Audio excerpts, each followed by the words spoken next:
Talk Shoes. Recorded live. Welcome to the Lost Slowdown, podcast number 77, with your hosts, Claude and Justin. What's up, guys? Today we're talking about episode 613, The Last Recruit, which is the last episode before next week's break, sort of giving us a little division between the season. And I think this episode, culminates, all the different storylines sort of culminate in this episode. Very much so. They get the pieces into place for the final countdown. Yes. It kind of felt like part one of a long finale episode. Mhm. Because they did stuff that they normally do in finale episodes. Like try to leave the island. Yeah, like try to get on a boat. Get on a boat. Yeah, try to kill someone. Yeah. Make a plan, change a plan. Yeah. Yeah. Yes. A lot of trekking, a lot of walking around. Mm-hmm. Missiles are fired. Okay, that doesn't usually happen, but okay, that's a new one. Still, some sort of firepower is employed. Yeah. That's fairly standard. Yeah, you scared me for a second when you said this is the last episode. I sort of had a nervous breakdown thinking about this as the last episode of Lost. Oh, yikes. Yeah. There will be a point in time very shortly where I will say those words. I know. It's going to be hard when you actually say it. But I was thinking, God, if this is the ending of the show, that would be so disappointing. Yeah. You're with me now, Jack. Lost. We're done. That was such a strange ender for this episode. I did not expect it to end with, oh yeah, we're being bombed. You're with me, Jack. The end. Yeah. All right. It was very strange. Yeah. Very strange. I don't even know what they're doing with that. Like, I get the main point, but I don't get what they're trying to say with those lines. You're with me now? Yeah. Yeah, well, we'll talk about that. Beyond the obvious, literal meaning. Yeah. Yeah. Overall, though, I really like this episode. It brought up some really big questions and answered some really big questions. I'm not happy with all the answers, but we'll get into that. I can't imagine why. Yeah. No less than 5 reasons. So I did really like the Flash Sideways stuff. I thought pretty good. Why did we not imagine that the buddy cop team, Sawyer and Miles, would be investigating, Keamy and Din? It's like that there's a just like Jack working on Locke, which dun dun dun, it finally happened. Yeah.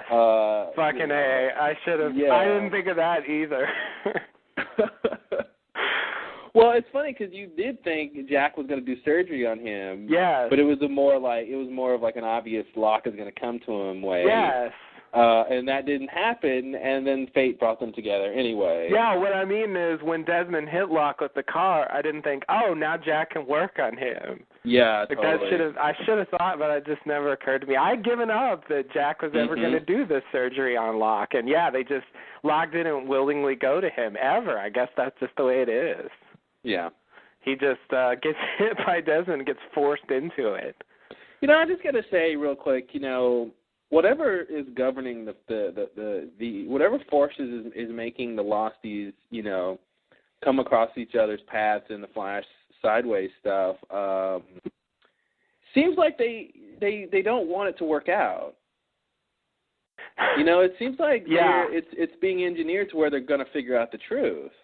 Yeah. And it seems like, okay, well, why have, it just seems like they're being brought together. All of these, look at Alana, it's like all of these people are just, 1 degree away, of separation from everyone else pretty much. Yeah.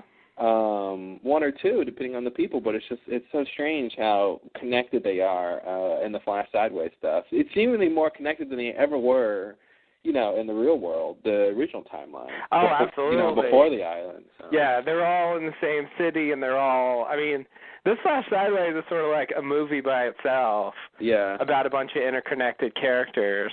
Yeah, it's like they're all going to go home one night and realize they live in the same house. Yes. Like they didn't realize it. You live here too? Like, what? Yeah, I think also really a lot of the Flash Sideways storylines got paid off in this episode where, yes, they couldn't do this episode if they hadn't done all that setup. Because they can just quickly launch and they get most characters just get a scene or two, and we know what's going on because of the previous parts of the season. It was really nice to kind of weave in and out now that we know what all their individual stories are. Yeah, totally. I really liked how they brought that together. It was interesting. The curious thing about the Flash Sideways for me was that no one had any memories or anything like that. It was, people were kind of freaking out a little bit, and I don't know, maybe Sun did, but they didn't have those moments, like what Desmond had and Charlie and Hurley and Dan and Well, it seems like those were all the love people. True. All the people who were going to fall in love had their moments already. True. Who had a whole love thing. And maybe the other people won't, their thing isn't love, so it's not that easy or something. Yeah. They're definitely getting sort of another sort of real world fate coming into play with, Jack and Claire finding each other. I think that'll have repercussions, and then Jack working on Locke, and he's going to put all this together and think something's up. Right. Sawyer's even figuring out something's up. When he's talking to Kate, he's like, wait a minute, the plane, and then the elevator, and now, and yeah. So. I guess because Desmond, Desmond was the catalyst for getting Claire and Jack together.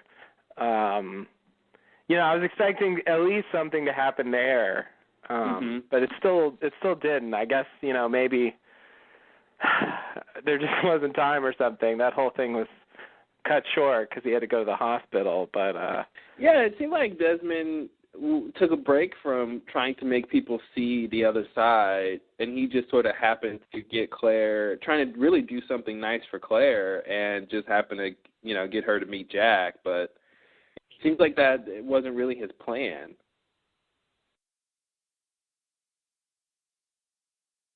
Or did you have a different take? Yeah. I guess I can buy that specifically wasn't his plan, but I do want to say that he wants Claire, that he wants the same thing. It would be weird if he just. I guess the reason why he's doing what he's doing, it just, I don't know.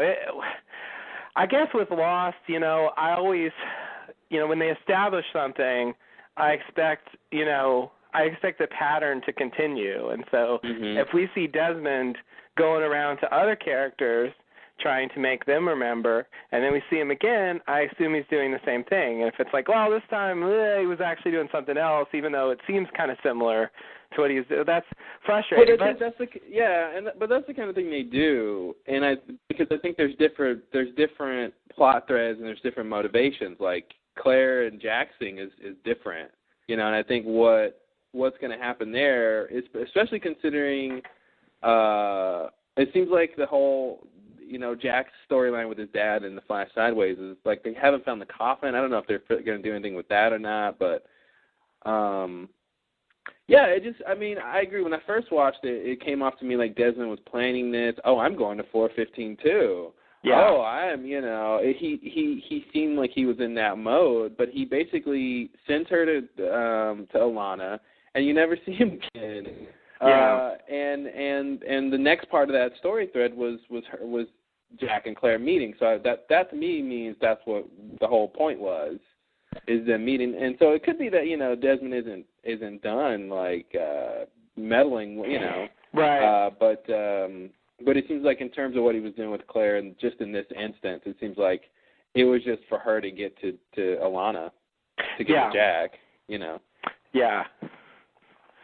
Yeah. And so Jack being there is just fate or something. Mhm. No, that's what Alana might say. Oh, Alana. I wasn't expecting to see her that quickly. Yeah, it was like boom, bam, she's back. Yeah, you just died. Why are you back already? It's too early for you to have a big comeback episode. Yeah, it seems like I feel like that was the quickest turnaround from somebody being dead to showing back up alive. Yeah. Like the next episode. Yeah, exactly. It was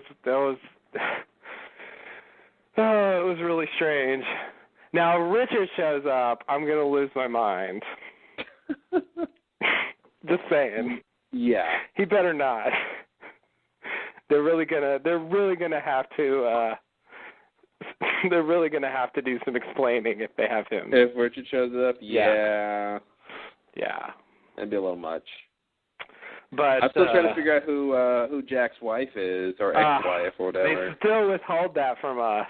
Doesn't it have to be Juliet? At this point, like, if it's a character, like if it matters, it really doesn't.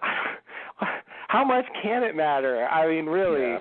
But on the other hand, okay, it's definitely, I'm pretty sure it's going to be a character we know, right? And, like, how many characters that we know are unaccounted for at this point? Well, that's what I mean, if it matters. I feel like it might not matter, and they might not ever show it to us. If they never show us, then maybe, sure. But if they're going to reveal it to us... If they reveal it, it's got to be a character we know. And I think it's pretty much got to be Juliet at this point.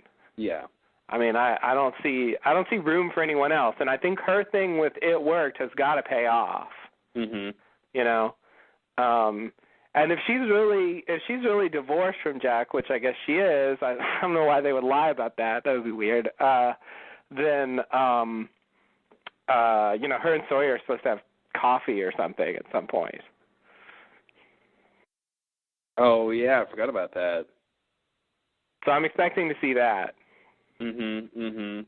It's going to be weird, though, for them to tell us, like, Jack and Juliet have a kid, and they were married, and, like, I don't even know how to take that. But I guess, on the other hand, they threw Kate and Sawyer together.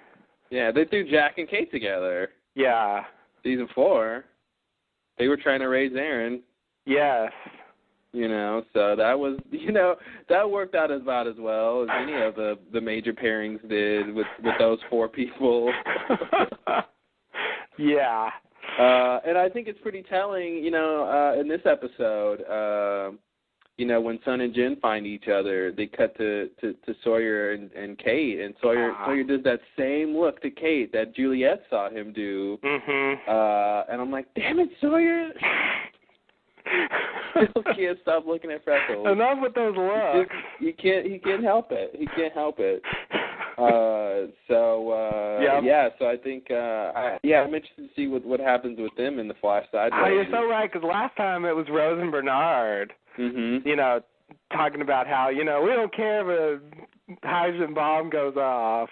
Yeah. We just want to be together, and then gotta look. You gotta look. Who do you look at? Ooh, you look at the wrong one. Whoops. Yikes. Yeah. It's weird because they haven't really done that much with that. I mean, it's really very small moments like that. I guess Lost is usually like that, but it's just kind of. I guess I expected the final season to have more of that than it has. Yeah.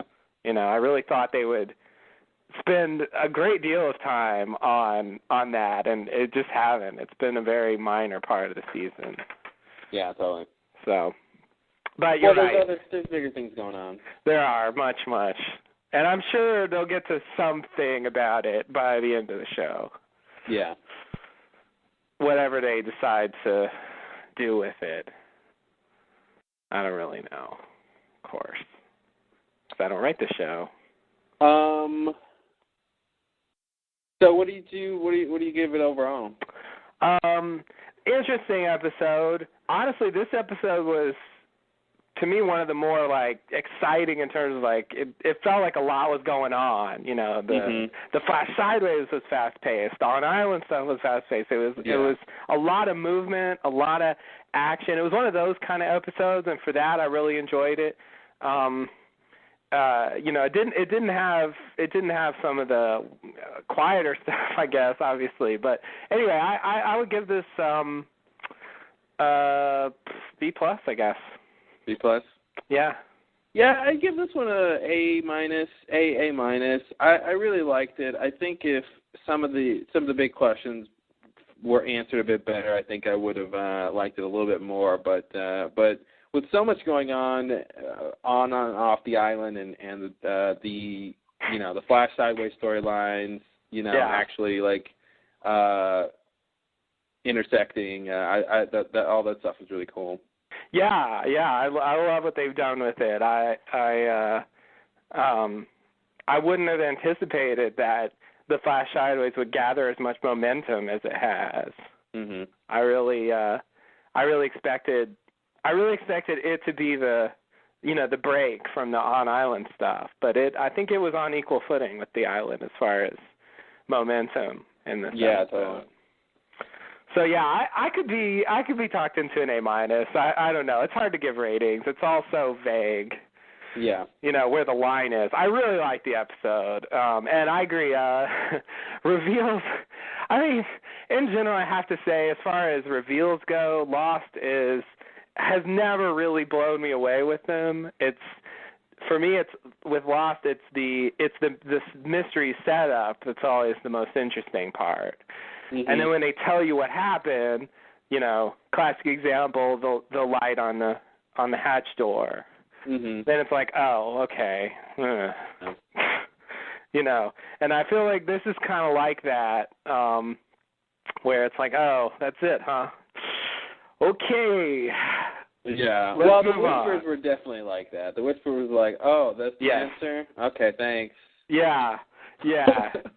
Exactly. Speaking of the Whispers, oh God, I'm sorry. just a quick note about the Whisperers. I don't know if we said this, but I guess we're supposed to infer that the Whisperers just kind of go around and just in general I guess we're supposed to think they're trying to warn people about imminent others' attacks and or whatever else is going on. Yeah. And so that's why they keep showing up in different circumstances. Sometimes they're there before Smokey shows up, and, sometimes they're just there before apparitions show up. Mm-hmm. So I think that's supposed to be the idea. But there's the problem with that. My main problem with that, I guess, is just Ben telling Danielle, if you hear the Whispers, to run the other way. Mm-hmm. Because, okay, assuming he knows what the Whispers are, then it's okay. But I don't quite buy that Ben actually knows what the Whispers are. Well, maybe he was trying to keep her safe. Then he was saying, stay away from danger. Well, that's definitely what he was saying. But why does he know that the Whispers are a warning of danger? Well, see, I thought what he was saying originally. I thought he was saying the Whispers are us others whispering. Well, so did I. Don't come near us. Stay away from the Whispers. Run the other way. But if the Whispers are trapped people, and he knows that, then I think it's a different message he's giving, it could be a different message that he's giving, which is, I care about your safety. The Whispers are there to warn people for dangerous situations, and if you hear them, you should run. Yes. So, which is strange because that's a different, that's a whole different message. from someone who's taking her baby. Yeah. So I don't know what they want us to do with that. But your question was why would he know that? Know that the whispers are I don't think he necessarily does. Well, that's my main problem. Yeah. With that particular line. But I think at this point in the show, like one line being the problem is going to have to be excusable. Because I got more than that for other things. So it's not even that bad. Yeah, or it just could be, maybe it's just both. Maybe the others do whisper.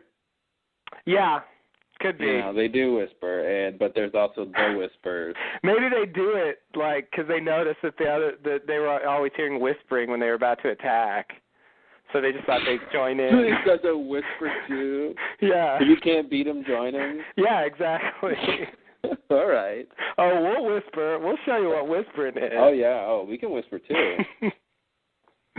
Yeah. I mean, I don't know. Yeah. Whatever. I mean, it's just, especially because that's a season 5 thing. I just feel like, they should have known what the whispers were by that point. And so I just wonder what they were thinking when they had Ben say that.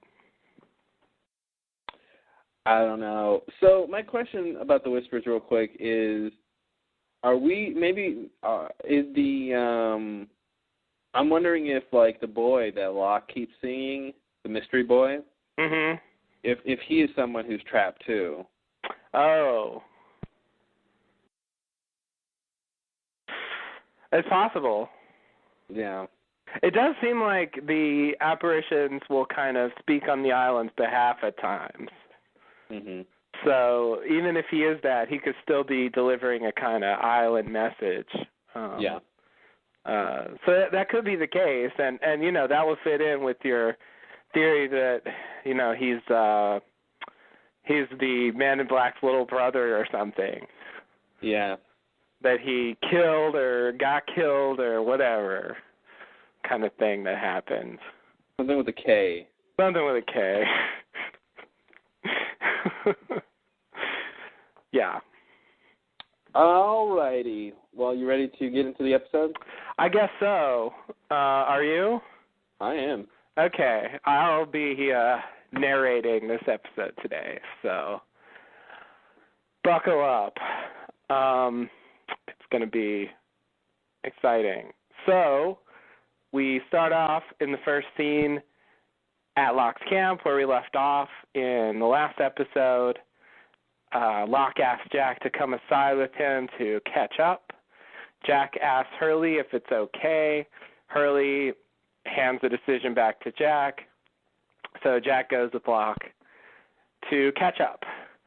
And I'm just going to, there's some information here, so I'm just going to read a few of the important lines here. So Jack asks Locke, why John Locke? Locke says because he was stupid enough to believe that he'd been brought here for a reason, because he pursued that belief until it got him killed, and because you were kind enough to bring his body back here in a nice wooden box. Jack says he had to be dead before you could look like him. Locke says that's right. Later, Jack says the third day we were here I chased my father through the jungle. My dead father, was that you? Locke says yes, that was me. Jack says, why? Locke says, you needed to find water. Then he says, this may be hard for you to believe, but all I've ever been interested in is helping you. Jack says, help me to do what? Locke says, leave. But because Jacob chose you, you were trapped on this island before you even got here. Now that Jacob's dead, we don't have to be trapped here anymore. We can get on an airplane and fly away anytime we want to. Jack observes that the real Locke wanted to keep them there, just the opposite of what Locke is suggesting now. Locke calls the real Locke a sucker. All right, so, yeah, they really, the first scene, they really gave us a lot to work with here. Yeah, this is a lot. Sit back, guys. We'll be on this scene for an hour. I know. There's a lot to go through here. That's why I had to read the lines, because, it seems to matter exactly what they're saying. Yeah. where to start? Yeah. I guess why John Locke is where we should start. Okay, start at the beginning. Why John Locke? So I still don't understand. I don't either. I don't either. Like he gives like 4 reasons why, or 3 reasons or something why John Locke, and I still don't understand why specifically John Locke. Yes. Okay, he says because he was stupid enough to believe that he'd been brought here for a reason. Okay, so Locke had faith on the island. Yeah. Okay, so I guess the idea might be no one else had faith in the island like Locke did, which it should be true except for maybe the others or something. Yeah. Okay, the second thing is because he pursued that belief till he got him killed. That's kind of the same thing. But that he died is important. Yeah. And then his body had to come back to the island. Apparently. So it seems like basically he needed this, for the loophole or whatever he was doing to work. I hate to use the L word, but I feel like that's what they're talking about. For that to work, it had to be a dead person who died on the island, a person whose dead body was on the island, and presumably died on the island, but whose dead body was on the island, but that also had faith in the guy. I just don't understand why. Like it seems like why couldn't he have Yimmy or something? Why not just look like Yimmy again? For this whole thing that he's doing or something. It seems like it had to be Locke because of other things, because these people who he was trying to convince to do things knew Locke. Yes. You know what I mean? If he was Yimmy, they wouldn't believe him when he said things. Right. When he says, they had a whole different relationship with John Locke than they had with other people. So sure. It's like it seems like that was important too for what he was trying to do. Yeah. Yeah. And also he gave Sawyer a different reason for why Locke. The reason he gave Sawyer was because he could get him access to Jacob, mm-hmm. which he doesn't even mention here at all. Yeah, and I feel like that mattered as well. The fact that the others were willing to accept Locke as their leader, I think, was also a key reason why it had to be Locke in particular. Yeah.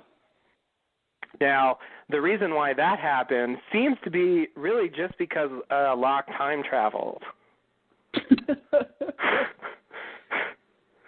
As far as I can tell, that's the only reason they were sort of in awe of him. Well, we never got to see what Jacob thought of Locke. True. And I think that's a missing ingredient.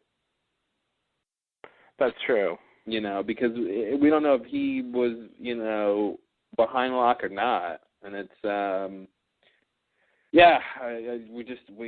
Jacob's been MIA, so I don't know if we'll ever see him again. I think we'll see Jacob again before the end of the show, but, well, I guess, yeah, in the main timeline, I guess you mean. I think they'll have to show it to us when they go into the history. Mm-hmm. But in the main timeline, he has been conspicuously absent. I don't know what to make of that.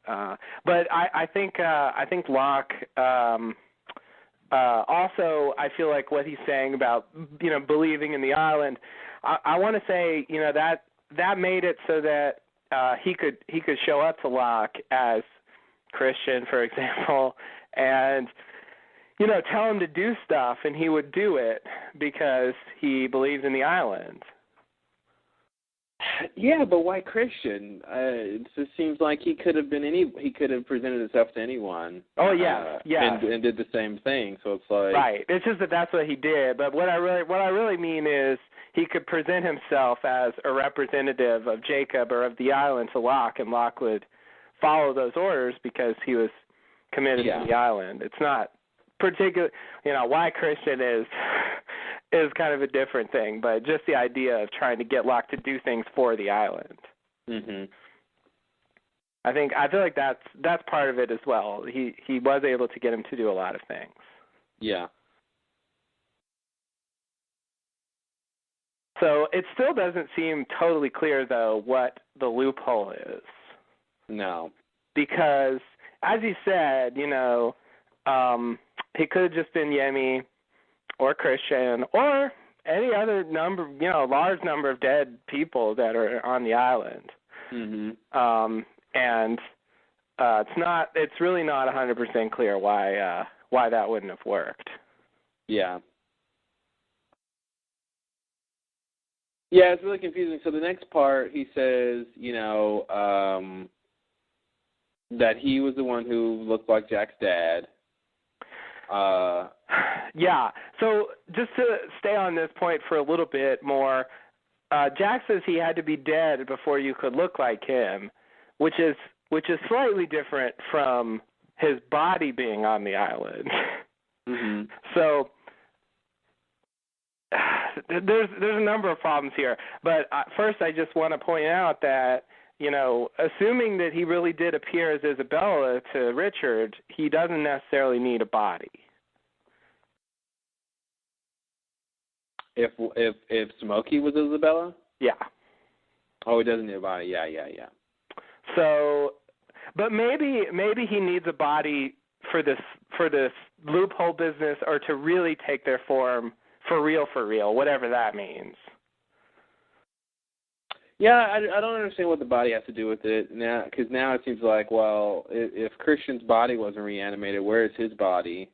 Right. We don't know where that is. We don't know where, and then Locke's body, I guess they buried, right? Yeah. Okay. Yeah. So it is a little bit. I mean, this is the main reason why I thought that there was something different going on with Christian, because his body was gone. And also Yemi's, whereas Locke's body was still there. Mm-hmm. Part of me is saying, they needed Locke's body to be there so that they could reveal that it wasn't Locke. Mm-hmm. If the box are empty, then it would be like, that is Locke. Yeah. They couldn't dump out the body and say that's not Locke in there if the body was gone. Yeah. So I'm tempted to say, they just needed that for the writing purposes. It definitely made their case stronger. I mean, I think if you say Locke was resurrected, you still have a problem on your hands. But yeah, it definitely is a stronger case to say it's not Locke. Yeah. That's and they didn't have to do that, but the price they paid is not quite being consistent with what they'd shown before. But I guess based on this, I'm just gonna believe that. Smokey just kind of grabbed their bodies and moved them somewhere else, or buried them, or whatever, and just to, I guess, fool the people into thinking it was them. Mm. And he just didn't have time to do that with Locke, or the opportunity to do that with Locke. Yeah, I guess. That makes good enough sense to me. Yeah, it's the best I can do. I mean, because they didn't really explain what the body does for him. Yeah. But he did say it like it mattered. But then the point Jack harps on is the fact that they're dead. And I think that's supposed to be true. But there's going to be a problem with that as well, because I think he is supposed to have appeared as Walt at the end of season 3. Mm-hmm. Unless they're going to tell us that was Walt, for real Walt. Yeah. Which is going to be weird if they're going to tell us Walt appeared to Locke and said, hey, don't kill yourself. Here, go kill Naomi. Mm-hmm. I really can't. I honestly don't think Locke in this scene, Man in Black Locke in this scene is telling the truth, everything he says. I'm getting the sneaking suspicion that he's lying on a couple of these things, and he's at the very least misleading Jack with some of these answers. His thing later about Locke wasn't a believer, he was a sucker. The first time he made comments like that, I believed him, and now that he keeps making those comments, I feel like I'm looking for the curveball to show up here. I think something's going to happen with I think John Locke is coming back or something. I don't know why he would be so disparaging against Locke unless there was some point that was coming across other than the point that they've already made about Locke, Yeah. So I feel like something's going on there, and I feel like, that line that he was a sucker, I feel like is not quite accurate. And hopefully we'll, we would see something addressed to that later, but yeah, I just get the feeling he's Locke in this scene. The last couple of episodes, when he was first around, he seemed very forthright and truthful, and sort of caring in this weird way.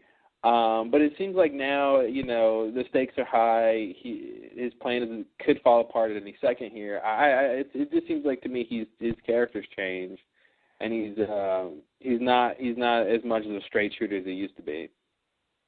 And I think I think he's a manipulator in general. I mean, he appears as dead people to tell you what to do. Yeah. So I think he's doing that to a certain extent here. And I think there's some bigger point to be made here that they're trying to make here about listening to him, about just the act of him talking to you, and in terms of being convincing. We've heard that line before, people being very convincing, and that whole myth about the way you kill the man in black or the way you kill Jacob is you got to stab them in the heart before they say anything. And I feel like these little things that we tried to connect before and we couldn't get anything out of them, I feel like they keep giving us more of those little things.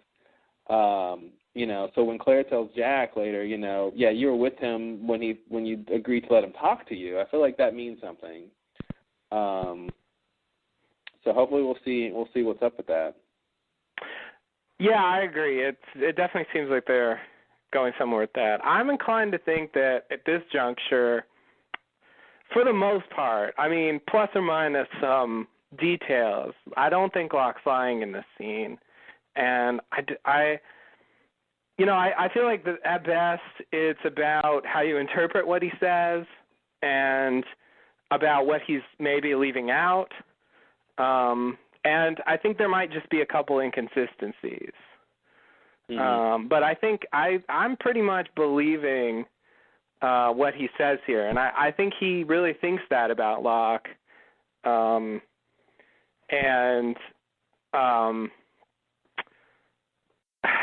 I think it's partially true about Locke. I do think Locke was a bit gullible. Well, I'm just on the page now of thinking, like what Jack sort of realizes later in the episode of maybe Locke is afraid of what happens if we stay. And so in this scene, Jack says, John Locke was the only one of us who ever believed in this place. He did everything he could do to keep us from leaving. Yeah. And then Locke says he wasn't a believer, he was a sucker, which is basically, nullifying that argument. Right. So to me, that gives me, I stop and think, okay, well, what's his motivation here? And I think, I think he probably is afraid of them staying, if one of them becomes Jacob. So I agree. So that's why I feel like he has reason to be lying or to be misleading. And I feel like in the way he's been interacting with Sayid and some other people, he hasn't been the sort of honest character we saw before, and I feel like he's being a little more manipulative now. Well, I'll be clear. I do think, like, for example, when he says, all I've ever been interested in is helping you, I don't think that's the truth. Okay. I mean, I don't buy that line. So I'm not saying I believe everything he says. What I'm really saying is that the reveals here, I believe. Mm-hmm. What he says about Locke, he has to be dead people, and he was Christian, and he was helping Jack find water. I think those things are true. Oh, yeah, I think those things are true, yeah. But this thing about, but he's not 100% telling the truth. I totally agree. Yeah. That's all I was getting at. So you don't think the reveals are false? No, I think the main ideas of the reveals are true, yeah. Okay. All right. So you really he's obviously being manipulative, and I think Jack's absolutely right that he's afraid of them staying, and that's why he wants them to leave. Yeah. I mean, to me it seems straightforward that these are candidates to replace Jacob. Jacob is keeping him there, and so if they stay, he just won't be able to leave. Mm-hmm. And possibly more than that. I don't know. But I think at the very least that's, part of the idea. Yeah, totally. And he's of course not gonna tell Jack that. He's presenting it like, I just want to help. I just want to help you go home. Mm-hmm. But I do think it's strange. Okay, so I think that's it about the appearing as dead people thing. It looks to me like the main. I'm going to say he doesn't need a body, or maybe he needs a body if he's going to sort of take their form permanently. Maybe I'll say that he can appear as other people temporarily, possibly. And Walt is just the problem. Mm-hmm. So I'll just say, that was a while ago, that it was an inconsistency, or some other convoluted explanation. Walt didn't really tell Locke to kill Naomi. He just said, don't kill yourself, Locke, and and then Locke decided to go kill Naomi or something. Yeah. It just appeared like Walt, got him on that path. I guess that raises another problem. If that really is Walt projecting himself or something, he should be able to sort of project himself and find out where Michael is, which he didn't seem to know. So. Well, let's not get into that chapter before it's written. Yeah. But I was going to say, it's strange now that we're supposed to believe that, Christian, the Man in Black showed up as Christian to Claire. I was like, hey, put your baby down and come with me. Yes. Yes. And then, not only that, then he gets her to be convinced that even though he was the one that really prevented her from having any chance of leaving the island, mm-hmm. That they abandoned her, mm-hmm. and he was there for her the whole time, and that the others took her baby. Yeah. Even though he was the one that sort of took her away from her baby. And she knows that the person she thought was her father was actually him. Mm-hmm. And yet she doesn't seem to remember what actually happened. Yeah. She's crazy. She's crazy. It's just totally ridiculous. Like I feel like if she realized what happened, she wouldn't trust him anymore. Mhm. Because he really is the one that's caused her miseries. Yeah, totally. So it's weird though. Like why would he just go like pick out Claire and just say, "Hey, come with me," and just have her hang out for 3 years? Yeah, I don't understand why he picked Claire of all the people, and I guess it seems like he did it because he could appear to her as Christian. But it seems like if he would have appeared to Jack as Christian, yeah, he could have made Jack follow him to the cabin too. Yeah. Yeah. So yeah, I don't know. I don't. So that's the whole thing about this reveal that all the apparitions were Smokey. It's just. Even if you ignore how the apparitions of, the sort of style that they had in the early days, if you ignore that, it's just weird to think that, that Smokey was just pretending to be Christian. He was just like he was pretending to be Yemi, just like he was, Yeah. Yeah. It does confirm that there are two different kinds of apparitions. You mean like two? What are the two kinds then? Like what? Well, the kind that like Michael and Jacob and Charlie, the dead people. The dead people Hurley sees, and then there's Smokey appearing as dead people. Yeah. And when he appears as dead people, I think everybody can see him. He's sort of really there. Yeah. In some sense, like physically really there. Whereas Hurley's ghosts are kind of sort of invisible. Yeah. But yeah, that has to be true now. So that's a little weird. Okay, so the Smokey is Christian thing. We had surmised over the course of the podcast that Christian was at the very least, sort of working with or collaborating with Smokey in some way. Mm-hmm. Because in many instances, he seemed to be doing things that were very much in line with Smokey's overall plan, and so I think this reveal is on the right track,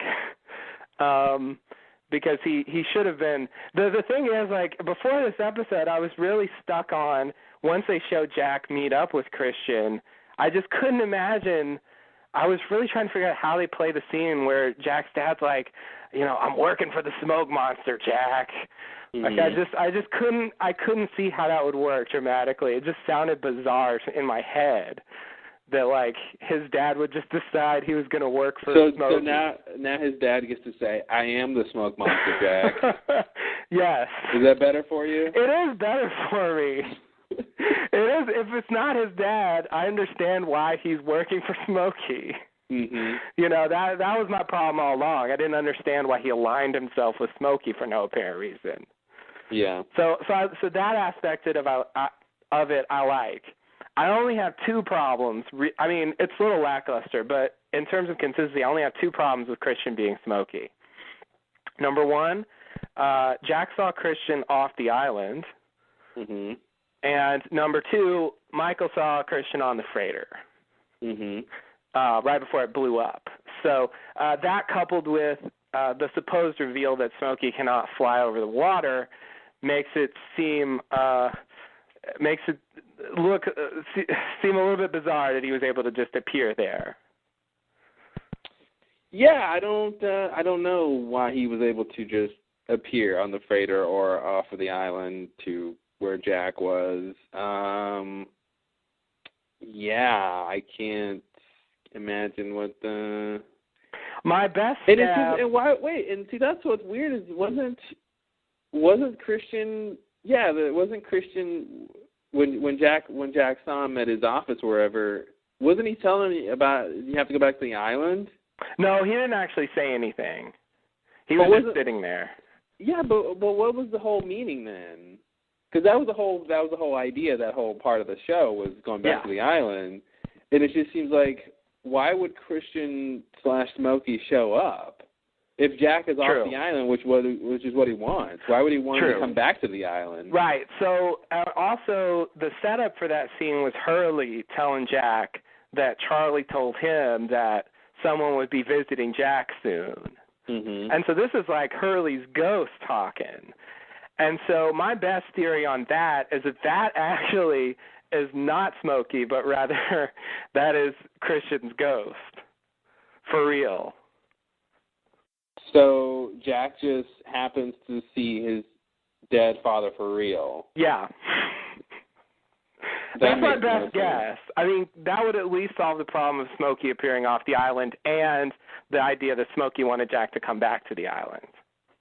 Yeah, but why do dead people get to show up off the island? Okay, well, that's a problem too. Yeah, I mean, I know, Hurley has seen dead people off the island. Yes. But that's Hurley. That's sort of his power. Why would Jack be able to see it? I don't know, but Hurley did say that someone was going to visit Jack, so they did set it up. Mhm. For whatever reason, Jack could see this one ghost. I agree. It's a bit sloppy. Yeah, and the smoke alarm goes off. And the smoke alarm goes off. Okay, that's not supposed to be smoky. That just looks bad. Yeah, okay. Forgot about that. Yeah, did Smokey, that's the thing. I mean, Smokey did sort of help them get back to the island. Mm-hmm.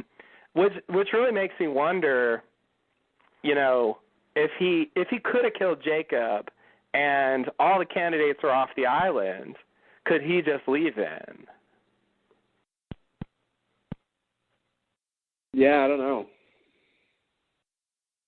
It seems like he got involved primarily to get Locke back to the island. Yeah. Dead, basically. But he really was a prime mover. I mean, no one would have gone to Hawking if it weren't for him. Yep, that's true. So he really did help get them back, only to then, once they arrived, say, okay, let's leave now. Yeah, let's leave, guys. We just got here. Well. Yeah, and the timeline's weird. It's been like a week since he did that. Yeah, it has been, yeah. Oh, jeez. A lot has happened in that week. Mm-hmm. But yeah, anyway, as for the freighter, I would say maybe he was lying. He really can fly over the water, or he could fly over the water for a little bit and just not as far as the Hydra Island was. Something like that. That's my best guess for the freighter. I would imagine the way it happened, it didn't seem like he, I just feel like he appeared there. He just teleported there. It doesn't seem like he literally flew over the water and then made it to the ship and then just reconstituted himself into a human form and walked down to where it just seems like he appeared there out of nowhere in more of a teleportation fashion. Yeah. Which to me, I think I could have, that's fine, I guess. I guess that's fine. It's either that or he wafted over the water and it's just like, well, I'd rather him just appear there, I guess. Okay. Because especially since as soon as he said you can go now, the ship explodes. Right.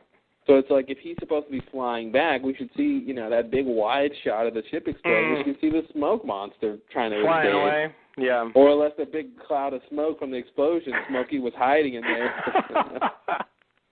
That was his disguise. Some of it's smoke and some of it's Smokey. Yeah. You tell which is which. They haven't clearly defined the limits of his power, so, teleportation is not 100% ruled out. I am still confused about his power and why he looks like the smoke monster. I feel like he can't even turn into Smokey anymore. I don't know why. I just get that sense from when they have him in these scenes. I just feel like you can't be Smokey, can you? I don't know why. But I feel like, I don't know, I feel like with all the confusion about his different forms and stuff and that whole line about Jacob took his body, I feel like it would have made more sense if they basically tell us that, like, the Man in Black, that actor, that form of Smokey is a dead person. Like if they tell us, like, none of the human forms we've seen were actually his, then I feel like his whole thing makes a lot more sense.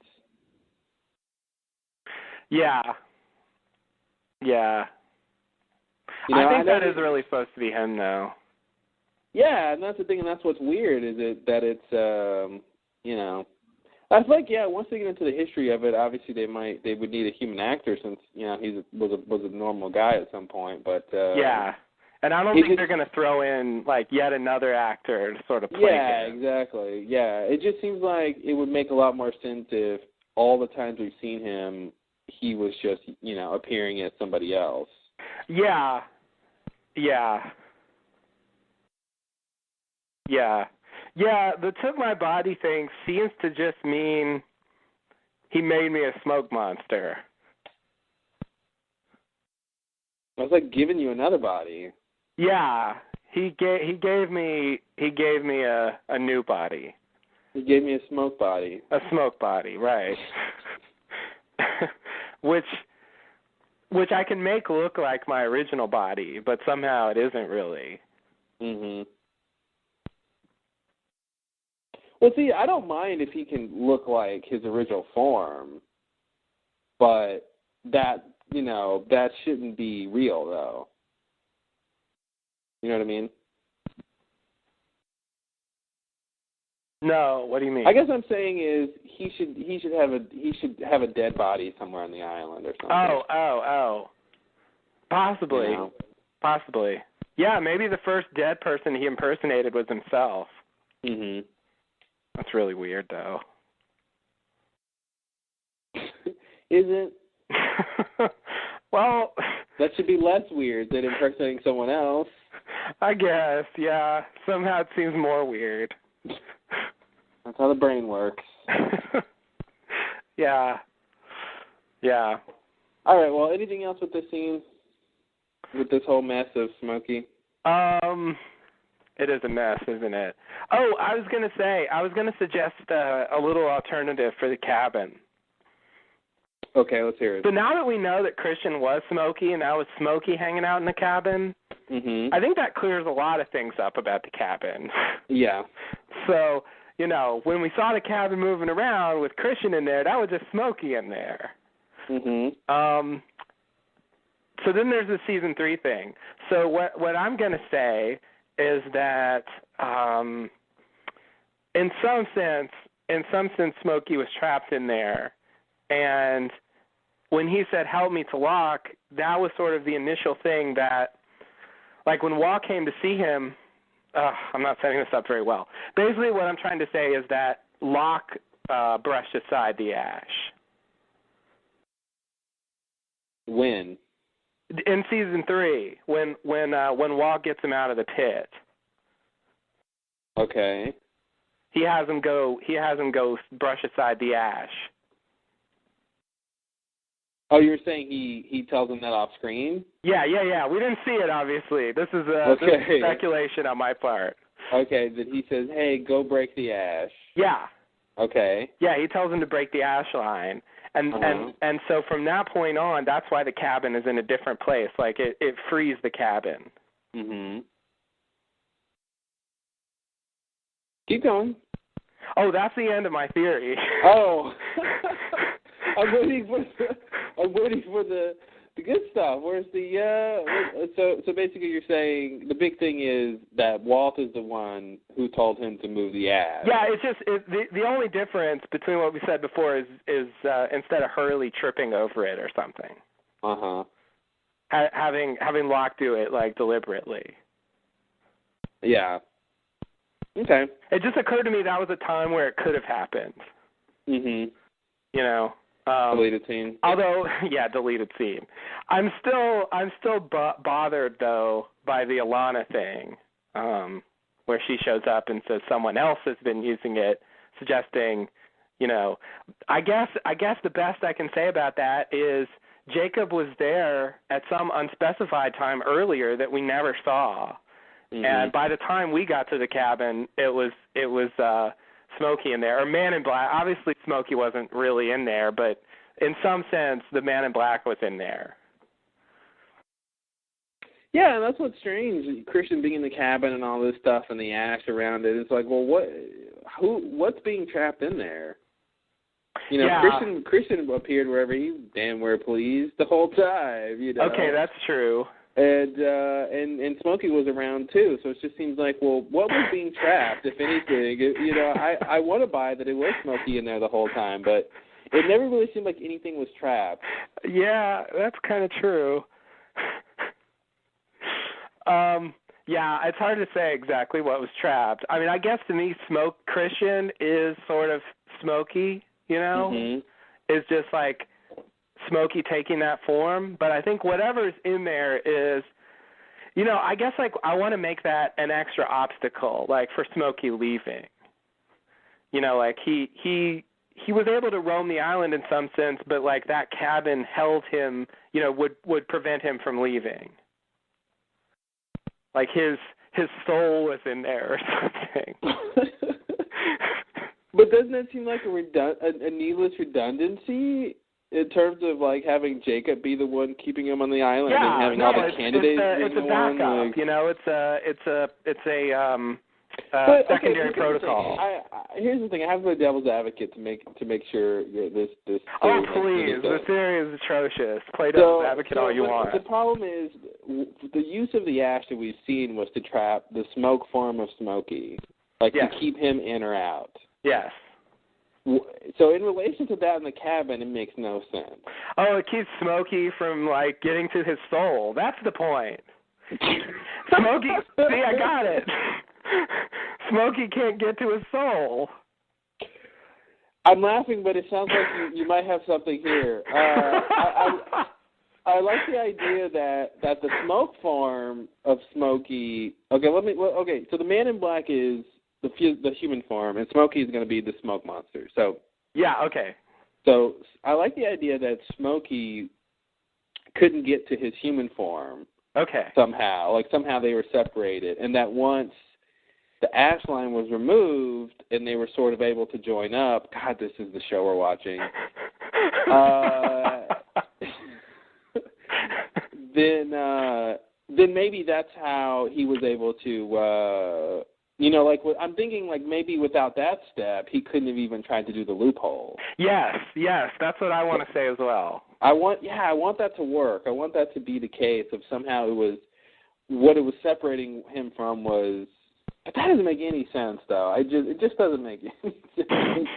because here's the thing, like, again, Christian shows up wherever he pleases, and Smokey appears, as other things outside of the cabin as well. So it just seems like, even if that was true, that they were sort of separated from each other by the ash, it didn't really seem to affect much, except for maybe the loophole thing. That's a big if. Right. That's why I'm saying like it was his soul or something, because I do think his physical form really was outside of there.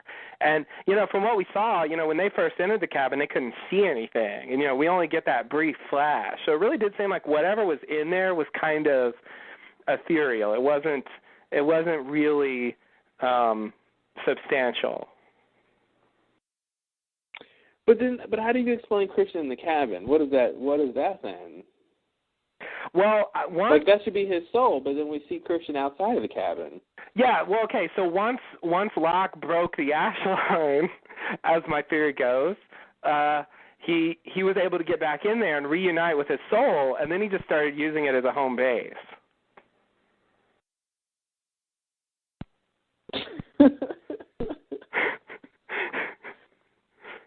I want to make Christian was able to get in there. I want to buy it, but I just having two different personalities and versions of the same person is a bit much, even for me. I think there's Christian who's Man in Black's soul, but then there's also Smokey who can also turn into people and have conversations, but that's not him or that's not his soul. Like that's a bit much. Yeah, I know. It's kind of outrageous, but, like, it's at least coherent. Is it? I think that's what I'm saying. Is it not? Okay, well, maybe it's coherent. Maybe it's coherent. It's just too crazy. Yeah. It's not simple enough. Here's my question about, if you want Locke to be the one who brushes inside the ash, what's the whole point of Hurley in the cabin then? When the cabin appears to Hurley and he comes up, what was that whole point then? It's a good question. I don't know. And the second question would be, who were the two people in there? Who's the eye then? If the eye wasn't Smokey, the eye was Smokey's soul. The eye was his soul. But you just said the soul is separated. Hurley came upon them when they were reuniting. Oh, they were in the middle of reuniting. Yeah. Oh, so it's a long, drawn-out ceremony. Yeah. Maybe they need their privacy. Yeah. Long night of reuniting. It is worth noting that, the events of Locke brushing aside really was like the day before Hurley saw the cabin. So it is really close. I still want Hurley to be the one who brushes aside the ash, though. That's fine. I just don't like it because it's, it's really arbitrary accident, and, I feel like they didn't show us that. I know they didn't show us Locke doing it either, but... Well, and that's the thing. What they did show us with Hurley was the cabin moving after Hurley acting with it, and then it being a question about where is the cabin afterwards. You're right. Yes, so you're right. I feel like that's what's important, and I think, a lot could have done it, but that's something that's off screen. It's hard to really invest in Yeah, it. I know. I'm speculating very highly. I agree. And I'm bringing in concepts that have not in any way been introduced in the show yet. Yeah, So. I want to stick with Hurley doing it and just having it be, maybe he wanted Hurley for something, but I don't know. So Alana goes to the cabin and she says someone else has been using it. So Smokey's been in the whole time.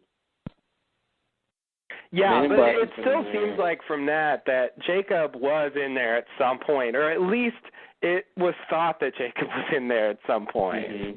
At some point, that belief got around. And so what's also strange about that is who's the person who left the drawing to the to the statue? Oh, yeah. So that's weird.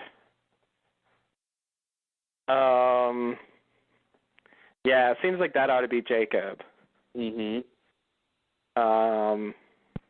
Yeah. So So I guess for my theory, what I have to say is that Jacob was in there at some previous time that we never saw. And he left that picture up with the knife in it. And that note was there for years and years. And Smokey they just never questioned it, or no.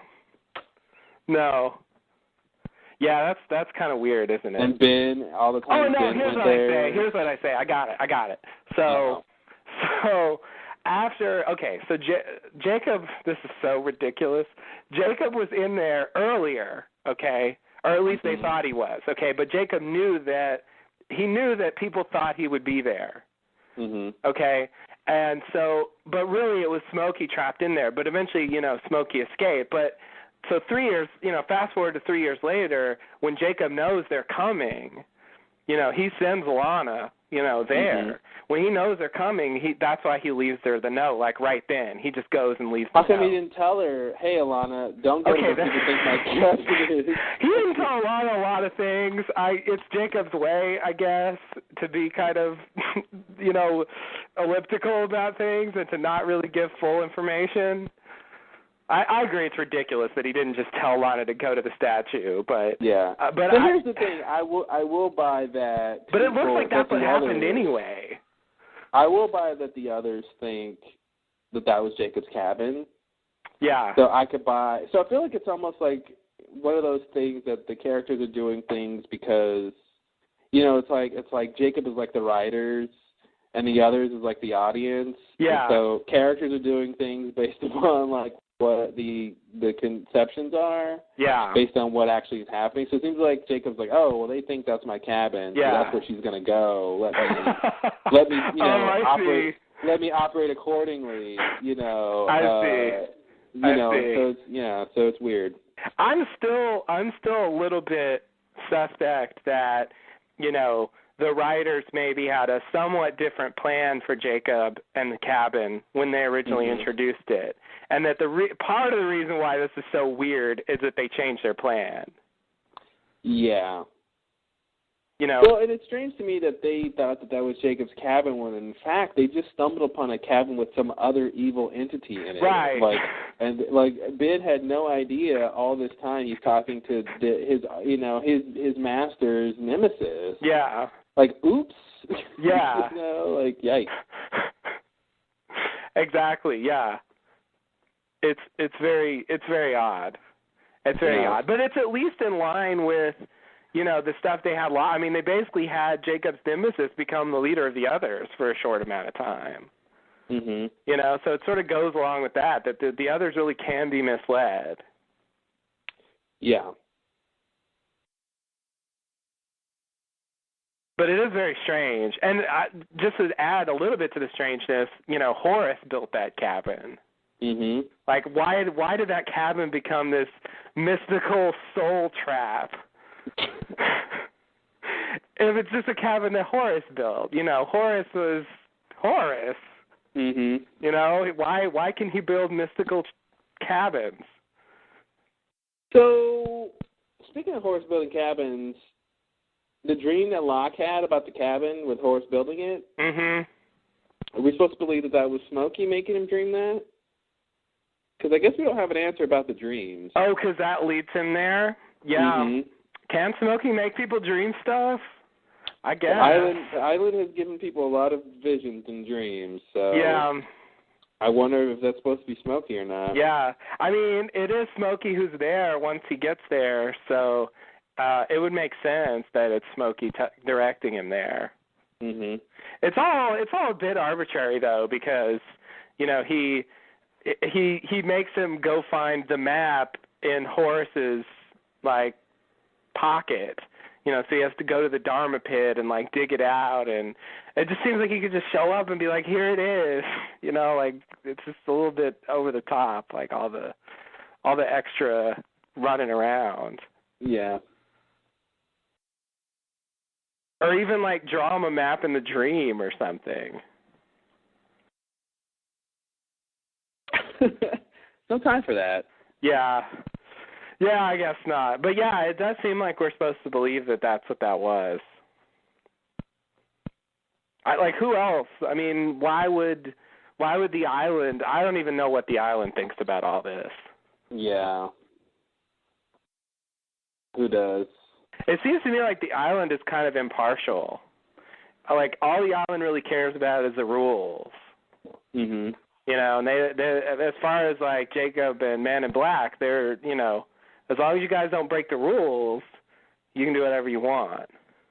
Yeah, it seems like it.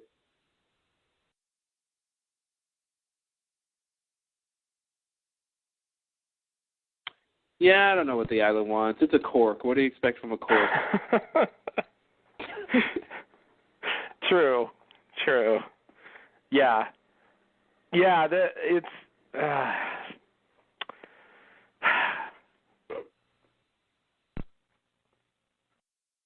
Yeah, I wonder if there's some grand unifying theory that explains all of the visions and everything that has ever happened. Or you can just say, this was that. I think there is. You think there is? I think the grand unifying theory is that it's a TV show. Oh, okay. It explains everything. All right. I mean, that is a grand unifying theory, but it's not very satisfying. Oh. Even if it is, in part true. Hey, theories have feelings too. Ouch. Well, sorry, guys. So one of the things that was noted in Lostpedia is that Jack says on the third day he saw his father. On the third day he was on the island, he saw his father. Mm-hmm. Which was in Walkabout, which would have been day 4 or 5. And what I'm thinking happened is the fact that Walkabout is the third episode of the season. If you count the premiere as one episode. Yeah.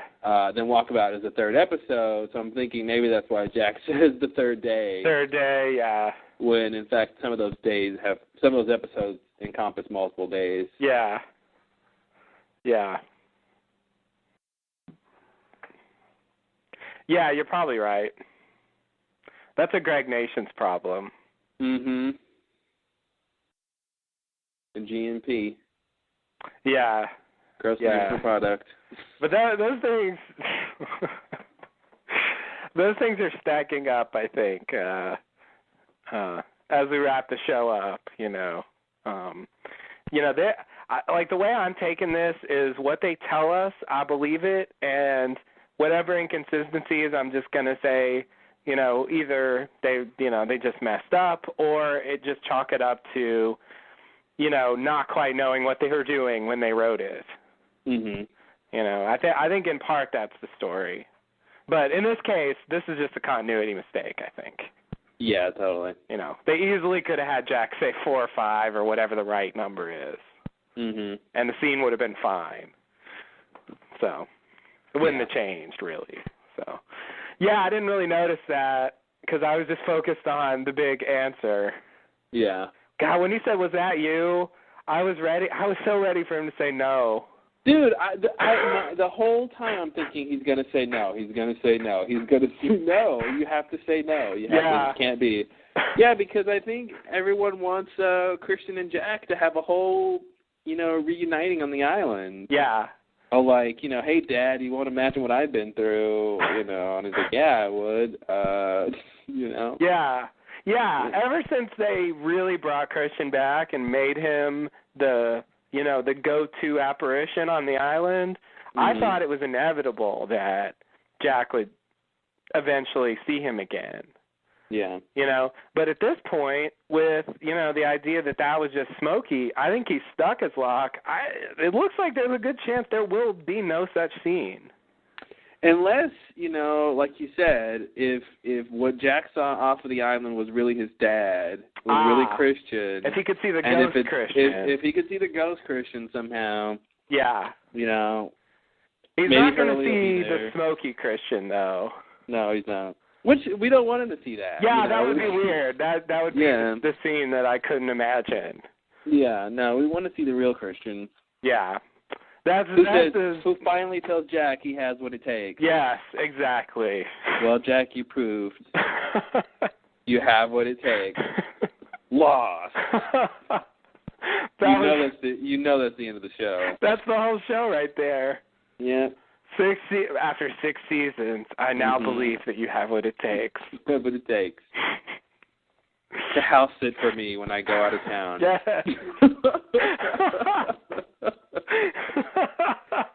If you can handle this island and the smoke monster, you can handle my beach house and my Pomeranian.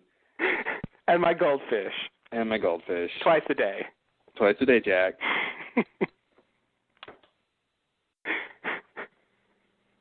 That's it. It's all one long interview for. Now there is a grand unifying theory. Yep, there it is.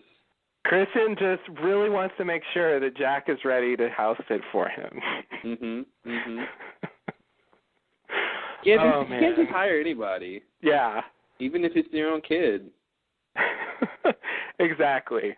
Especially when that kid just might not have what it takes. He might not have what it takes. You never know. You gotta find out. He might be convinced to leave the house while he's house sitting. Exactly. Yeah. And then he might be convinced to come back.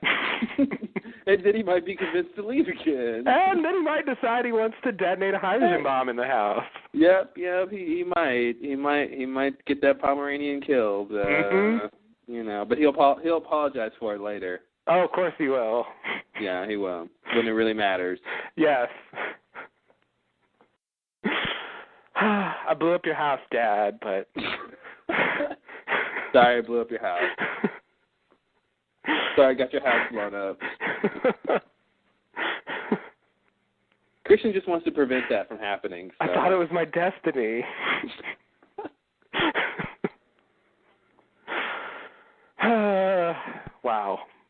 Wow.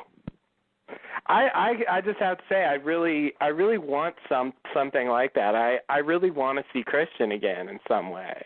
Yeah, they have to bring him back. That actor who plays him is fantastic. And he's been such a big character on the show, and they've been calling back like fucking useless characters this season. Yeah. So like if they don't bring Christian back, that would be a huge letdown for me. I think they'll bring him back. I hope so. He's got to show up somewhere. It seems like the deck is stacked against him. We can't. He's definitely, I think, dead in the Flash Sideways timeline.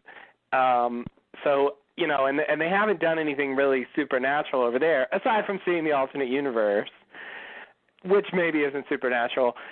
And then in the original timeline, he was Smokey, who isn't able to change into him anymore, I think, and what would be the point anyway? And so it looks like, to me, the only option is Hurley seeing him. Yeah. But then Jack wouldn't be able to see him.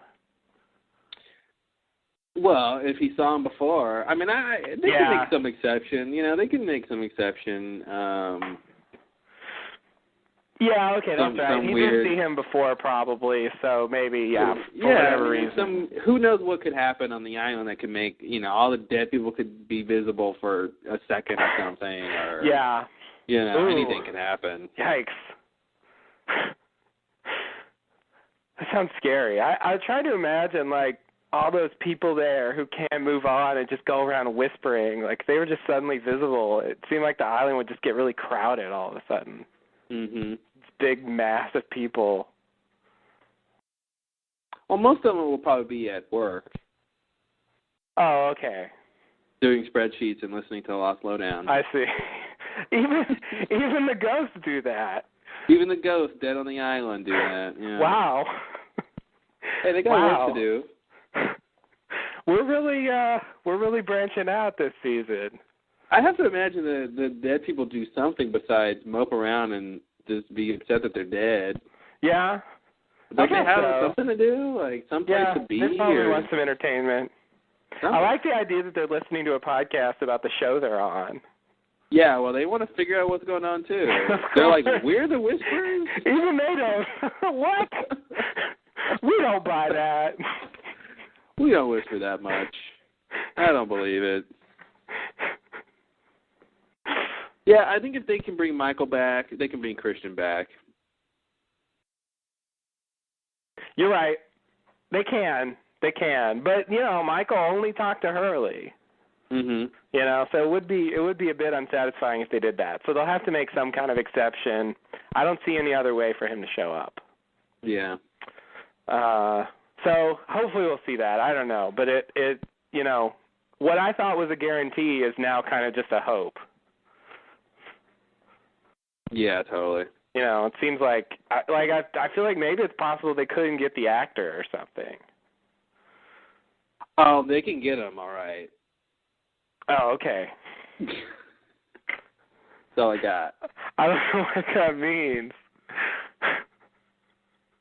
That means if they want him to be on Lost, he'll be on Lost.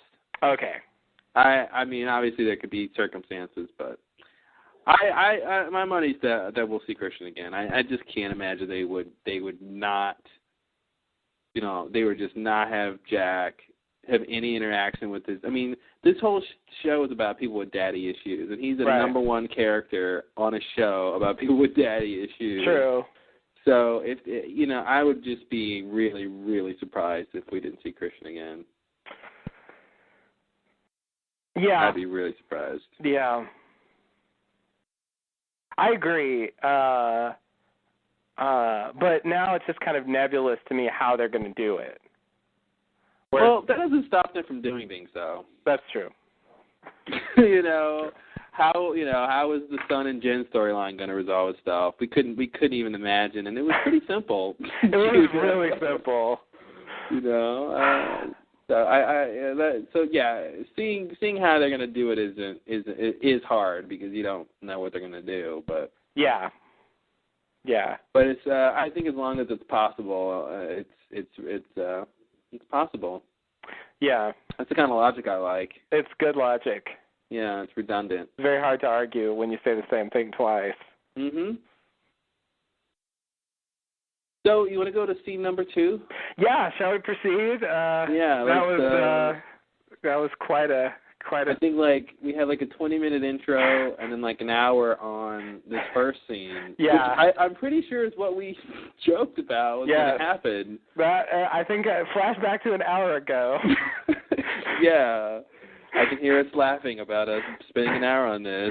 Yeah, it's going to be an hour. Yeah, I'm not surprised. I mean, for this episode, this is probably the biggest reveal. Because it's an overall mystery for the show that they're giving us. Yeah. And it's so quick, that seems to be the mode this season. We're just going to tell you the answer real fast. Mhm. And that's it. There's no time to dwell on it. Yeah. Lost, they seem to not usually tell us answers in, they don't usually set up a big circumstance where we find out the answer. They just kind of have characters say it. Mhm. I mean, maybe it just didn't fit into their story to have him discover that in some way that was really tied in the plot instead of just having him ask and the character tells him yes. Yeah. And sort of the Whisperers are the same way. There's no way for them to discover that. Well, yeah, I think it was pretty much Hurley discovered it. Well, like, Hurley he figured discovered it, yeah. That's pretty much how they did it. But it wasn't like, I mean, actually it was. The whispers happened and he figured it out. But that's as good as you can get, right? Like, the mysterious event happened and someone realizes what it is. Yeah. But, yeah, he had to get confirmation of it because, then it would be, we'd have to wonder whether he was right or not or something. Yeah. Yeah, so I don't know what I really want.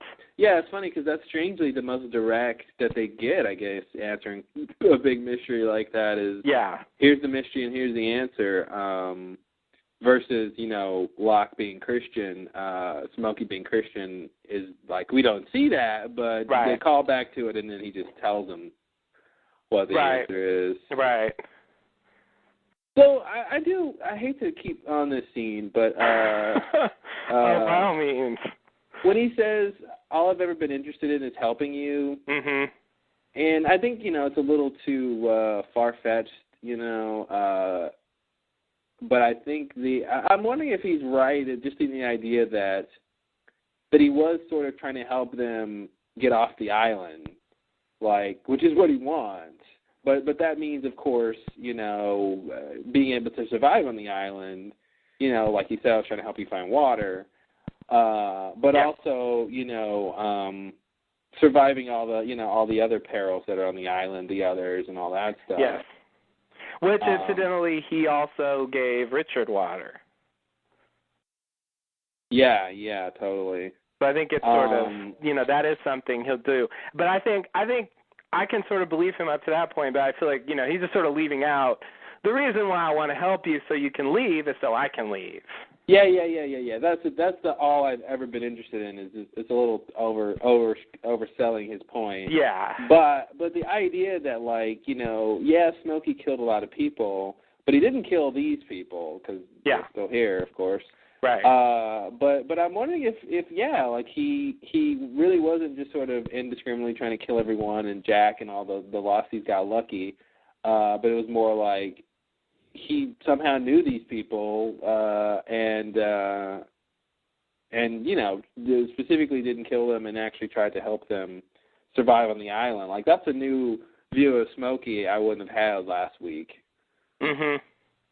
That he's actually was trying to help them this whole time. Yeah. And I don't quite buy it. I mean, there's been a number of times where he just sort of attacked, and I don't really see how that was helping. This Christian thing works. But well, of course, there's got to be some things that would be outliers. Like when he attacks Locke and tries to drag Locke in the hole, you got to wonder what that was about. Yes.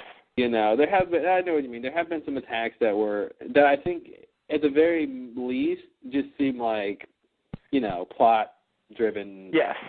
We need some action here. Have Smokey attack them. Yeah, I mean, that was back when Smokey was just kind of, wild, flying smoke cloud that just kind of attacked things. Yeah. I never really had the impression that it, had so much, complicated psychology and that it wanted to go home and that it was trapped on the island. Like, none of that stuff seemed clear to me at the time. Yeah. All right, that's all I had in this scene. Okay. I will go to the next scene then. All right, well, let's do that. All right, scene 2. Flash sideways. Ben rides in the ambulance carrying Locke after being hit by Desmond. Ben gives the paramedic some info, but he doesn't know very much. Locke is able to overhear and fill in some of the missing details. They arrive at the hospital, and at the same time, a gunshot-wounded son arrives in another ambulance. Locke and son get wheeled into the hospital next to each other. As they're being wheeled inside, son sees Locke and says, no, it's him. Great line reading there. Thank you. You really should have played the part of son. I agree. I don't know why they didn't cast me. I don't either. You're not a woman, nor are you Korean. But besides those two things, you have everything it takes. That's all, though. I mean, it wasn't my acting ability. Couldn't have been. It's him. Yeah. So, all right. So we got Ben in the ambulance with Locke. I love the little when the paramedic is like, "You know this man?" No, I just thought I'd hop a ride to the hospital. Like, what? I'm going there anyway. I was just on my way anyway. Yeah, they have a discount on, Jell-O or something in the cafeteria. So he's riding the back of the ambulance with this guy. Yeah, they're not best friends, but I think they know each other. Yeah. Otherwise, as the paramedic, he should be worried why this guy is in the back. Yeah. Exactly. Yeah. Who, this guy? What?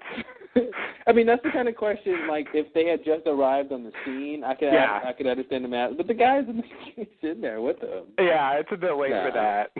Yeah. That should have come up before he got in the ambulance. Yeah, it really should have come up before. Yeah, they should have been like, friend, family, do you know something? Exactly. Yeah. Now he just hops in and off they go. Like, what are you doing here? Yeah. Yeah, they said the wheelchair was smashed to pieces, even though when we saw it was fine in the last episode. That's all right. Whatever, guys. Just say what you want. It's your show. Exactly. Do whatever you want.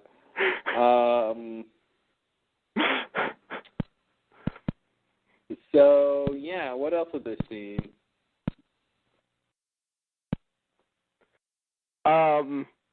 It's kind of,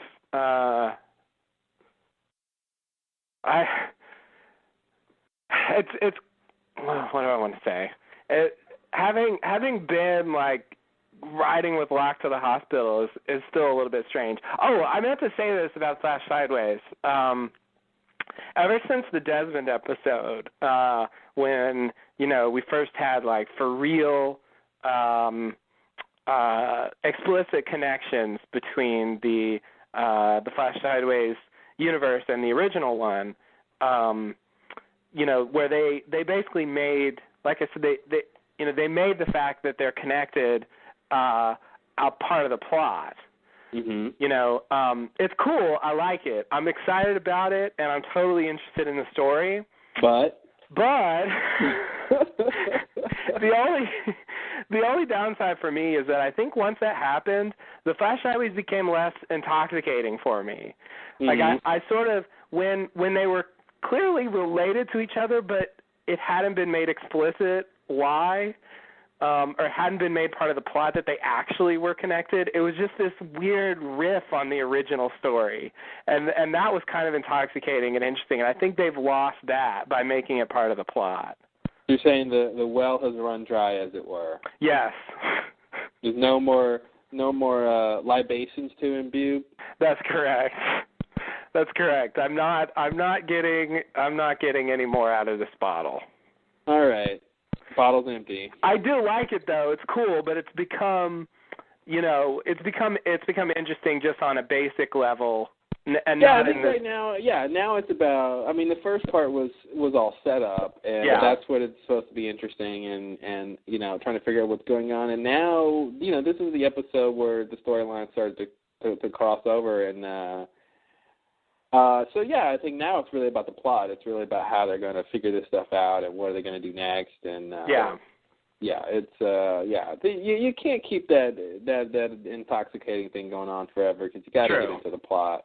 Yeah. If they kept spinning that out, they would have just had to end the show with no one knowing anything. Mm-hmm. And that would have been unsatisfying. I do think they had to do this. It's just the price they pay for making it actually relevant to the plot. Yeah. And I can live with it. It's fine. It's fine. We all knew was going to happen. Of course. They had to tie it together.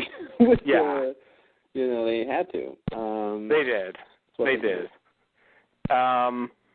Also, this scene confirms, something I think we tossed around earlier, the idea that at least some of the characters would just kind of meet at the hospital. Mhm. That actually, they literally, Sun and Locke literally arrive at the same time. Yeah. So I think that's weird. Lostpedia mentioned this was weird. Oh yeah, there's a timeline discrepancy. Mhm. Because of course. you know, when Desmond went to talk to Hurley, it had been about a week. You know, since the flight, and then then after that Desmond goes to run over Locke. Yeah. But of course, the Sun and Jen stuff was just I think that same night or the next day or something. Jen was trying to go give the watch to Kimi, which is when Kimi shows up. So yeah, all that stuff was in the first couple of days of the plane landing. Yeah. So they really should not have been able to get to the hospital at the same time, since it was 4 or 5 days separated. Maybe Sun just took a really long time to get there. Yeah, she was like, "Oh, I'm fine. Take me to the hotel." Yeah. Yeah. It was a couple days later. They spent a few days in the fornication suite, and then they just her gunshot wound started getting infected, and so they decided they should go to the hospital after all. Mhm. I'll buy it. Or second thing, Desmond's concept of time is just way off. And when he said a week, he meant like a day. And Hurley just didn't say anything? And Hurley just didn't even remember. Oh. Or didn't pay attention, or who knows what. Yeah, okay, it's just a mistake. What are you going to do? What are they going to do? They wanted to play the scene this way, so they did it. Yeah, exactly. Just do whatever you're going to do, guys. It's your show. Exactly. We're just along for the ride. At this point in the show, I'm beyond caring that much about stuff like that. I mean, yeah. If it works, if it's good, then it's fine with me. Yeah. The whole thing with this guy. Oh, I had a revelation about Ethan finally. I remember a long time ago I used to harp on the idea that he didn't take Claire because he found out about the manifest. He took Claire because Charlie told him she was in labor. Mhm. And so he thought, that he needed to spring into action and sort of take care of that. That was my impression, but later on all the characters say it was because they had a manifest and they knew he wasn't on the plane. Okay. So, but I realized what I think actually happened in that scene. Basically, when Charlie tells him that Claire's in labor, he's telling him to go get Jack.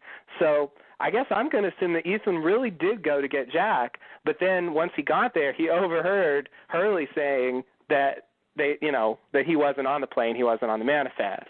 And so that's how he found out that he wasn't on the manifest, and that's when he goes to take Claire.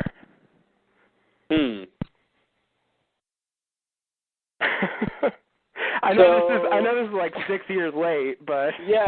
Let me use my time machine to transport my consciousness back to a couple years ago. And I know it's a giant non sequitur. So I'm going to say okay. I know. It's barely worth bringing up, but I guess just because, in earlier podcasts, if anyone still listens to those, we do, I just want to tell them that I understand that I am probably wrong about that. Okay.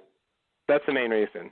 Wow. Well, maybe on a future podcast you can explain what you're talking about to me. Okay. It'll make sense in the future, I'm sure. Okay. Fair enough. So, Sun sees Locke and says, it's him. Yes. No. Yeah, no. I'm assuming that she got a glimpse of the other side when she got shot and saw Locke in her series of memory flashes, and that's why she's saying this? I'm assuming that, too. Okay. But that Any other... What? Yeah, what? Well, that does mean that, we were talking, I think last time, about how far ahead the memories could see. And if she's really seeing Locke and being afraid, then really that should mean that she's seeing Locke, as Smokey. And, so that means she's seeing all the way up to 2007. Well, okay, I don't want to go that far with it. I don't think she necessarily has to be afraid for her to say, no, it's him. I think just verifying that this other life she glimpsed is true would be horrifying enough. That's what I got from it. Okay. So, seeing him basically verifies that what her glimpse was true. Okay. But I don't think she necessarily saw the Man in Black, Locke. Okay. Yeah. I guess it just doesn't make sense to me for her to be sort of afraid, seemingly, like freaking out. First of all, she's already in that state sort of anyway because she's just been shot. She's worried about losing her baby, so she's frantic anyway. That's her baseline emotion. But then she sees Locke and puts that on top of it. But I think she was already pretty freaking out. Yeah. Yeah. Before she even saw him, Yeah. Okay. So is the idea that, she knew Jin too. Like, do you think she'd freak out? Well, that wouldn't make any sense. But it's just weird to me that she would freak out from original Locke. I feel like she would freak out about the vision, but not about just him. Mhm. Well, but that's the thing. Seeing him proves that the vision was true. Okay, what I'm assuming happening is when she got shot, she sees some images of her time on the island, and in some of those images, obviously she sees Jin and stuff, and she sees other people she doesn't know, presumably, and then she also sees Locke. But then, then when she gets to the hospital, she actually sees Locke, who, besides presumably Jin, is the only other person that exists that she's seen in both places. So that's why I think she would freak out about that. Okay. See, I'm just not thinking she's going through this thought process of, I've had these visions, this confirms the visions are true, therefore I'm freaked out. I'm thinking it's Well, that's how everyone else has reacted. That's... when Desmond sees Penny, that seems like whatever other people kind of react to when they realize what's up with the other side.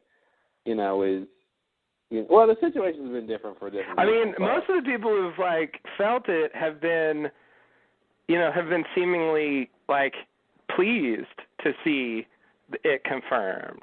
Yeah, but again, those were the people who were in the love thing. That was a different situation. Like if it was Jin or something, and she didn't have Jin in this life, I think it'd be different.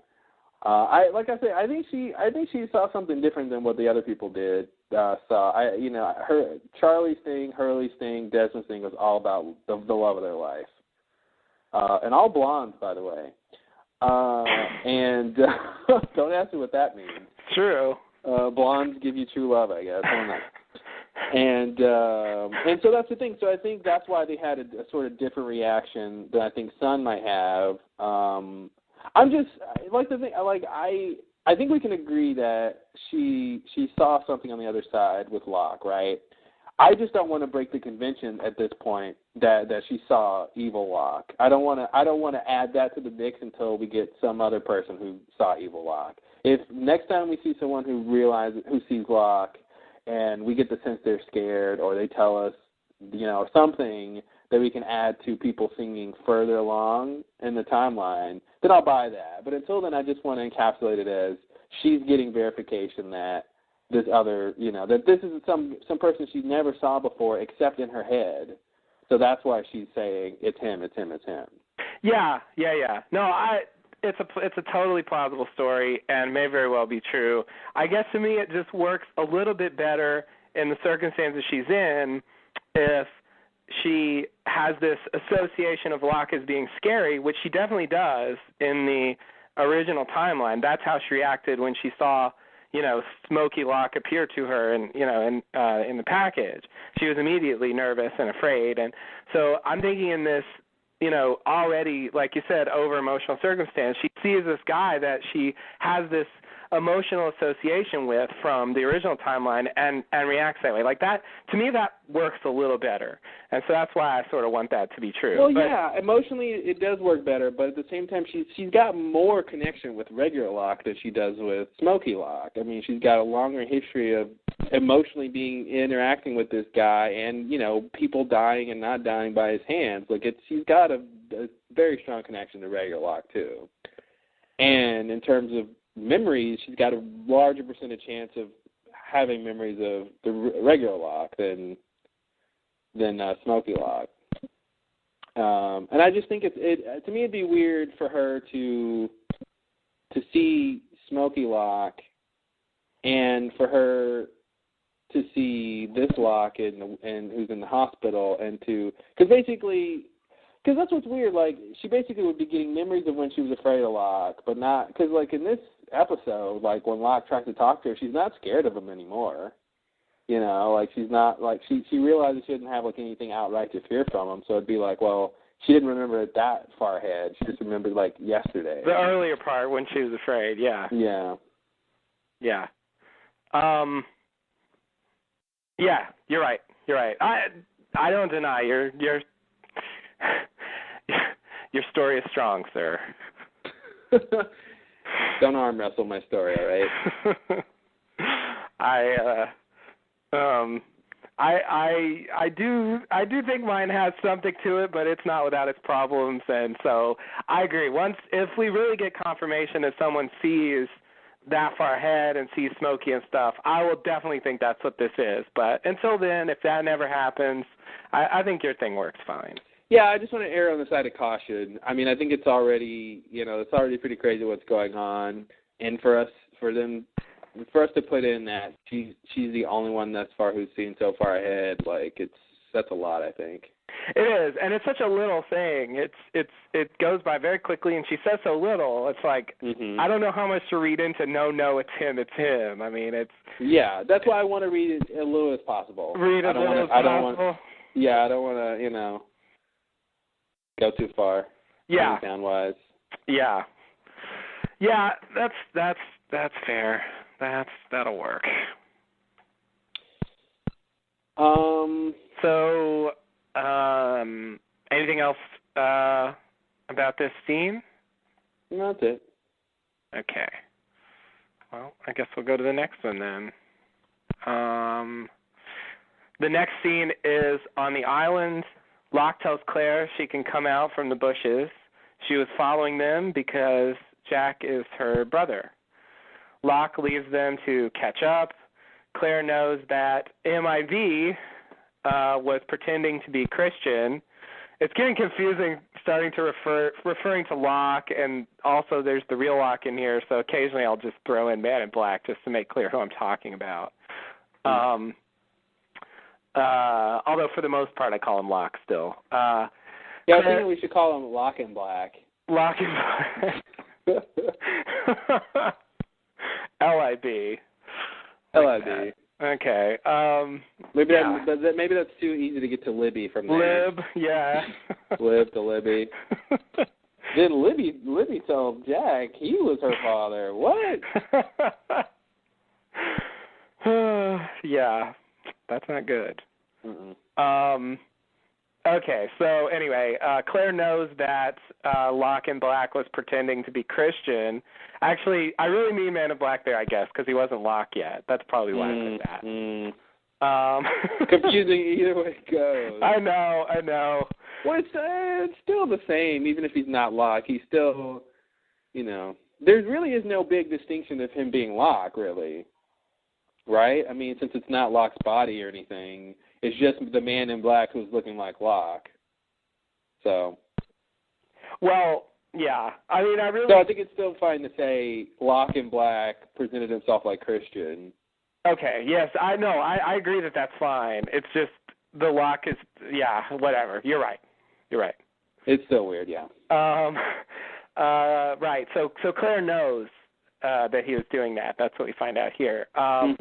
And let's see, Claire gave up hoping they would come back, but she says it's good to see Jack now that he's back. Then she says it means a lot to her that Jack is coming with them. Jack says that he hasn't decided yet. Claire says, you decided the moment you let him talk to you, like the rest of us, and whether you like it or not, you're with him now. Boom.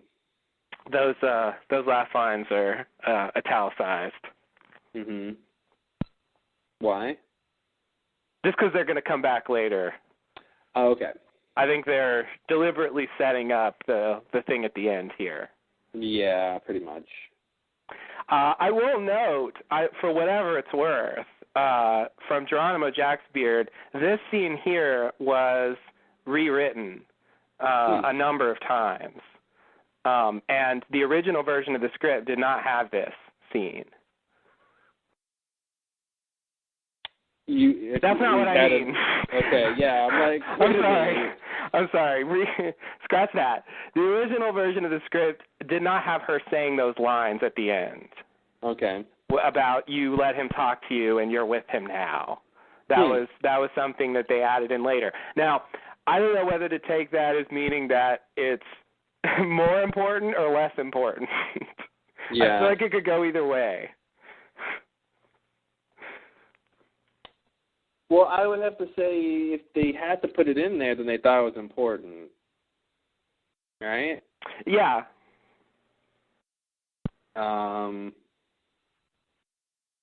Yeah, I don't know what you get. I mean, it's a pretty, you can hammer home an idea pretty well when you have it the last line of an episode. And yeah. They did that, so. Yeah, I mean, like we talked about before, the main thing you get out of this is just the idea that if you talk to him, you already decided somehow. Right. And I don't like that conceit. I really don't.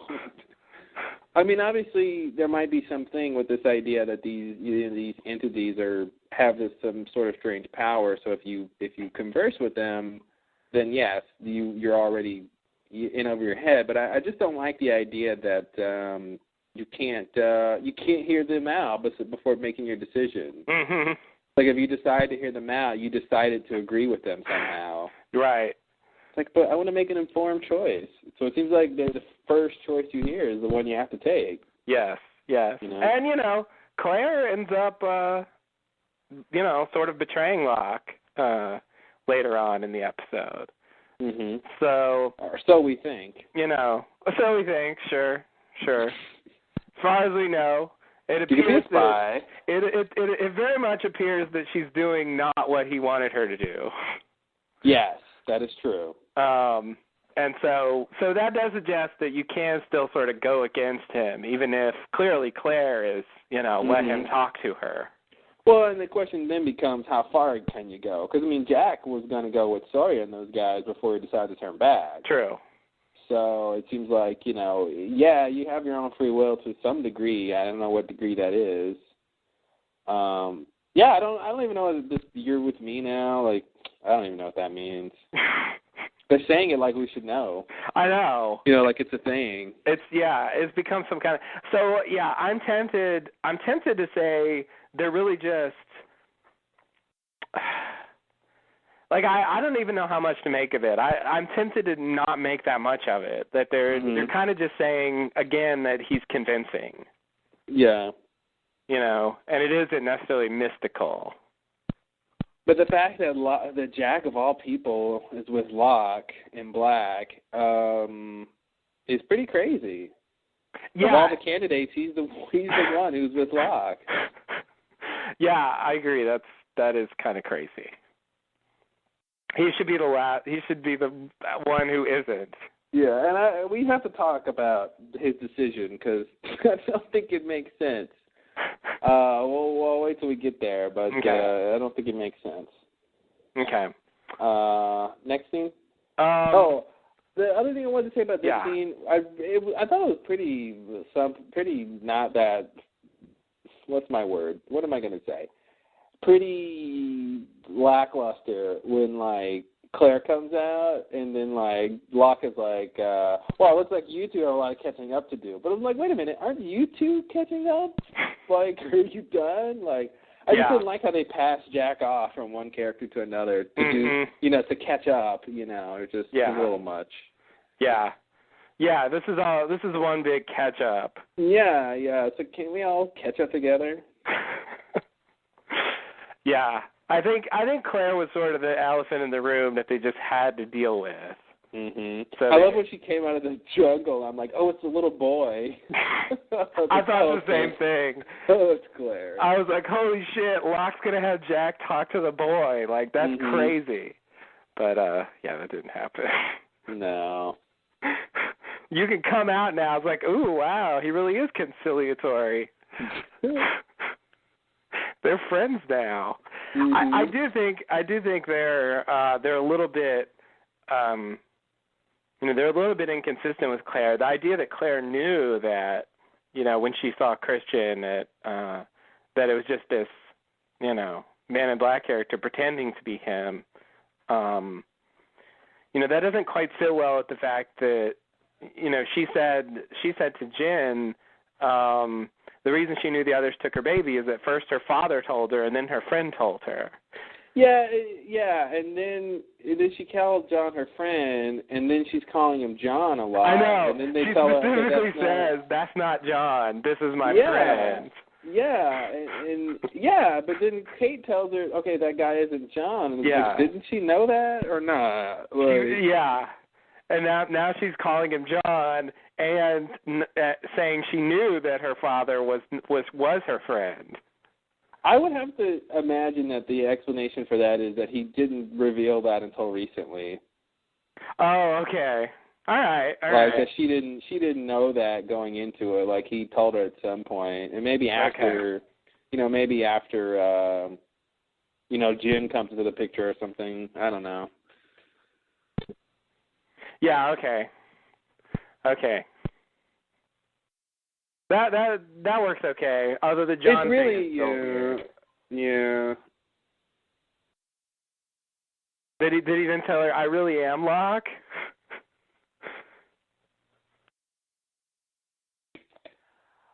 What did you say? Did he also tell her that he really is John Locke? I think she just assumed that, and I guess if I'm putting on my podcaster cap, which I should because we're podcasting, but it's kind of Why big. Why don't I have and mine on? Yeah, mine's kind of big and heavy and a little warm. But I guess I would have to say that she just said my friend. Well, I was gonna say because they would reveal who it was, but we knew who it was. Didn't we know who it was? Well, I think it was supposed to be a surprise. I didn't know who it was. I can't remember now. That's what I want to say, though. So if we didn't know who it was, then maybe that was just, she didn't want to say John Locke there. Yeah. They didn't want to have but the other thing is she specifically said that's not John. Oh, that's right. That's what screws it up. She says that's not John. Yeah. All right, next scene? Because that's perfect segue. Okay, so the next scene, let's see what happens. I'm lost. I wasn't ready. Let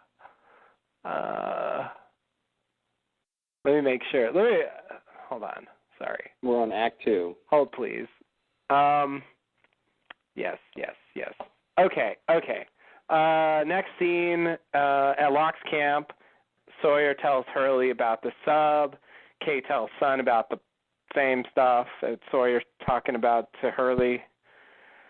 Hurley asks about Sayid. Sawyer says he's gone to the dark side. Hurley says you can bring people back from the dark side. Sawyer tells Hurley to keep his mouth shut. Claire comes over to say hello to Hurley. Jack and Locke arrive back at the camp. Locke says, it's nice to have everyone back together again. All right. So Hurley says you can always bring people back from the dark side, which I like. I like that idea. How many movies have we seen about that? Right. A lot. Yeah. But then he says, I mean Anakin, and I'm just like, okay, Anakin turns into Darth Vader. When does Darth Vader come back from the dark side? He's talking about in Return of the Jedi when at the end Darth Vader kills the Emperor and sacrifices himself. Oh, okay. I forgot about that one. Yeah. I was just thinking of the first stuff. I'm just like, wait a minute, but he. Yeah. What? Yeah. The prequel trilogy is the opposite. So Hurley really should have said Darth Vader, not Anakin. He should have said Darth Vader, saying Anakin. And it's like Sawyer would have known. I think that's why Sawyer was confused. Yeah. Yeah, exactly. Yeah, I don't think Sawyer's necessarily seen the prequel trilogy. Yeah, I don't think so. He has either. So Too busy conning people. Yeah. Well, and I think the last one came out after he crashed on the island. Oh, he definitely didn't see it. So yeah, that was the big one where Anakin goes to the dark side. Has Hurley even seen it? Hurley got off the island, so he could have seen it. Yeah, he could have seen it. And he's a Star Wars fan, so I expect he would have seen it. Yeah. All right. Anything else in this scene? It's really weird to speculate about which parts of Star Wars characters have seen. This is the show we're watching. I think he saw episode 3. I don't think he did. Yeah, I mean, this scene is really just a lot of, people telling people stuff. They're sort of catching up, basically. Mm-hmm. And it's like too much catching up to do, so they even have Kate and Son catching up when we never hear any of it. Yeah. They're probably talking about, who brings a pregnancy test on an airplane, right? Oh, now we wanted to hear that.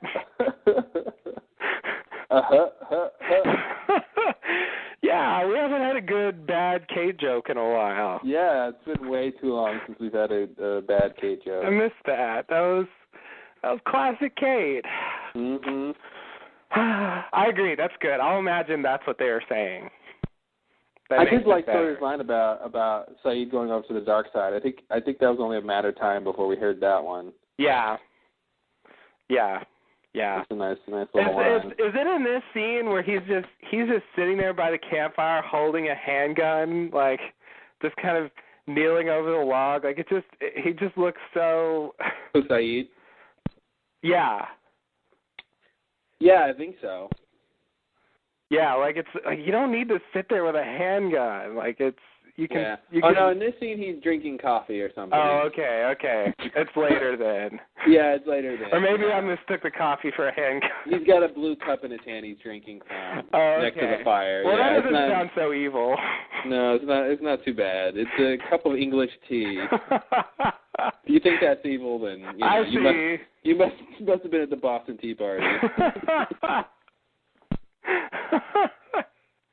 Yes. So there is still some Saeed there if he's enjoying a nice. Listen. You can you can take the soul out of the Brit, but you can't take his love of tea. I don't know. Right. Even Smokey couldn't claim Saeed's love for tea. No. Only the Queen has such power. Yes. Of course. I wondered what she did with her time. That'd actually be really funny if Saeed has to go kill. He's not British. I know. I just like the idea of him having to make a decision, and Locke tells him to do something, and then the Queen shows up and is like, "No, dear, don't do that." His loyalty is divided. Oh no, he can't decide. Oh no, must follow both. Yeah, exactly. But yeah, he's not even British. But he's so not British. But he's honorarily British, I think. He is. It's just one of those things. This season, I don't know what happened. Like over the summer, it just seems like he just lost his Saeed voice for some reason. And it seems like his voice got deeper too. Like I was listening to some clips from earlier in the show, and like he used to speak with a higher pitch. Now he's just got this really deep voice. Well, he's a bit older. He is older. That's true. It's been a while. I mean, it kind of seems like it's the way he's playing the character, but I don't know. It's weird. It's weird that he's just changed so much. Yeah. Aside from going to the dark side. Mhm. Let's see. So do you think? Well, I'm not even going to ask that here. We'll get to that later. Can I ask why? This is maybe a stupid question. Why are they trying to leave the island?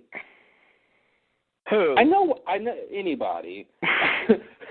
I know why, like, Sawyer wants to leave. Okay. Why does Hurley want to leave? Hurley's supposed to go back home, I guess. Like, okay, so I just want to be on the same page that these people who thought it was their destiny to come back to the island, they've thrown that out the window, right? They now just don't even care, and they just want to leave again. Like, the whole "we got to come back" was just, that was last season, 2 seasons ago or something. Here's what I'll say about that. I think some of them came back. Like, for example, I think Jack definitely came back for that reason. Mm-hmm. And I think Locke came. Well, okay, Locke was dead. I think Ben sort of came back for that reason. Yeah, well, he came back to be judged or something. Yeah. Slash get his power back if he could. Sure. And I think, Hurley came back because Jacob told him to. I think Hurley does seem like he should be more invested in staying. But the thing is, because there were dead people who told him to come back too. Yeah. Exactly. Hurley. But I think Sun just came back to find Jen. I don't think she ever wanted to stay or felt like she had to go back for any other reason than to get Jen. And I think who else? And Kate wanted Claire. Kate wanted Claire. That's why she came back. So she's also not planning to stay there. She never was. Yes. And I think Frank just had the bad luck of piloting the plane. Yeah, that makes sense. So he didn't want to be there either. So I think it makes sense for all of them to want to leave except for Hurley. All right. Which is okay. I mean, whatever. I guess Hurley's he's just a follower, I guess. He'll just go along, even though he's the leader sometimes. Everyone's listening to you now, Hugo. Yeah, I feel like that's over already. Yeah, it is over. There's that one scene at the beginning, little line where Jack asks Hurley what he should do. And then from that point forward, Hurley is not the leader anymore. Well, because he came and he gave up his leadership by taking his people to Locke's camp. Yeah. Which I still don't understand why they did that. The people or the writers? There's barely a difference. Okay. The people, I guess. Oh, okay. Well, why did the people go? They went there because Hurley wanted to go.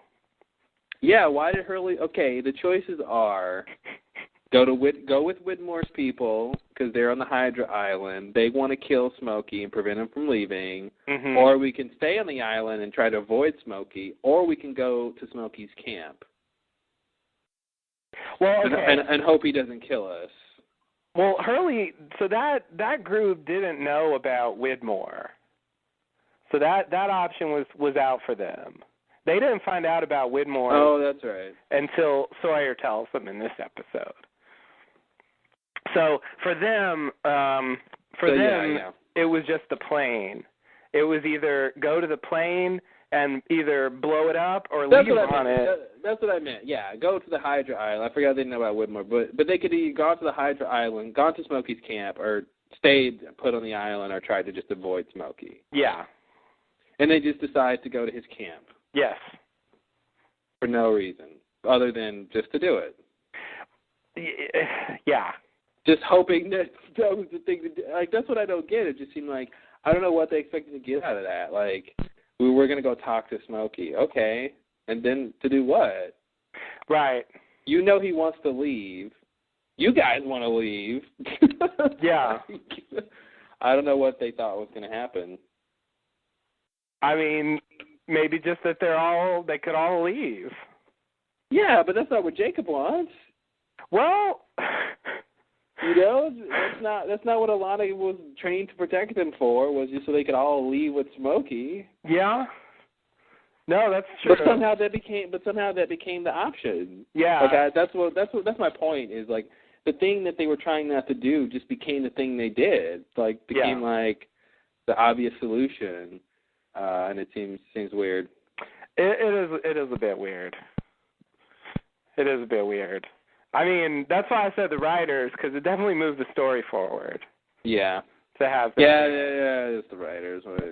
So that's why I feel like that's at least part of the reason why they did this. It is a bit shady on the character motivation side. All right. Anything else for this scene? I am good. No, I guess that's it. Okay, you want to go to the next scene then? Yeah. Okay. The next scene is a flash sideways. Sawyer offers newly arrested Kate an apple. Sawyer reads from her file. He asks if she remembers him from the plane. She does. Kate asks why he didn't arrest her in the elevator. Sawyer claims he did not see the handcuffs. Kate guesses that Sawyer didn't want anyone to know that he was in Australia. Miles then calls Sawyer away and tells Sawyer about the incidents involving Kimi, Saeed's son, Jin, Omar, and Mikhail, and says that they have a suspect pulling up surveillance footage of Saeed leaving the restaurant, and Sawyer says that's our bad guy. All right, Saeed's still a bad guy. He's, no matter every universe, he's our bad guy. So I liked how both Sawyer and Kate were wearing black leather jackets in this scene. Oh, I didn't notice that. You didn't notice? No. I don't know why clothes stand out to me, but it was like Sawyer was on, like the first shot is Sawyer eating an apple and he's like wearing this black leather jacket. I'm like, that's a spiffy leather jacket. Yeah. And then he walks into Kate and she's wearing like a jacket that looks almost identical. You know, I'm just like, this is so weird. You guys are both in these big leather jackets. It's so strange. You know what I did notice though in that vein? I was really, really distracted by Kate's hair in this scene. It was it was just so bulky and voluminous, and it was just going every which way. I was getting lost in the tangles of her hair.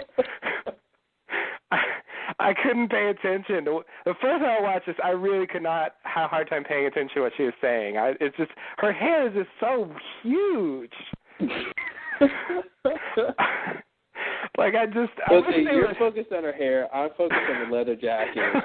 Was anybody watching the scene? No.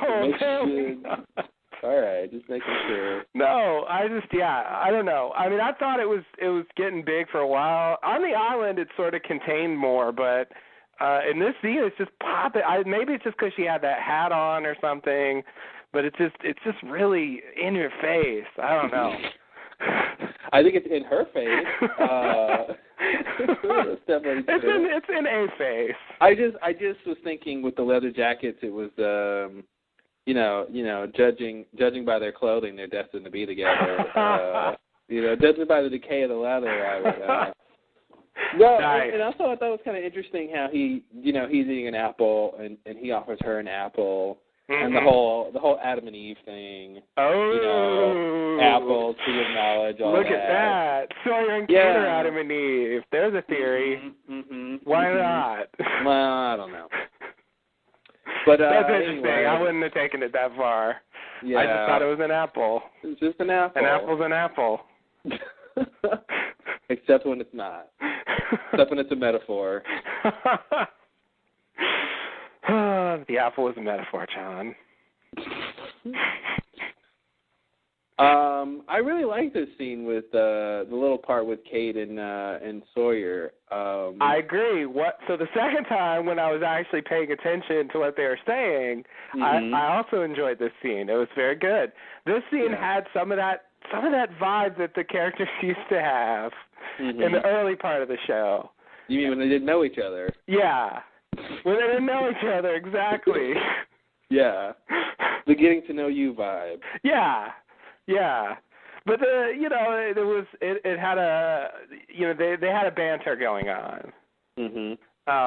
Which was nice to watch. And I guess it's before they had a lot of baggage. Yeah. At this point in the show on the island, they both have just tons of baggage. Enough to sink them. Yes. Much like the island. Right. So that's what sunk the island. All the characters' baggage. All their baggage. Wow. Who knew? Because they left it behind, right? Yeah, they did. When they left the island, they left behind their baggage. They never took their bags. Yeah, there it is. There you go. I really, really love the last big exchange they have here when Kate tells Sawyer why she thinks he let her go. That he didn't want anyone to know he went to Australia, and she's like, should I tell that to the feds when they get here?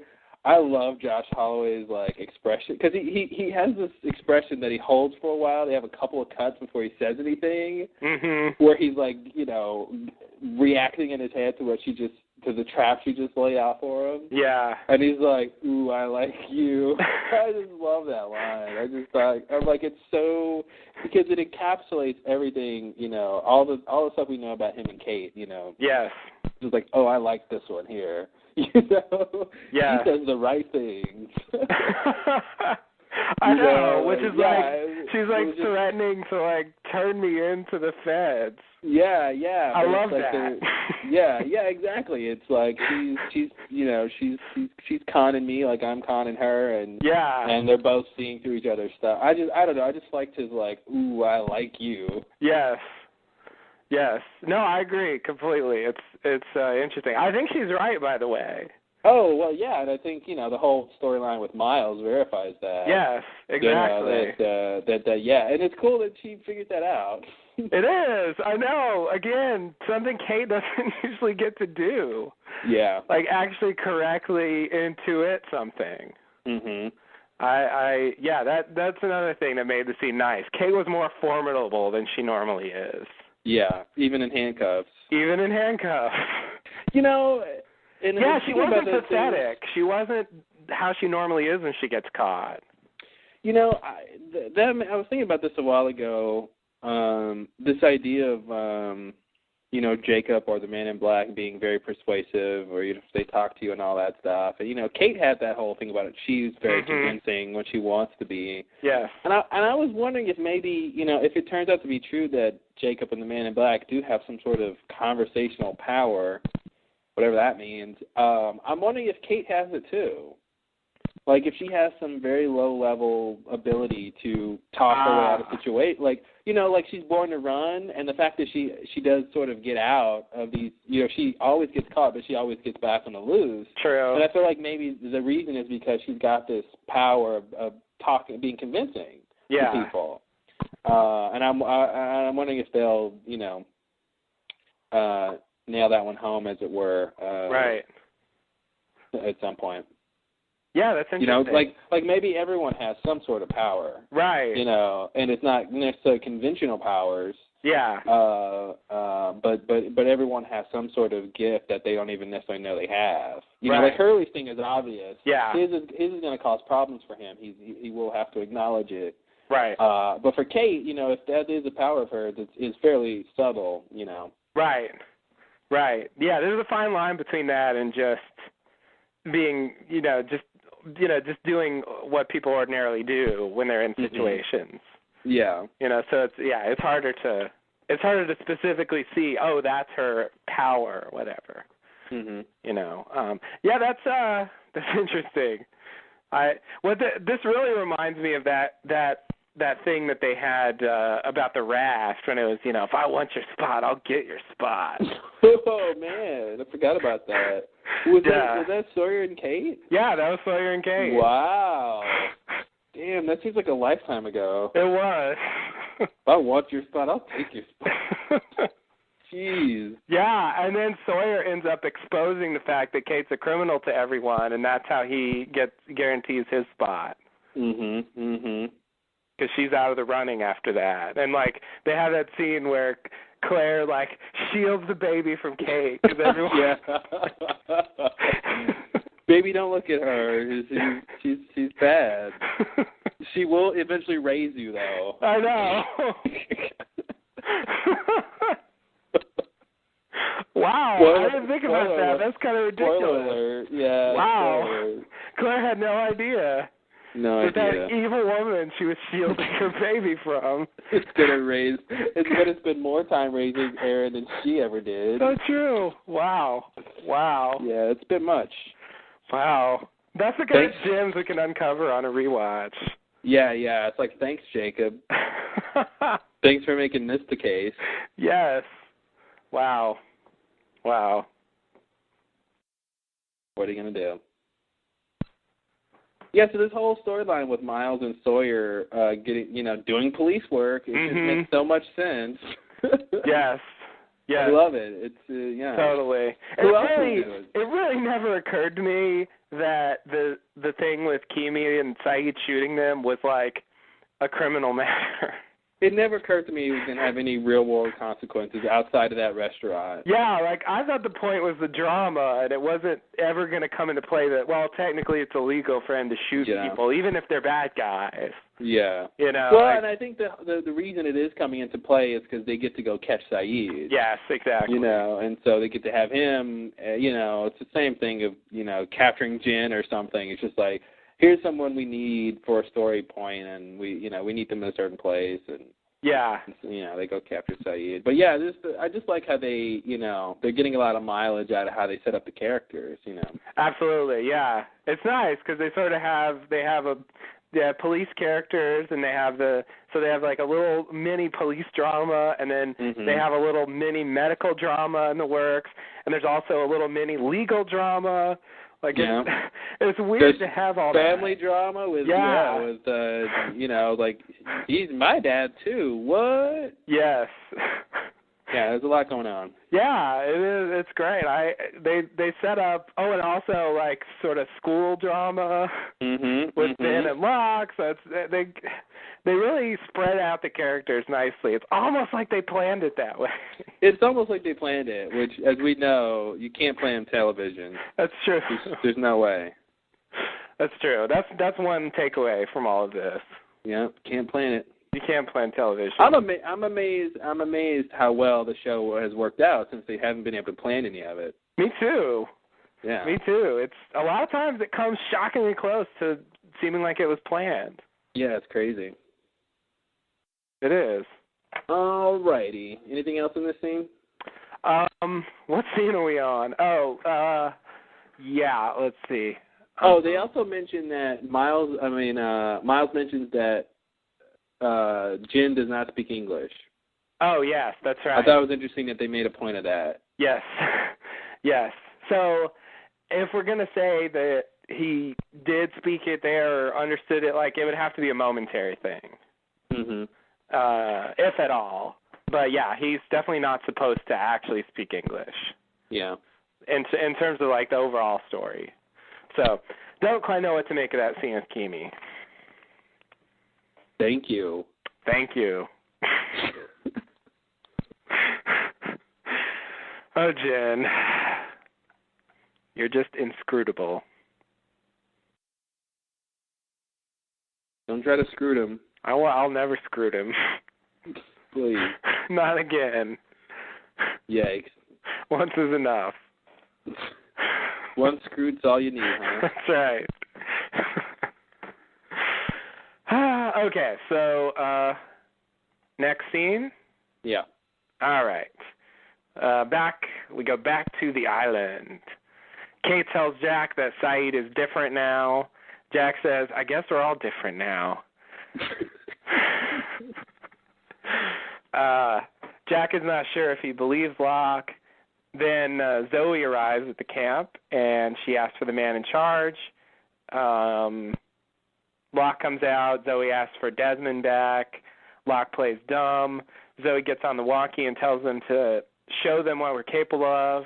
A missile explodes nearby. Zoe gives Locke until nightfall, then hands him the walkie and walks away. Locke smashes the walkie with his stick and says, well, here we go. All right. Yes. So they come to get Desmond back. So I guess this is what he was going to do with that stick. Yeah, I guess so. It's a walkie-talkie smasher. Yeah, it's hard to whittle those unless you know what you're doing. True. I haven't tried, but I believe it. So Zoe comes to get Desmond back, but it's like, you guys took gin, tomato, one eye for an eye, right? Yeah. I'm going to say tomato. I was going to say, did you just say tomato? Like, I thought I was hearing subliminal messages, and you're... God, he didn't just say tomato. That doesn't make any sense. Yeah, but when Locke, does the loophole broccoli, he really tries to go. Yeah. Exactly. Listen. I don't know what you're hearing, but I will say that Albertsons, who's this episode's sponsor, is having specials on certain produce, cauliflower, and everyone should go to the local Albertsons and check it out.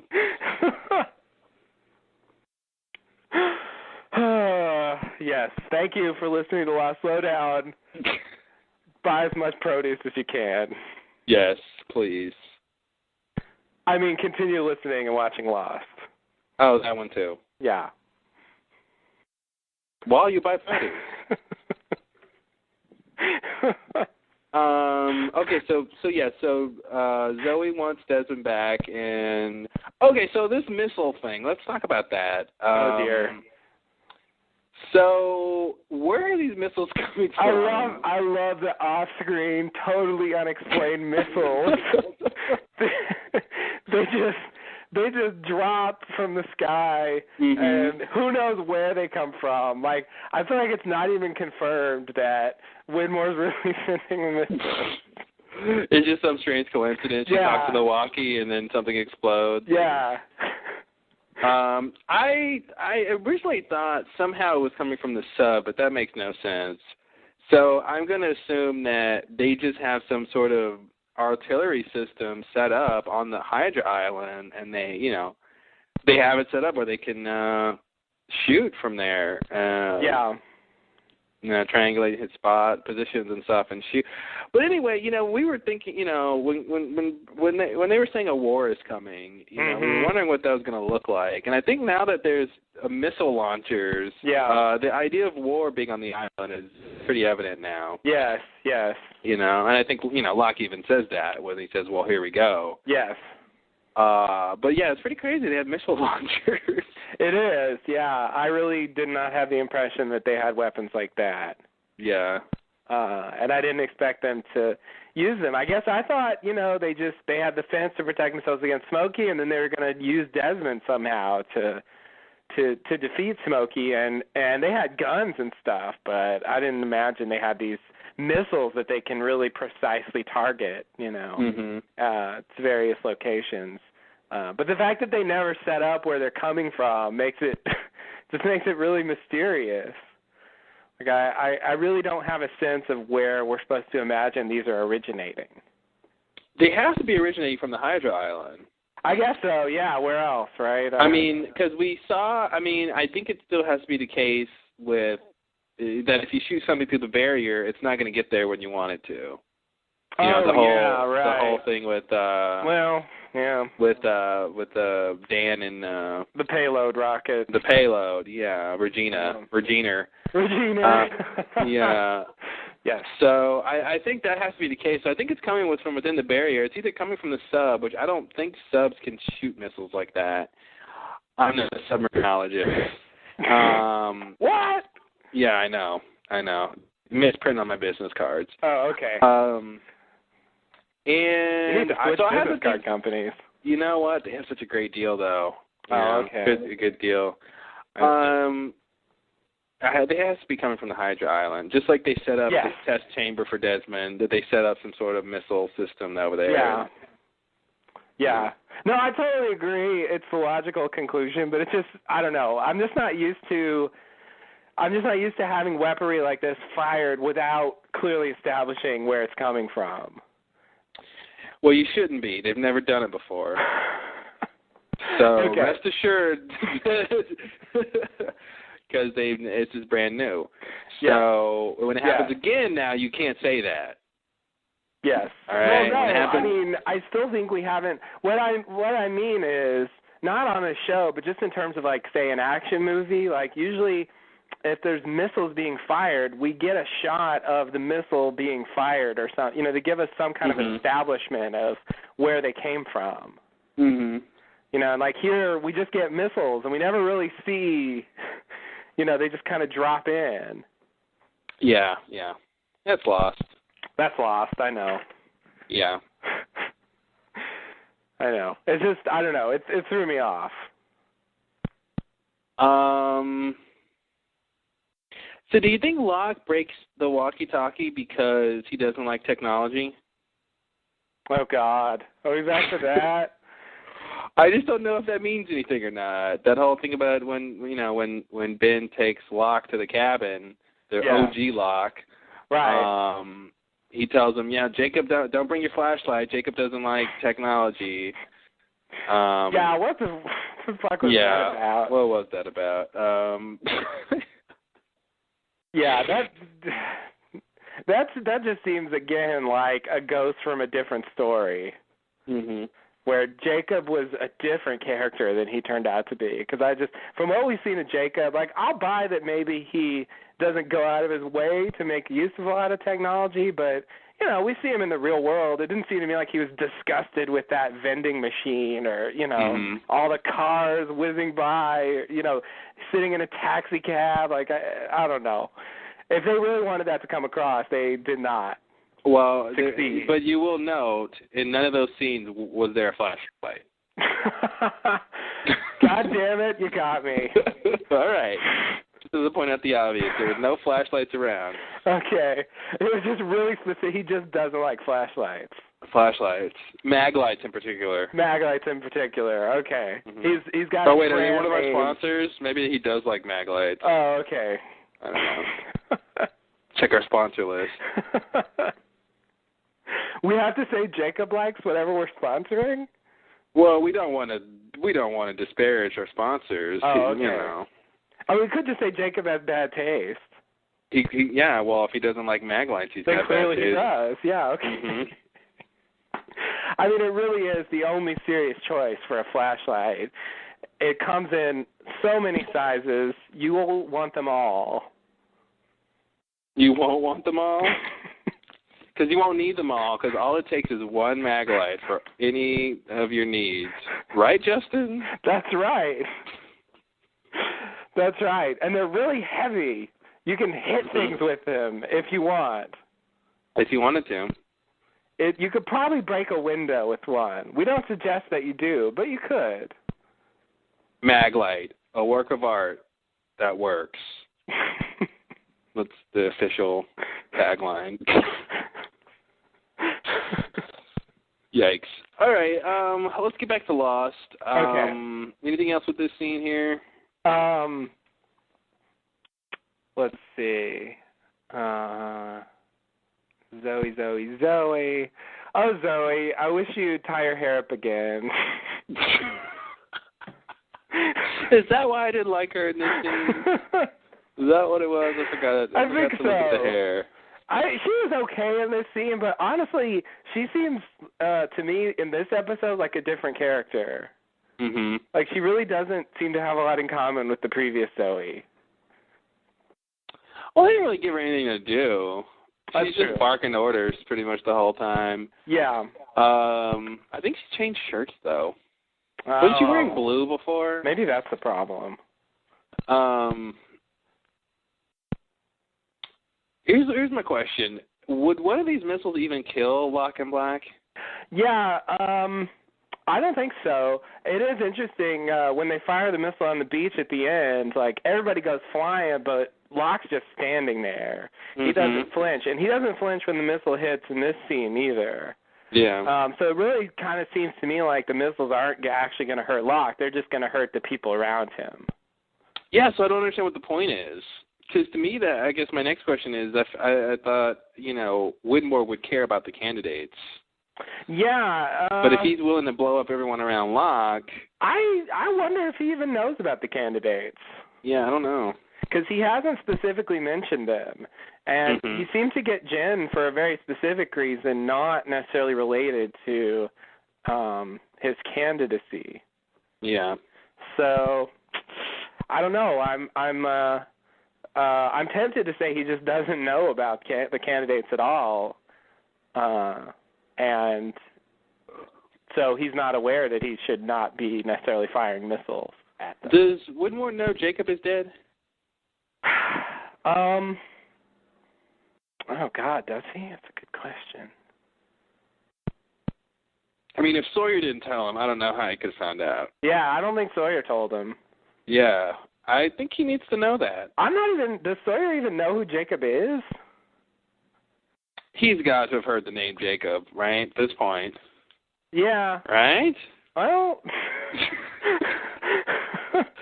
Well, Hurley was talking a lot about Jacob recently, but Sawyer wasn't with Hurley. Yeah. Yeah, like Alana's group all know about Jacob. Everyone who's with them. I mean, now that they're mixing, Sawyer ought to hear about Jacob at some point. But I feel like, up to the time he was with Widmore, he didn't even know Jacob existed. He's got to have heard of Jacob at least once, though. Right? Come on. There's got to be at some point where he was in a group of people where they mentioned Jacob. Like, where was Sawyer? Oh, but he was by himself for a lot of that time. Yeah.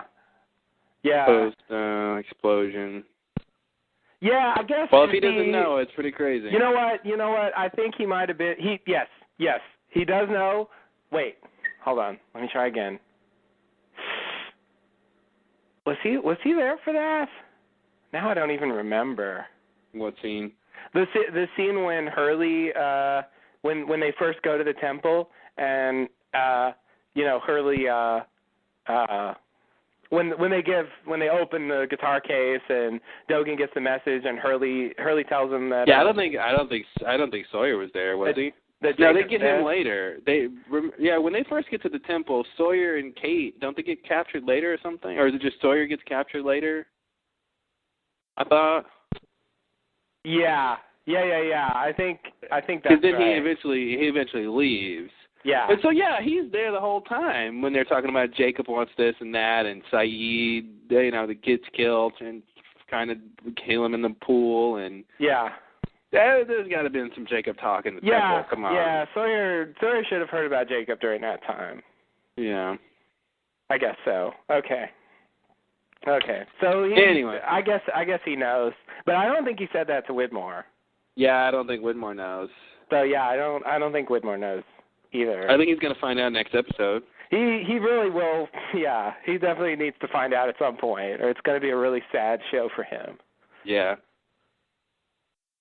Well, now that Sawyer and his group are over there, they can tell him. Yeah, that's true. Yeah, I wouldn't want him to just join Dharma where he just completely doesn't understand what's going on. What? What did you say? I don't want him to turn out like Dharma where he just completely doesn't understand what's going on. Who, Sawyer? No, Widmore. I don't know what you're saying. You don't want Widmore to turn out like Dharma? Yeah. So when when everyone was in the Dharma times and they did that whole thing with detonating the hydrogen bomb, the whole time Dharma just thought it was the hostiles, like doing an incursion on them. For the most part. Like most of them had no idea that these are people time traveling from the future. They were not hostiles, and they were specifically doing this because they knew what was happening later. Like they were just totally clueless about what was going on around them. That's what I'm saying. Oh, you don't want to... Oh, okay. I don't want Widmore to turn out where he never knows Jacob's dead. He doesn't understand what the stakes are, like why Locke wants to leave. Like he just doesn't get it at all. Like that's what I mean by don't want him to turn out like Dharma. I see. Yeah, because it's just weird that they, except for maybe a couple of them that never really understood what was going on. So, But they got to end up in a ditch. Yeah, that's true. Good point. Yeah, so, There's always a brighter side. Silver lining, come on. Yeah. Yeah, good point. Good point. The ditch. Alrighty. Okay, so I wanted to say what? Go ahead. I have one thing to question, which is, why is Zoe Widmore's number 2? Like, who's number 1? Like, Seamus? Oh, I guess I thought Widmore himself was his own number 1. Which makes no sense to me. That's what I kind of assumed he was trying to say, was like, she's the number 2 in Widmore's camp. Yeah. But saying it's Widmore's number 2 seems like there means Widmore has a number 1. And if it's himself, then he's just a conceited bastard. Yes. Well. Which, hey, I'm not saying it's the case. What do you think we should do, number 1? I don't know. Whatever you think we should do, number 1. Take off your pants. Wow. This is answer to everything. For himself. Nothing's too good for you, number 1. Exactly. Not even yourself. Yeah. Yeah, it seems like maybe they just kind of dropped the ball on. They should have said number 1. Mhm. Because I think that's what they mean. Because I think Seamus is under Zoe. Right? Come on, Seamus. Yeah. Sorry, Seamus. There's 3 Seamuses out there listening who are not listening anymore. That's all right. We will miss you. Indeed. Okay, that's all you wanted to say? That's it. Okay. Real quick, Jack's little line, I guess we're all different now. Yeah. He didn't really get the gravity of what was going on here. Yeah, did he just totally miss the point? Yeah. Like, it's weird to me because Jack in particular, has some insight into what's wrong with Sayid. Yeah. Really more so than any other character does. Yeah. Since he got, told explicitly, not only Sayid, but Claire as well. Yeah, he forgot. Yeah, it really seems like he totally forgot. He's not acting like he remembers that stuff. No, I think once the temple was destroyed, he forgot all that he learned there. He did. Wow. Yeah. Wow. Yeah. Yeah, it just reminds me that when he met up with Kate and she was like, I'm going to look for Claire, and he was like, I don't know, they said something happened to her. That's all I got. Remember our early theory about the island and the idea that the reason why people don't talk to each other about the big things that happen, which this idea of the island, and like no one really kind of wanted to go home that badly, like the island over time just makes you not want to, just not want to go home or be interested in the things you should be interested in. It's like, that's what reminds me of that with Jack, of like, there was something important. And then, you ask him 2 days later, he won't even remember anything. Yeah, I don't know what he said anything. It's just, it was like faintly in his memory, but later on it's just totally gone. Yeah. That's what it seems like. I think that theory is really just kind of a cover for, bad writing. Yeah. Like that's just they write these characters in a way that I guess, all the stuff they know, they don't want to come into play at every second, and so they just kind of have them forget or remember whenever it's convenient. Yeah. Because, it's just, I don't know, maybe Jack's supposed to have his mind on other stuff or whatever, but yeah, it's he's just not getting it. Yeah. He's different, man. We're all a little different now. What? Yeah. No, Jack. Sayid is eating his own arm off. We're all a little hungry, Kate. We're all a little hungry. Yes. Yes, exactly. I don't know. Sayid came back to life after he was dead for 2 hours. It's just like, Jack, anybody, wake up. I don't know. But yeah, whatever. It's just this is Lost, and I love it anyway. Yeah.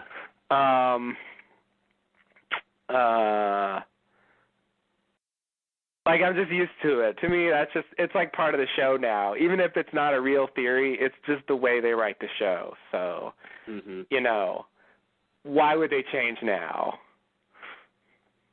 No reason. Okay, so let's see. Yeah, I guess that's it. So you want to go to the next scene? Yeah, let's do that. Okay. The next scene is a flash sideways. Claire walks into an office building. She asks at the front desk about an adoption agency.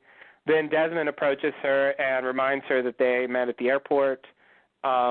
She walks in, and Desmond follows her and suggests that she get a lawyer for the adoption process.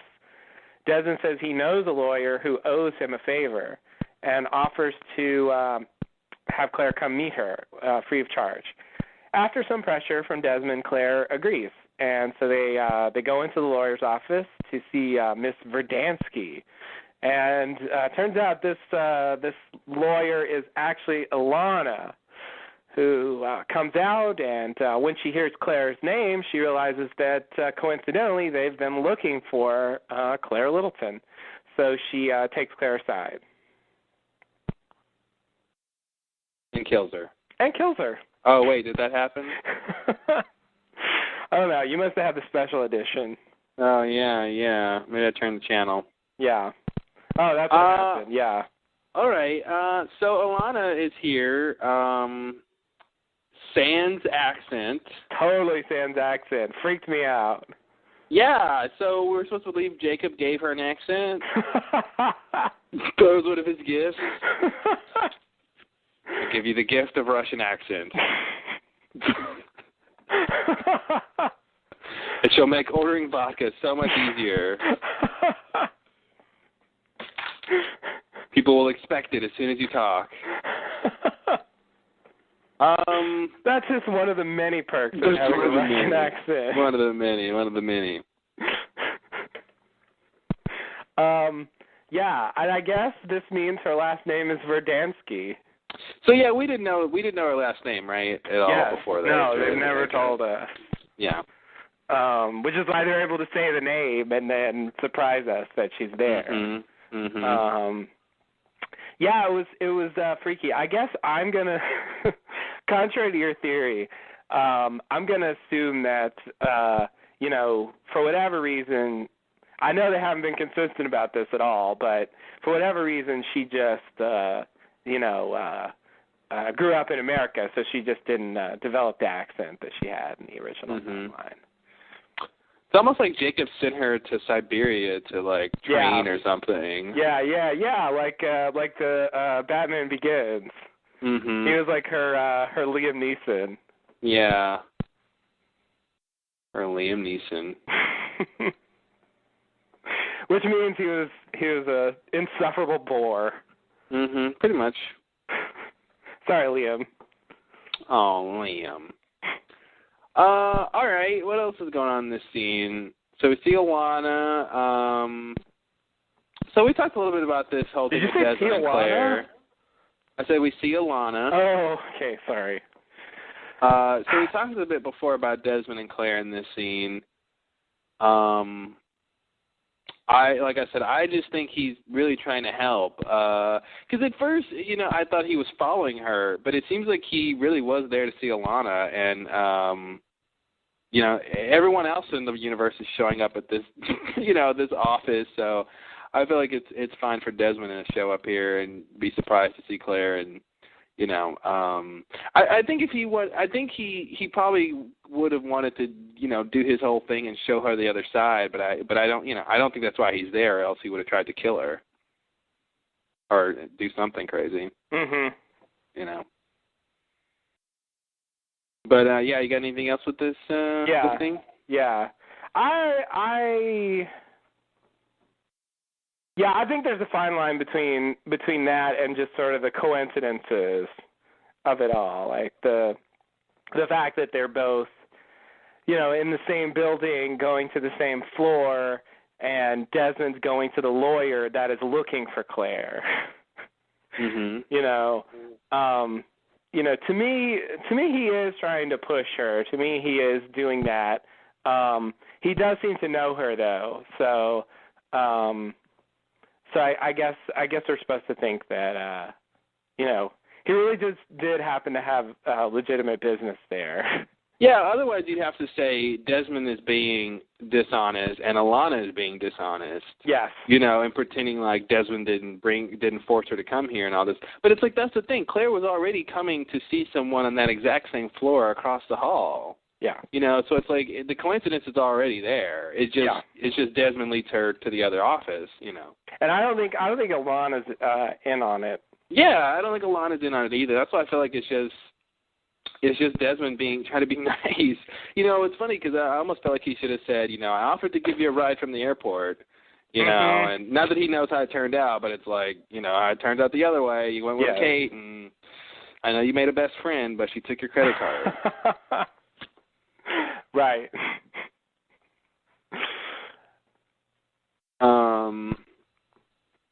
Yeah. What else in this scene? Let's see. Yeah, is Claire ever going to complete an adoption process? As Asaki said, she wasn't meant to adopt that baby out. I guess not. So, yeah. Jesus.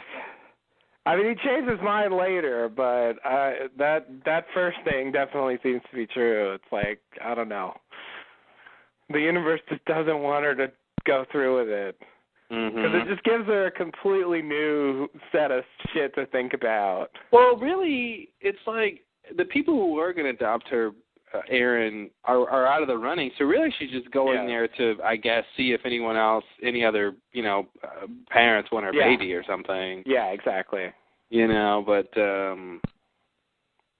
why is it that where Alana works, which is the same, she's a lawyer, she's Desmond's lawyer, or at least works with Desmond some things,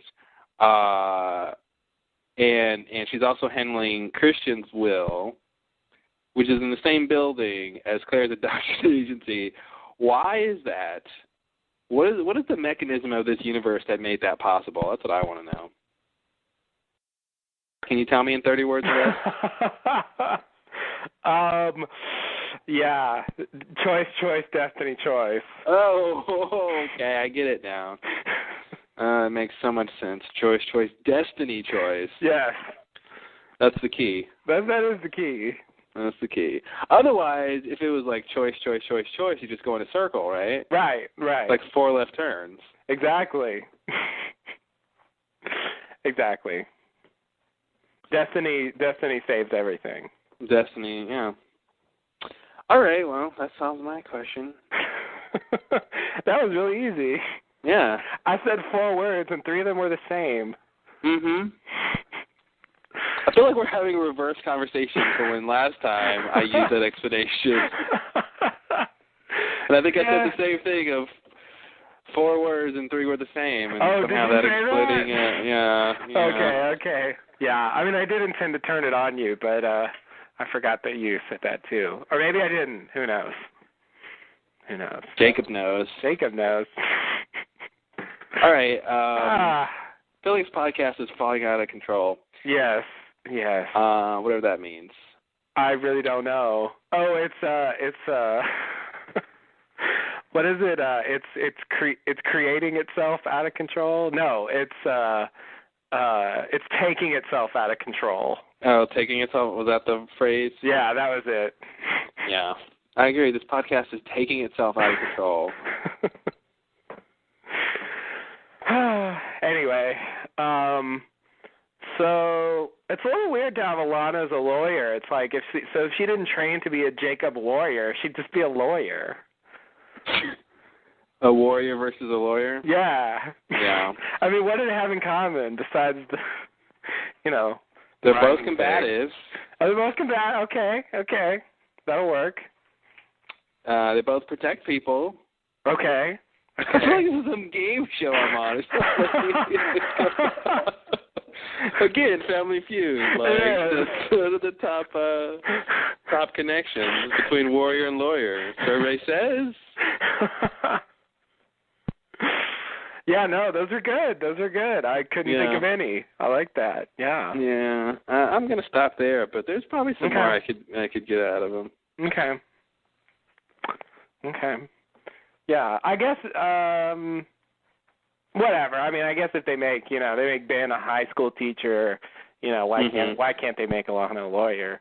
Yeah. Although actually, when Desmond said, I'll take you to see my lawyer, before I heard him say that it was a she, I actually thought it was going to be that guy who was Ben's lawyer. Yeah. Yeah.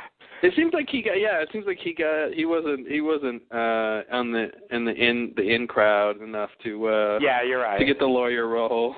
Yeah. It would have been weird. Alana Cameo's way better than that. That guy is probably like,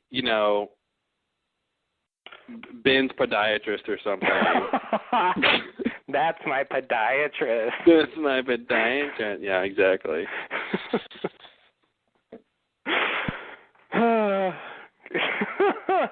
Oh, yeah, wow.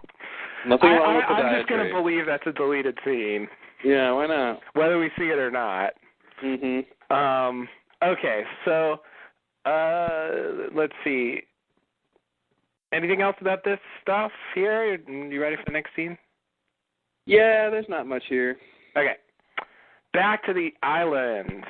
Locke says they're going to the other island, that's the Hydra Island, to get on the plane now.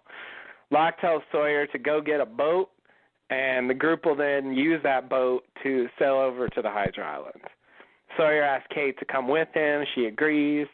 Locke calls Sayid aside. Sawyer calls Jack aside and tells him that they're not going to go pick up Locke. Sawyer has a deal with Widmore, and he tells Jack to meet him at the boat. Sawyer invites Hurley, Son, and Frank in addition to Jack, but not Sayid and Claire, because Sayid is a zombie and Claire is crazy.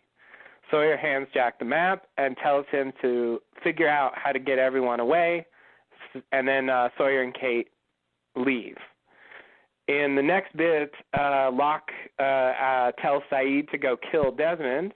Locke confirms that Sayid still wants what he asked for. Sayid says that he does and leaves.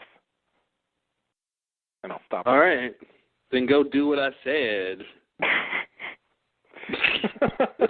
I love that line. Somehow it's in the same family of don't tell me what I can't do. Oh. Seems like it's like somehow the converse of that of, okay, not telling someone what they can't do, but go do what I said. Yeah. Do or something, I don't know. I told you what you could do, and you better do it. I told you what you could do, so go do it, yeah. Yeah. So yeah, this is one of those scenes where all the plans are being made. Plans, yeah. Mhm. So let's see. Yeah, I think a big problem with Sawyer's idea that he's got to deal with Widmore. I don't know if he remembers what the details of that were. Yeah, it seems like he was the last one to know that the deal was off. I think we all assumed the deal was off. Yeah, when we he made talked about deal. the fact that his plan fell through a while ago. Yeah. I mean, as soon as Locke showed up, and it was clear he knew Widmore's. I mean, the whole point was Sawyer would tell Locke that the coast was clear and lead him into a trap that Widmore would set for him. Yeah, so Sawyer, then that would make me think Sawyer doesn't know Locke went over there. I guess so. Although, I believe he knew. Yeah, okay. I guess he knew that Locke and Sayid left, but he didn't. That's the thing. He said,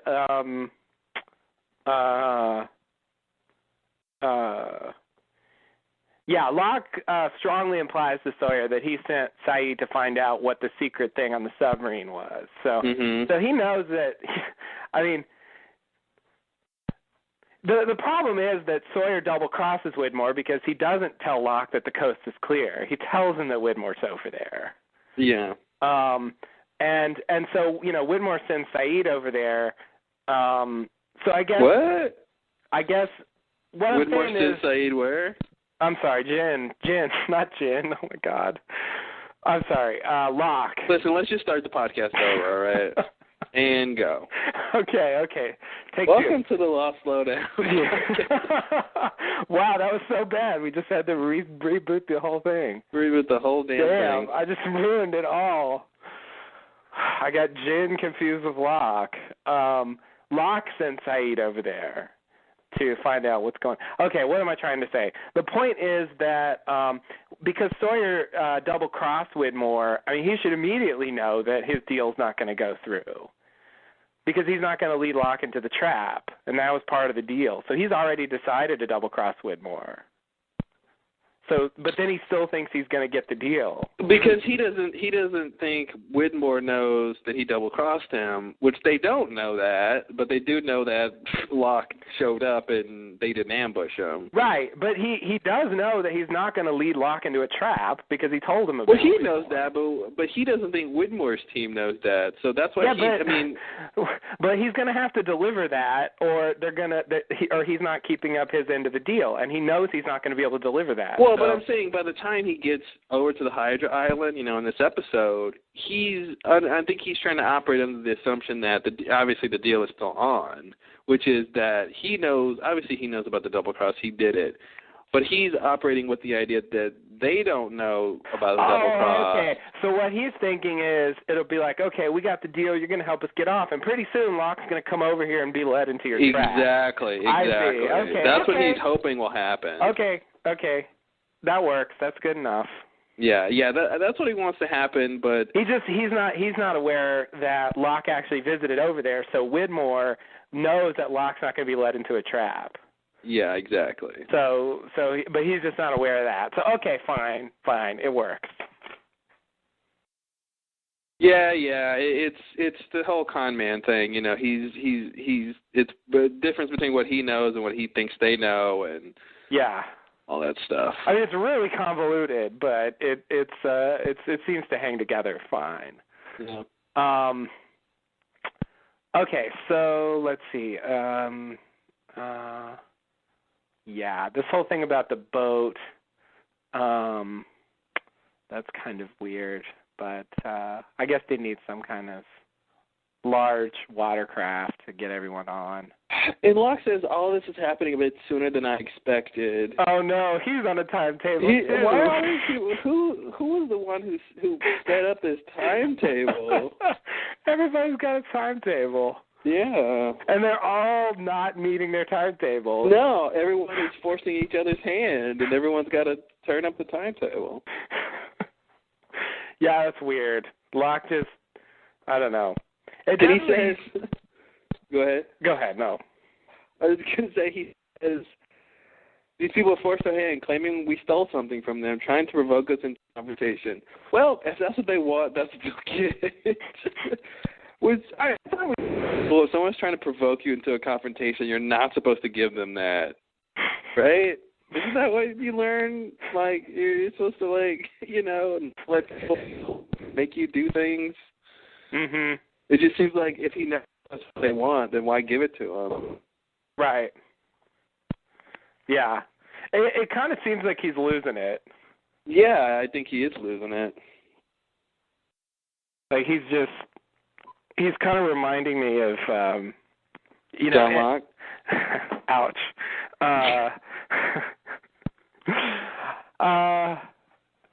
Yeah, I was actually going to say, like, end of season 3 Ben.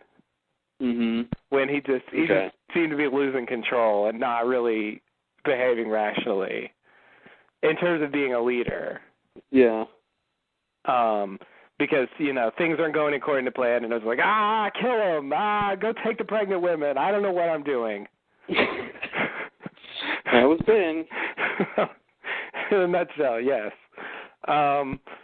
Yeah, so, but also Locke, I guess, and the fact that he's impulsive and doesn't seem to have a clear plan. He's just sort of like, okay, well, we'll just go confront them, but it seems like he just, I don't know. I guess the boat part of the plan was a weak point. Mm-hmm. Because they end up just kind of standing on the beach, waiting for a boat that's not coming.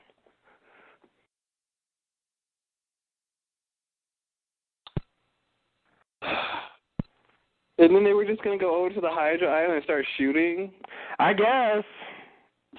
All right, Locke. It was wartime. I guess that's a good strategy if you're a smoke monster. Yeah, I mean, really, he needs to get some of them to knock over the pylons, and then he can just smoke you up and, go to town. Yeah. Which seems pretty easy. Those things are on tripods, so you can just grab one of the legs and knock it over. Yeah, exactly. They're not as good as the actual pylons. No, they're really not. Yeah. They're the portable version. It seems like they should be like the portable ones should have like an electric fence around them too. Oh yeah. Yeah, that would make them a lot better. We should write to the company that makes those. And, we should. Widmore Industries, I'm sure. Widmore Industries. Of course. Who else?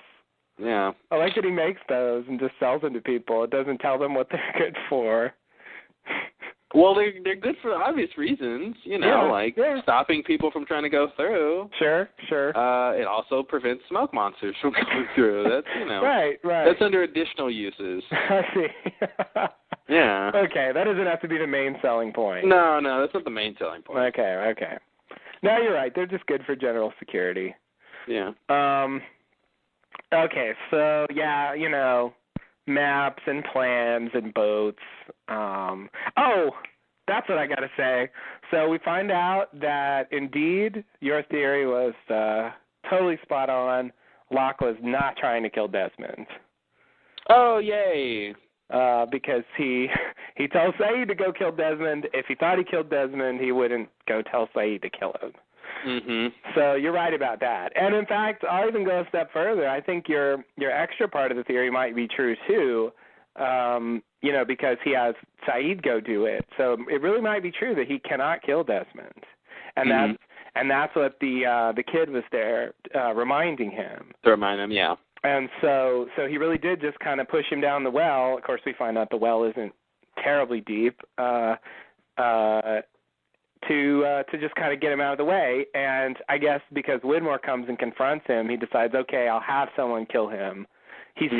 I guess he decides Desmond is valuable enough to them that, Yeah, I think he was going to kind of wait and see what they needed Desmond for. Like, it would present itself as like this whole idea that everything's happening a bit sooner than he expected. I guess he thought he had some time before, like he could figure out what they were going to use Desmond for, but... Yeah. He's like, okay, we don't have any time now. Let's just kill him so that they can't use him. Yeah. So the best I can say for myself is that I eventually agreed with your theory. When I originally watched it really came across like he was trying to kill him to me. Mm-hmm. But obviously, they didn't mean that because that's not what they're doing. So it's anyway. Like the Abaddon wheelchair scene all over again. Yeah, very much like that. Mm-hmm. In fact, virtually identical to that. So I think when there's an ominous character who may or may not be trying to harm another character, you should just believe whatever I say. Yeah, I guess so. You just have a good intuition for those things, and I just immediately assume they're trying to kill the person, no matter what the circumstances. Yeah. So, yeah, obviously not. Also, they do at least readdress the fact that, the promise he made to Sayid to, give him Nadia. So it isn't completely gone from the plot. Yeah, no, I'm glad they brought it up. Yeah, because it definitely seemed like Sayid didn't even give a shit anymore. He was just going to do all Locke said for no reason. How does Sayid even know where Locke took Desmond? Ooh. Because he told Sayid, go back to the camp. Me and Desmond are going to go for a walk. Or yeah, you're right. You're right. I guess there's a deleted scene where he tells him how to find the well. Yeah. Or they cut some lines out of this scene where he says that. Find the well, and you shall find your Desmond. Yes. Those are the scenes they cut out. Yeah, they're short scenes. Yeah, little ones. Yeah, I'm assuming they just didn't, I don't know, Oops. want to spend time on that. Or forgot. Because we know. Or maybe that's just where Locke keeps everything. Oh, okay. That's just his keeping. It's always in the hole. well. Okay. Perfect. This is my well. I just put stuff in here. Put stuff in here. Where else are you going to put stuff? Yeah. Yeah, I like that. That'll work. Okay, so let's see. Anything else about this scene? No, that's it. Okay. Next scene.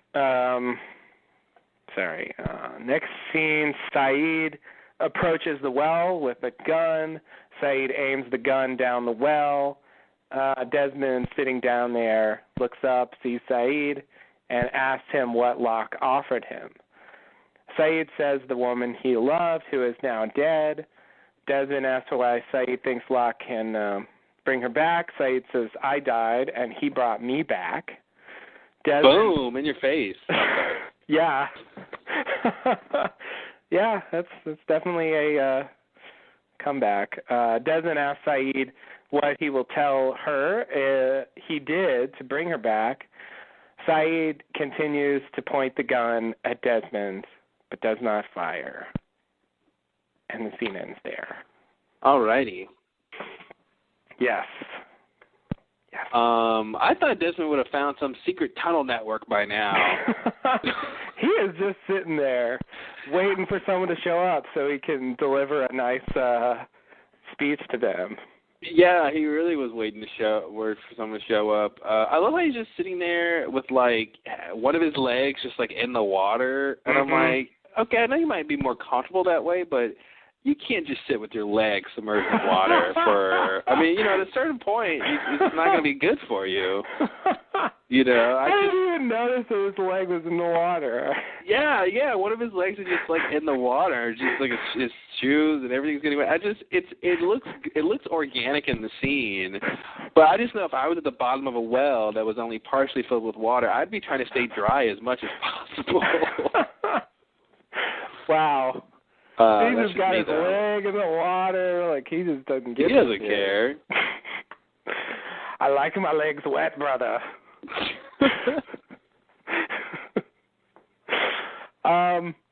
Yeah, okay. So I have to say, in this scene, Desmond seems nothing like the,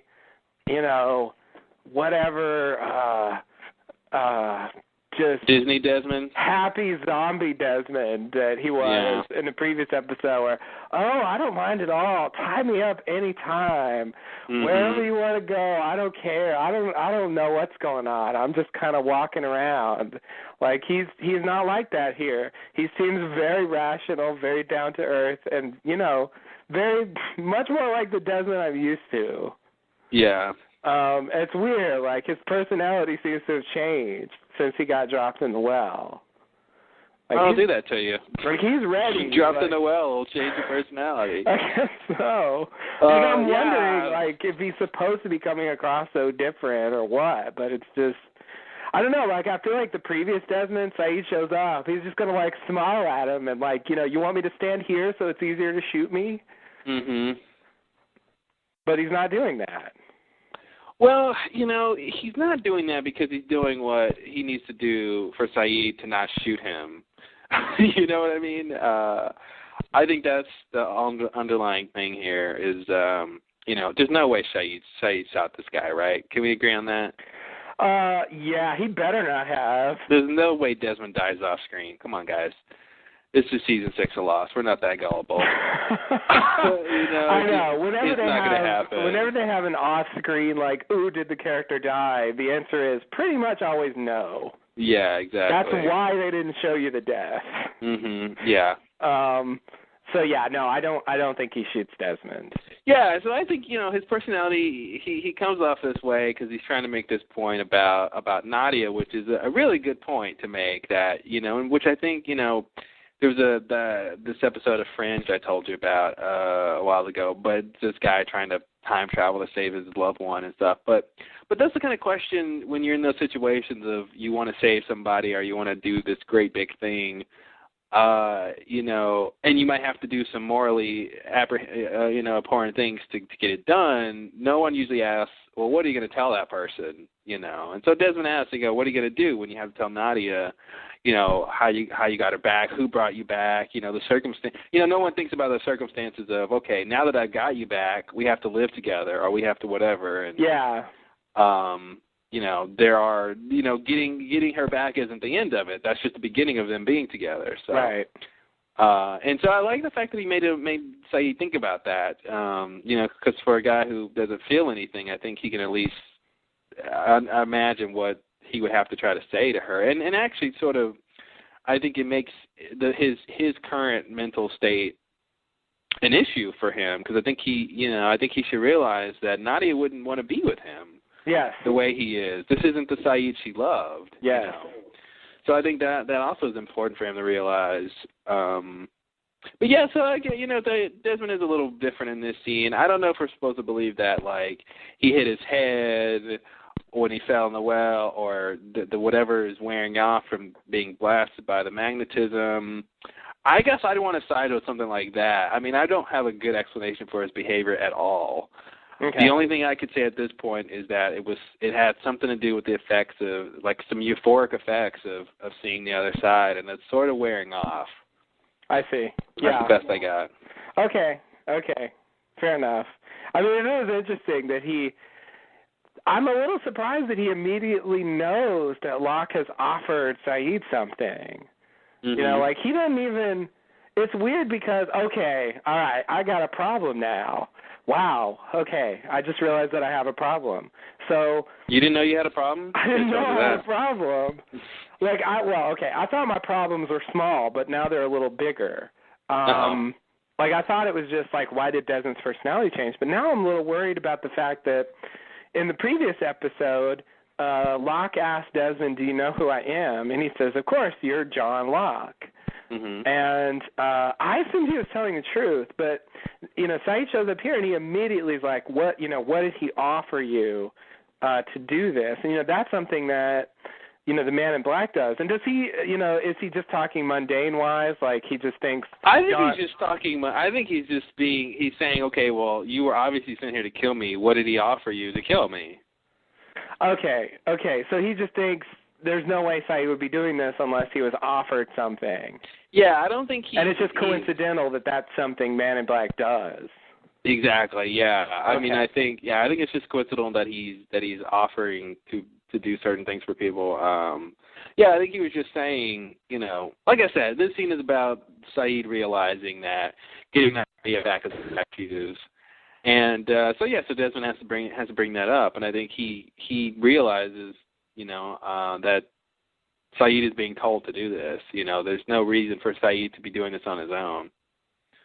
I guess he just assumes that he offered him something to do this. Okay. Problem's not so big.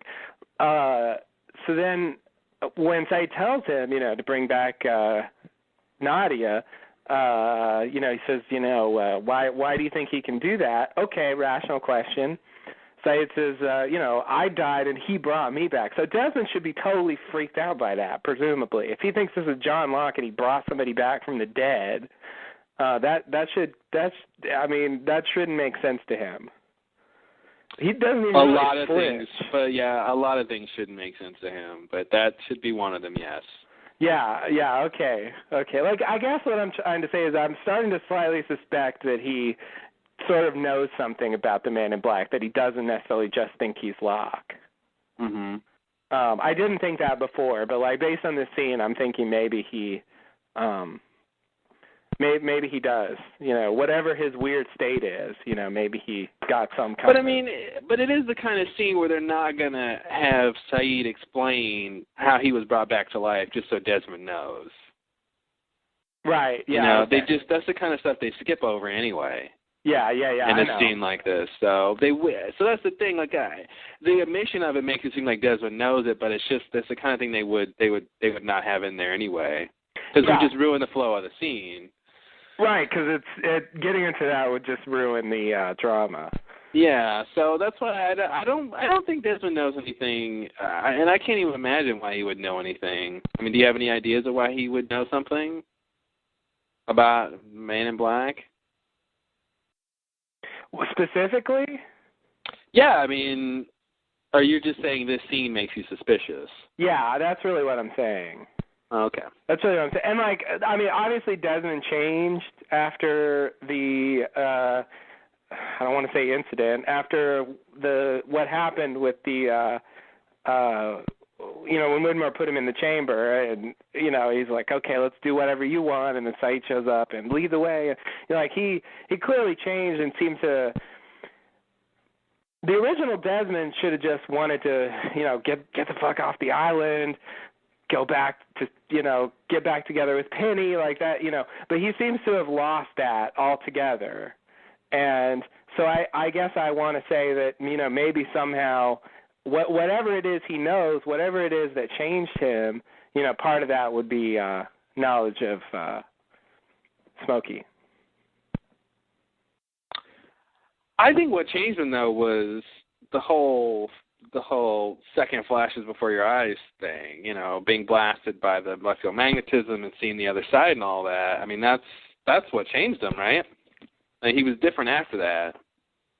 Yes. Well, so yeah, but why would just that make him not want to leave the island, not hate Widmore anymore, not care seemingly about getting back together with Penny, and just kind of willingly go along with whoever shows up like that? Well, I mean, he's glimpsing an entire new universe where he's got this whole other stuff going on. I mean, that's pretty life-altering. And it might just make him feel it might make him feel like his actions are meaningless.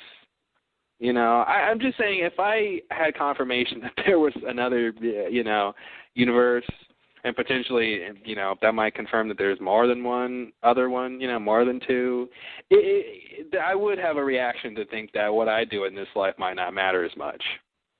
So I don't know, I feel like something like that is Desmond's reaction. But it wouldn't make me stop caring about everything I care about. Oh, true. It wouldn't stop you, but it might make you stop caring about getting off the island if you think, well, you're very important and special and you have some purpose or something, Okay. So I don't know. I can't pin him down at this point. He's different, and I don't know why. I can just say that I feel like it's due to what happened to him, and it's has something to do with this confirmation of the other side, and I don't know why that makes him, like at the beginning of that when he just said, "Oh yeah, I'll go with you, Saeed," or "I'll do whatever," I don't know. I don't have a good answer. Okay, that's fine. Besides the fact that they just needed him to do that, they needed him to go talk to Locke. They needed him to get trapped in a well, like, Okay. That'll work. When Saeed says that he brought me back, do you think is that like a reveal? Are we really supposed to think that Smokey literally brought Saeed back? Well, yeah. I mean, I think that's pretty much what Dogen told us before, right? And I think this is just Saeed confirming it, that this is what Saeed thinks too. Because Jack told Saeed, I didn't bring you back. What did he say? Did he say Locke did? What did he say? No, he said they did, meaning the He other. said they did. That's what he said. He said they did. And so so this was my I took it to mean that Saeed is now thinking that Locke brought him back, which is pretty much, I think, right. I just want to know what Locke thinks about that. Well, yeah, that's the point. That's the thing. Like it's. The way he says it makes it sound like he did it intentionally, but yeah, it's not so clear what Locke thinks. Yeah. I'm not even sure if Locke is aware that Saeed was dead. Like I don't think he. It's almost like someone needs to just tell Locke, hey, do you know when people die here, sometimes they get claimed by you? You got a whole bunch of claim people over here, baggage claims. Yeah. I agree. I wish Jack's hanging out with Locke. He knows all about that stuff. He really should. He should bring it up at some point. And it makes me think of that line later in another scene or two when Locke is trying to talk to Sun, and she says, "You did this to me," and he's like, "I didn't do anything to you, Sun." And he's like, "What?" Like, why would you say that unless, us as an audience have been thinking about him doing things to people? Right. So I don't know if we're supposed to think that he would answer that kind of way about Sayid too. Like, "Oh, I didn't do anything to you, Sayid." Yeah. Yeah. Possibly. Although I didn't think he did anything to Sun. Well, yeah, that's the thing. He didn't do anything to her mystically to take her voice away, but he of course did scare her into running to the tree. Yeah, exactly. Which is what she's talking about. So the thing is, if he can't even admit to that, I thought she was saying that he was responsible for her being unable to speak English.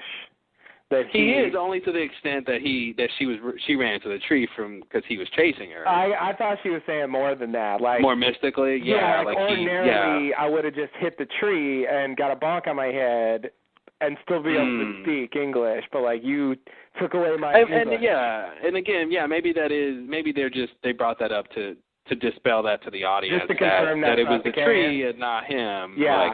Which I assumed it was the tree anyway, because why would he do that to her? Yeah, it's just weird.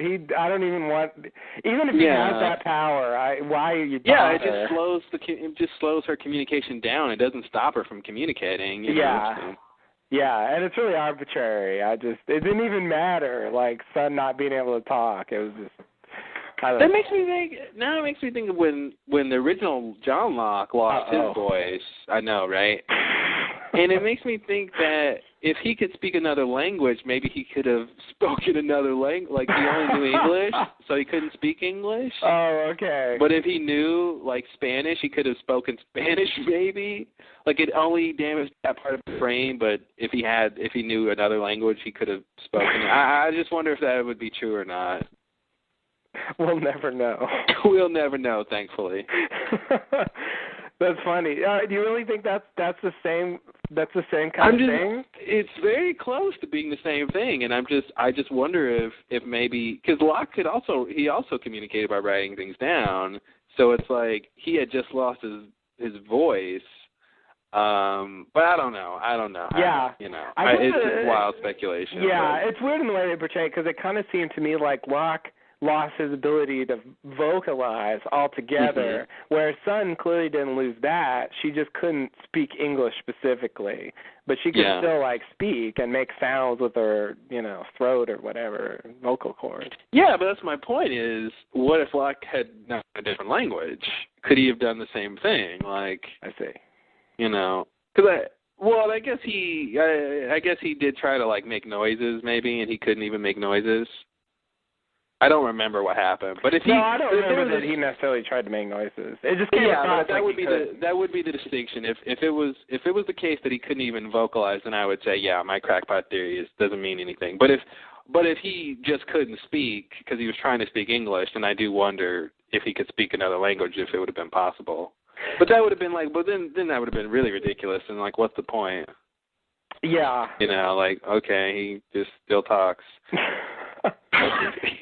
So. But I guess the question is, what was the point in the first place? So. Well, that's a tough one. But there is a parallel. I mean, he did end up writing on a pad, just like Sun does. So, it does seem like they're at least vaguely similar, related somehow. So it's not. Yeah, season 6, season 1. Sure. Sure. I mean, that wasn't season 1, but. Oh, was that 2? No, that was 3. That was after 3? That was after the hatch blew up. Oh yeah. That's right. Echo and his church was around all that time. Yeah, and that's also when the large mammal that I shall not mention again did something that shall not be mentioned. Yes. Yes, and Desmond was naked and could see the future. What else is new? We're still allowed to talk about that, I think. What else is new exactly? That's really, for me, of those first 6, that was the worst one for me. What was the worst one? That one. Oh, yeah. Of the first 6. People always talk about the Cage episodes being the bad ones, but for me, those were better than that one. which didn't have the cage stuff at all. I don't know. All right. Well, what else in this scene?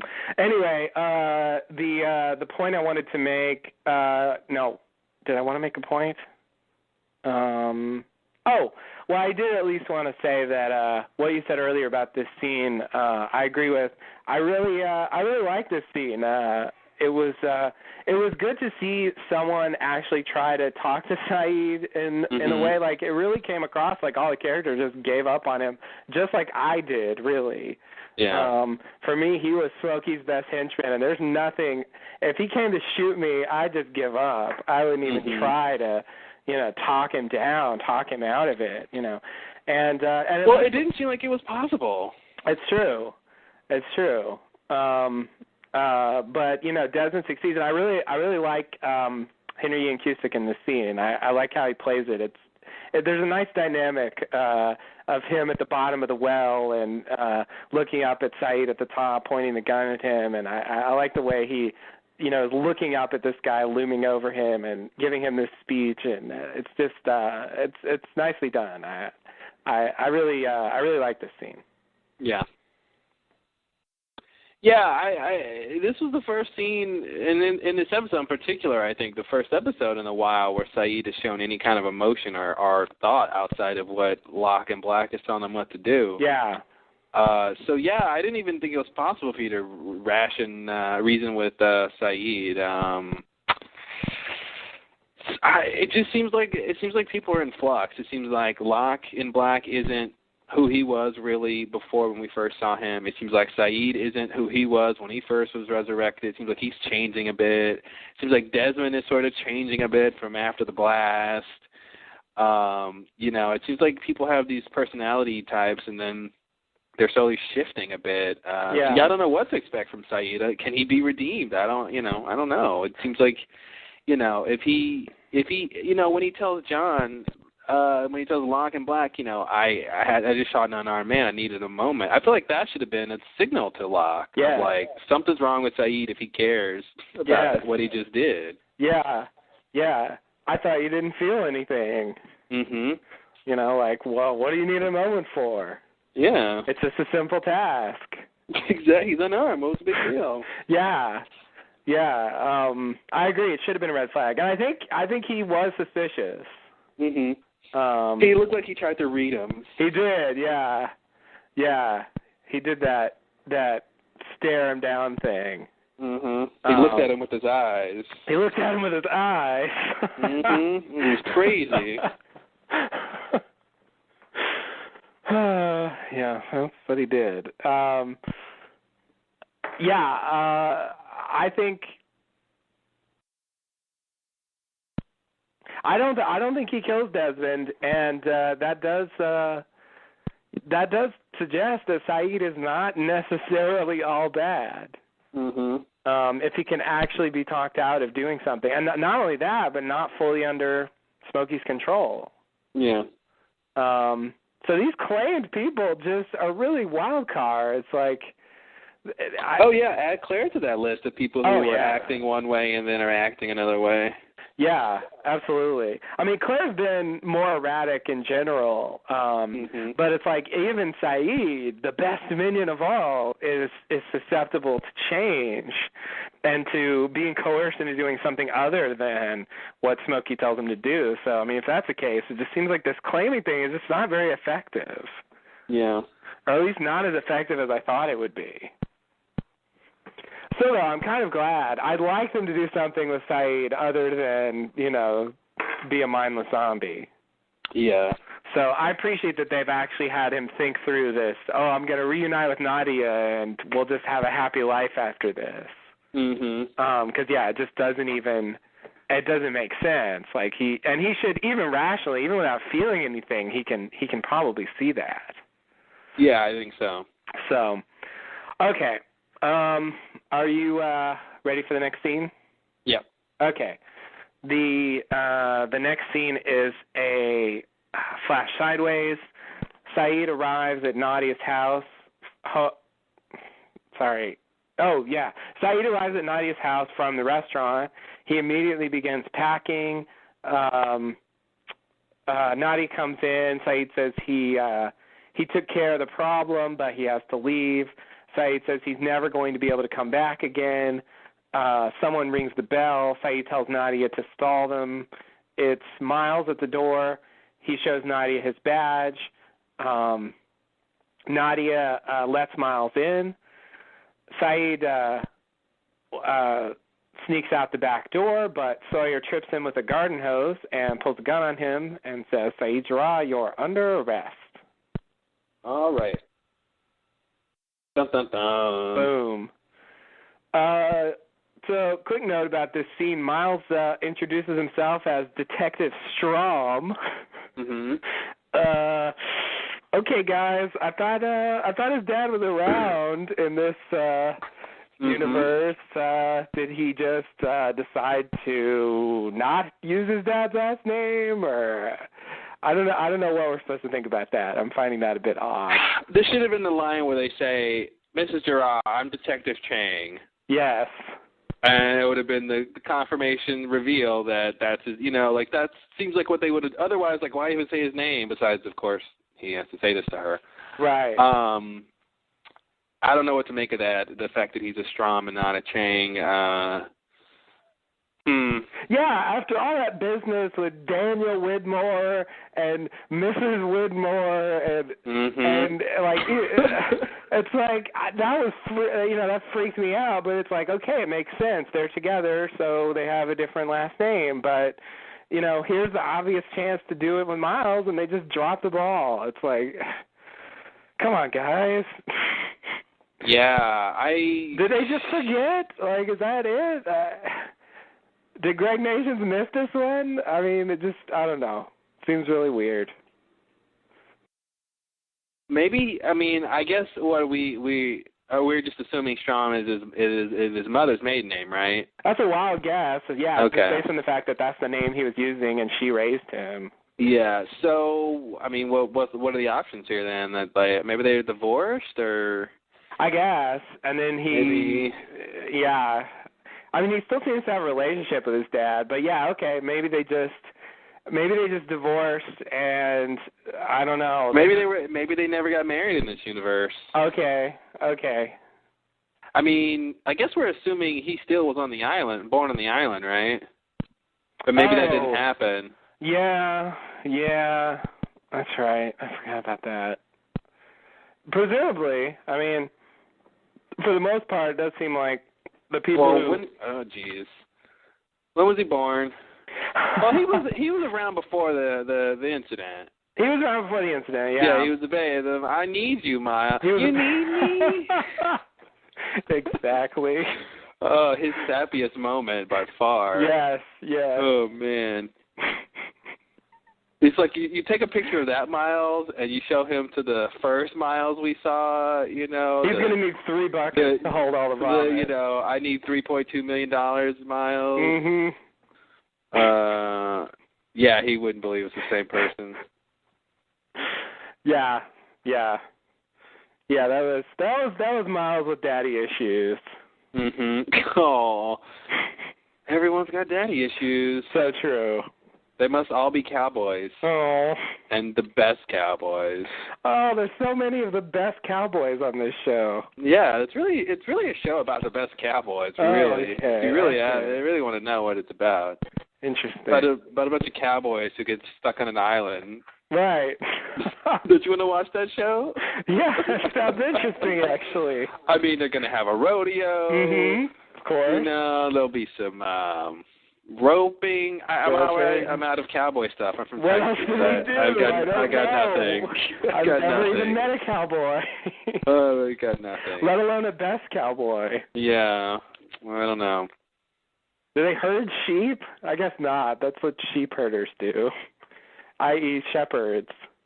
Cattle. I think cowboys would probably herd some cattle. That's right. They do the cattle thing. Yeah. Okay. Yeah. Ooh. It's more manly. It's more cowboyish. They're bigger. They're bulkier or something. Mhm. Sheep are just kind of fluffy and I don't know, less manly. Anyway, What scene are we talking about? Saeed getting under arrest. Oh, we were stuck on his name, Strom. That was all from Strom. Thank you. Thank you. Strom, yes. Yes. And so I didn't pick it up the first time I watched it, but when I went through the second time, I was like, oh, fuck, why did they have him say that?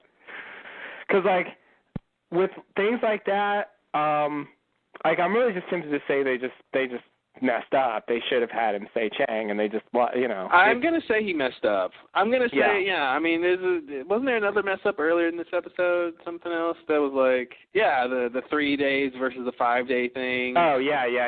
You know, I think they messed up. Yeah.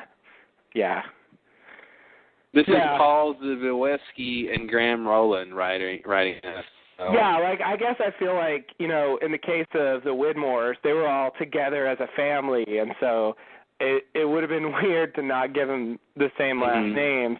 But, like, I guess if Miles had a scene with Chang in it, they would have had him use the last name Chang, but totally. He's just, like, out of his orbit. So, yeah, okay. I also think this scene confirms your reading of Saeed X, because he gets spoiled by garden hose. I was good, which is just really sad for the real Saeed. Yeah, so there's two things he messes up on, really. This lesser Saeed and the Flash Sideways is he leaves the suitcase there. So as soon as Miles walks in, he knows, okay, someone was just packing to go. Yeah. Saeed must be here. So that was number one. Like, he should have hid the suitcase. Yeah. And then number two was... I almost expect him to, like, pull a gin, and he's just standing there when Miles walks in. Exactly. He takes his shirts off for no reason. Yeah. What? Your shirt was on, Saeed. That's what to get caught this way. So yeah. You're not British, Mr. Draw. Hey, if Alana could be have an American accent, he could be British in this timeline. I see. Okay, fair. No. Yeah, and first of all, hand it to Detective LaFleur over here, right? With the garden hose. Yes. Like, how do you set that up? You say, okay, there's a garden hose. I know. I mean, that's when you're really sure you're going to catch this guy. Is when you decide you're gonna do an Acme kit, I know. Roadrunner trap. It's like comical. It's ridiculous. Like, whoops. Yeah. It's like, man, I usually look at where I'm going when I walk, so I think I would have stepped over that garden hose. Yeah, it's so big and bulky. It's like it's not a good tripwire. Yeah. It's just I don't think I've ever seen any show that was trying to be serious. That like any detective or cop or chase situation where where the scene was serious. That's a scene from a slapstick comedy. That is, and Jim Carrey should have been in that scene doing something. Exactly. Yeah, I couldn't believe he. Yeah, the first time I saw the episode, I was like, wow, that was weird and sort of smart thing to do. Then when I watched it again and I saw, the mistakes Saeed makes. Yeah. Like with the suit. The first thing was the suitcase, because it's like as soon as Miles walks in, I'm like, oh God, he's gonna see that suitcase. I hope Saeed he didn't move it. Yeah, I feel like the old Saeed would have got that suitcase out Dude, of I'm telling you, there is something. I feel like there's something palpable about the differences between the two Saeeds, and the original Saeed would not, number one, have he wouldn't have come back to pack. I think he probably would have just sat by his money and left. I don't think he even would have packed anything. Yeah. Because this is the Saeed that thinks he's just going to go get on the plane now, right? And go wherever. But it's just like, you're wanted, And I think the original Saeed would have been onto that a little bit quicker. And then then getting caught by the hose is just there's no way. There's no way Saeed. I mean, this is a guy who killed someone while being tied up. He killed them. He broke their neck with his feet. Yes. You know what I mean? So. Yes. I think he can handle a garden hose. Yeah. Yeah, I feel like the old Saeed would have seen it coming, done some kind of somersault out of the backyard. Oh yeah. Even if it would have tripped him. He would have molded that trip into a front forward flip, or a roll or something or anything. Yeah. Come out of it with some kind of kick move, kick the gun out of Sawyer's hand, subdue him, and then still escape. Yeah. Yeah, no, it was more subtle, I think, in Sundown, but here he definitely seems really particularly inept. Yeah. Which is interesting. So I think it just basically confirms that you're picking up on those clues was right. It's interesting though. It's interesting. I'm just curious if they're going to like, make a deal of it or not. Incompetent Saeed. Yeah, I wonder what point they're trying to make. Yeah, I don't know. I don't know if they're going to make a deal of it or not, or if it's just something about his character in this timeline. Yeah, I don't know. I mean, he still seems to be a really good killer. Yeah. But it seems like in terms of the other qualities that he had, the other sort of, I don't know what you would call it. Yeah, I don't know what the right words are, I guess. It's a combination of, intuition, intelligence, and various, combat skills.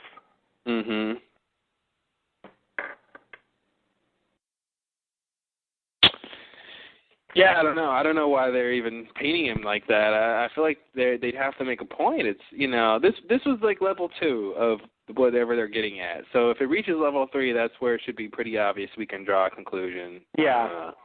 So we'll see if they do anything. I mean, he's captured now. We'll see if they even need to go further with that. But yeah.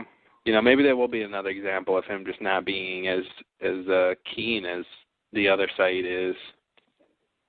Any chance they'll put him in a jail cell with Kate? Saeed and Kate? Yeah. Sure, why not? Just because they're both arrested, and Sawyer arrested them both. Yeah. I could. Yeah, why not? They're both going to jail, so. Yeah, it's just whenever two characters are anywhere near the same place, I just assume they'll be thrown together somehow. Yeah. It's Although realistically, men and women probably shouldn't be near each other. Oh, good point. Good point. They wouldn't. They could be in opposite cells in the same area, maybe. But... Yeah, they wouldn't be put in the same cell. That's right. I forgot that prisons were segregated. One of the last institutional segregations there is. Yes. True. Very true. Okay. So... I say it longingly, but. Oh. I don't miss it. Right. Yeah. No. No one does. So anything else about this scene? Oh, no, I guess that's it. All right. Let's go back to the island. Sawyer and Kate find the boat. Sawyer tells Kate about the new plan. Kate realizes that Sawyer did not mention Claire coming. Sawyer suggests that Claire is dangerous. Kate came back to get Claire, though, but Sawyer's not hearing it, and he just leaves for the boat, and Kate follows. Wow, that sounds like an exciting scene. I love your description. He's not hearing that, and he tells Kate to shut up, and they leave. Well, seems like that's what happened. I don't know. Yeah. Should I have put more drama in there? No. He seems to talk her out of the reason that she came back. He makes a good point. She's dangerous. You want her around Aaron, and it's like, well, I guess I don't. Yeah, she did try to kill me and all. Well, she said she was sorry. She did say she was sorry, but I don't know. I sort of agree. Like, personally, even though obviously Claire is not all bad, I don't really trust her. I feel like... I don't trust her either. I feel like something can set her off, like weird, the small things could just set her off, and you don't know what that is. She's just not predictable. Like a furry animal skull? Like a furry animal. She might just see that somewhere and then she just go in rage. Yes.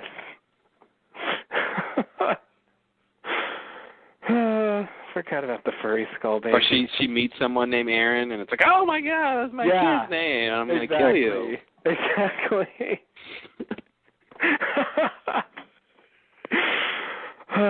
Yeah, I don't know. All Aarons must die. Mm-hmm. Oh, wait. What? Well, except for hers. Except mine. There can only be one. Oh, okay. It's more of a Highlander effect. Yes. Of course. Wow. I really didn't think it'd go there. Yeah, she kills anyone named Aaron and she gains their power, therefore helping her find the one true Aaron. The one true, okay. I think that's how the legend goes. I see. Wow. God, the one true Aaron is lame.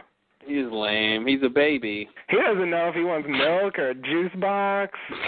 Make up your mind. Choo-choo tunnel, choo-choo tunnel. Exactly. Yeah, that's his insightful analysis. Mm-hmm. Thanks, Aaron.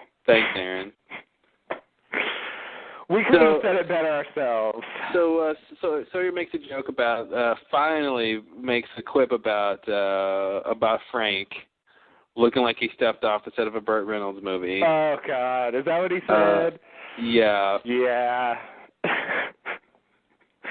Well, yeah, I don't know what Burt Reynolds movie he means, but I don't even know. I don't really get the reference other than I get the idea that he looks like he's from the 70s. Yeah, I think that's sort of what he's saying.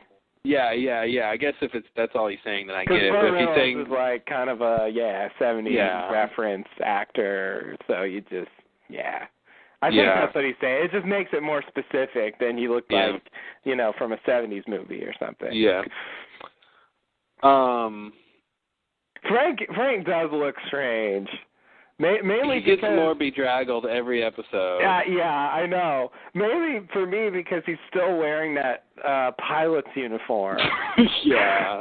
Like it just clashes. He's gonna be buried in that thing. I know. Everybody else seems to get to change clothes, but he's just stuck in that fucking pilot's uniform. Listen, you can't fly a plane unless you have a pilot's uniform. Yeah. All right, he's going to have to keep that uniform on if he wants to fly. Oh, you're right. I forgot. He's got to pilot the plane. Mm-hmm. I can't wait to see that scene. He's going to be glad he wore that uniform. Yep. The plane's got a hole in the windshield, but we'll come to that when we get to it, I guess. Yeah, if we get to it. God, the more they talk about the plane, it really seems like they're going to try to do something with it, but at the same time, it just seems so They're going to blow that plane up. The plane is getting blown up. I think they're going to blow the plane up. It's going to get blown up. Yeah, they're not flying that plane. All right. I just cannot picture them. Everyone just gets on the plane and even a dramatic situation where some of them get on and they run away from Smokey and they try to it's just like, no, they're not gonna fly that plane. Yeah. I'm gonna believe that until that plane is in the air. Here's a quick test. What's more dramatic? Everyone talking about the plane being the way off the island, and then they get off the island with the plane. Mm-hmm. Or everyone talking about the plane being the way off the island, and then circumstances change, and they can't use the plane, they have to find something else. Sounds like the second thing's more dramatic. When in doubt, second, more drama, I think, is better. Yeah, you're right. You're right. The plane might just be kind of misdirecting us by the plane is communism. Yes. Yes. Perfect. Okay, so I just want to throw in, based on the events of this episode, where we have all these characters getting on the boat and then heading over to the Hydra Island, and then we have Jack back on the main island with Smokey. I'm going to come to the conclusion, possibly prematurely, that the people in the outrigger are going to end up being Ben and Miles and Richard. Ben, Miles, and Richard are in the outrigger. Yeah. Well, when Locke told them to do this whole plan and people were splitting up and getting boats and stuff, I thought, oh no, here it is. They're going to tell them to go get and it's like, oh, that didn't happen. Yeah. So based on this, I mean, there isn't much time left. I don't know how they're going to have them leave and then go get an outrigger, and then it just seems like it's too late for that. So I'm gonna prematurely possibly conclude that it's going to be Ben, Miles, and Richard. And between the three of them, I'll say probably Miles will be the one who gets shot. Okay. Second would be Richard. I could see Richard almost getting shot first because he won't die from it. Oh, there's that too. If it wouldn't kill him, I could see him just getting shot. It wouldn't have a big consequence. Yeah, that's right. They could do that. But in terms of like characters dying, I feel like Miles is number one. Miles is number one, yeah. Because I think that pretty much works for me. So the idea is that they go to the barracks to get explosives, and then for whatever reason they come back to the beach. Now, are outriggers already there? How do the outriggers get there? Alana's group took one to that beach. Mm-hmm. With Frank. I don't quite know how the second one's supposed to get there. But I don't know. Maybe they'll fudge that, or I don't know, or maybe someone else will take an outrigger there. Okay, I don't know what to do with the second one, but there's at least one there. Okay. So, basically Richard, Ben. Maybe Richard, Ben, and maybe those guys take an outrigger from the barracks back to the beach. Oh, God, they carry one? Oh, no, they ride one. Sorry. Oh, my God. Okay. I like that your initial reaction was that they were carrying it. That's what I thought you meant. No, that they... Please let that not be true. To save time, that they decide to go back to the beach via an outrigger so they can, what they always say, we can cut around, like, whatever. Yes. Yeah, so they go back to the beach. I'm not quite sure why, but some reason. Well, to find who they left behind. Oh, okay. Yeah. To find who they left behind, they go out there, they look around or something, they leave, and that's when the people flash in, take the outrigger, they come back, see that someone's taken it, and pursue them. That's the kind of scene I'm seeing. Something like that. That works. I'm glad you got an extra outrigger in there. I didn't know how to. Yeah. And you didn't make them carry it either. That didn't make him scary. I'm not that cruel. Carrying his damn boat. Yeah, I don't know. That's okay. Yeah. So anyway, to me that looks like the most likely scenario. Yeah. I just like the idea that pretty soon here there's going to be multiple versions of people on the island again. Yeah. Just like, Roman. And, Sawyer doesn't know this, but he has a chance to see Juliet again. Oh, that's a good point. Oh, my God. He would do a backflip if he found that out. You're right. He just didn't want to know what to do with himself. I literally believe you. Yeah. Yeah, that's crazy. And that's the kind of thing, if you stop to think, you could figure out, like if these people would just stop and talk to each other. I know. They could figure things like this out. Like, wait a minute, that hasn't happened yet. Yeah, I feel like Sawyer or Miles really have the potential to realize where they were at that point. We saw the Ajira bottle, remember? Like, yeah.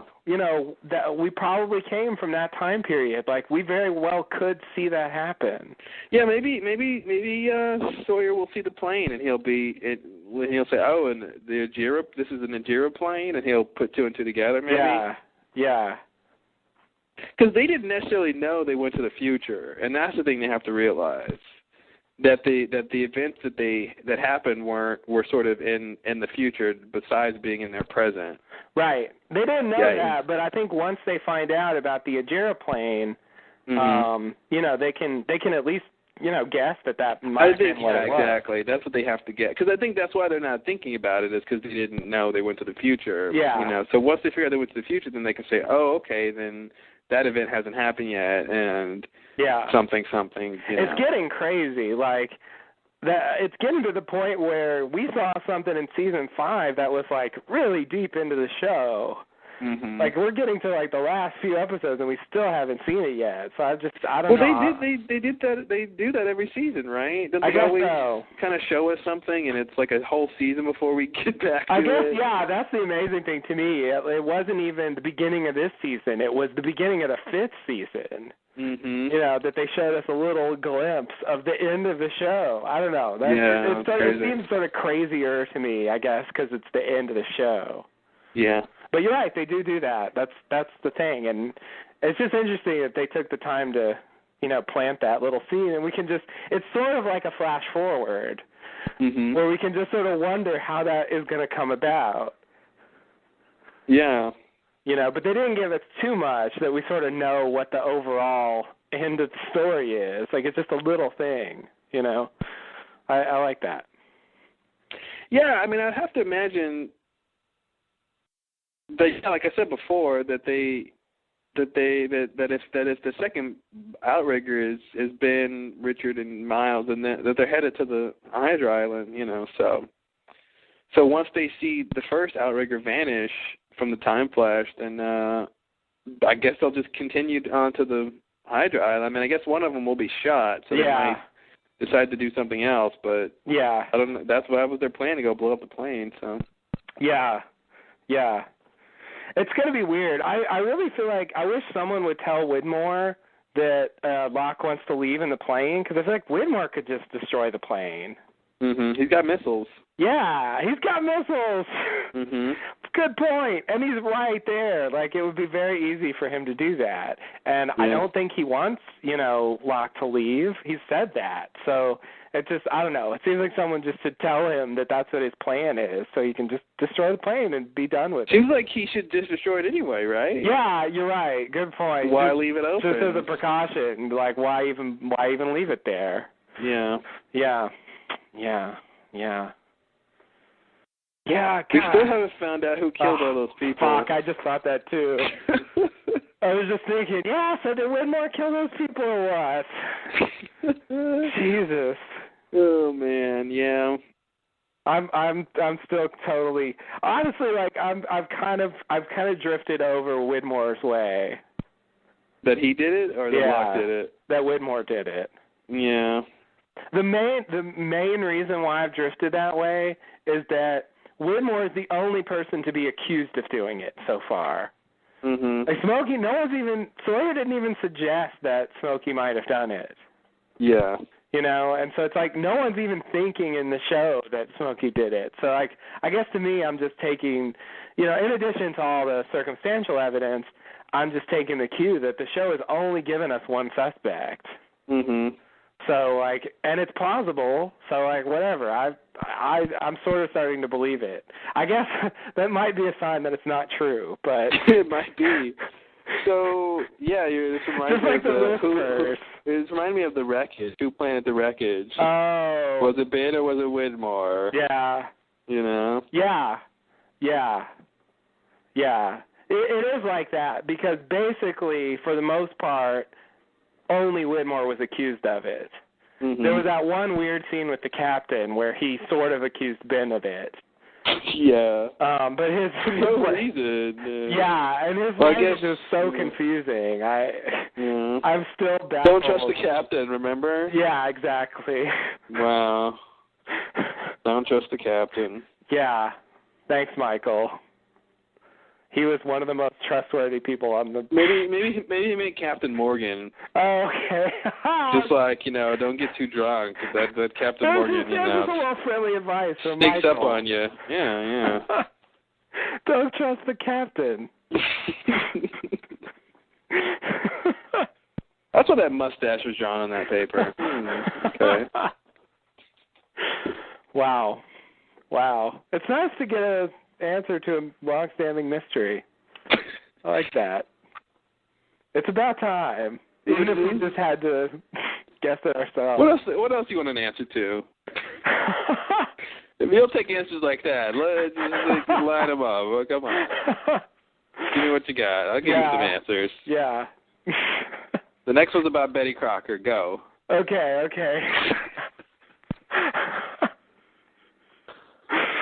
And not the Betty Crocker you're thinking of. Oh, okay. Okay. Oh, I should throw... that's scary. Exactly. I don't know what that means. Not that Betty Crocker. Mm-hmm. Quick question. Mystery, whatever. What about Christian's voice on the intercom? Yeah, I thought about that earlier when we were talking about, that idea that Locke and Black says that all he ever wanted to do was help Jack. Yeah.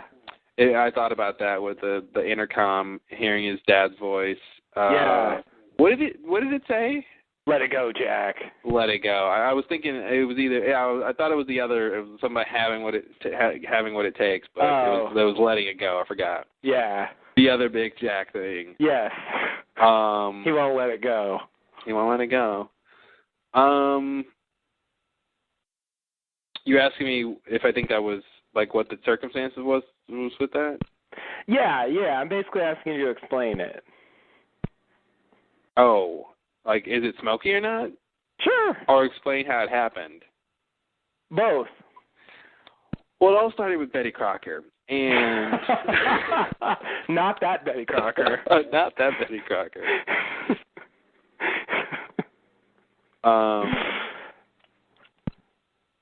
Yeah, no, you don't have to actually explain it. Yeah, I just wanted to at least bring it up. That's the kind of thing that to me was more atmosphere than anything. Yeah. And I would say, I mean, I guess they want to maybe even make us think, because what did they say, that the intercoms didn't even work? Yes. So, I mean, maybe we're supposed to believe Jack was hallucinating. Yeah, Juliet basically says that, the drugs they gave them, and also he was dehydrated or something. Mm-hmm. Yeah, exactly. So he was in a shark cage. You're probably hallucinating. Yeah. I would have to agree with her, I guess, at this point. I mean, I can't imagine how Smokey would be able to be on the intercom, and I don't imagine that he would just be able to tell that to Jack. Yeah, it's kind of ridiculous. Yeah. So I would imagine he was hallucinating, yeah. Okay. Yeah, that's a simple answer, and I think it's true, but I just because we got a big Christian reveal, it seemed like it was worth at least saying something about. And now that Christian has been revealed to not be Christian, I think it means it's probably less likely that was real, since because I think it's more likely it's real if Christian was actually Jack's dad, you know what I mean? It was actually Jack's dad.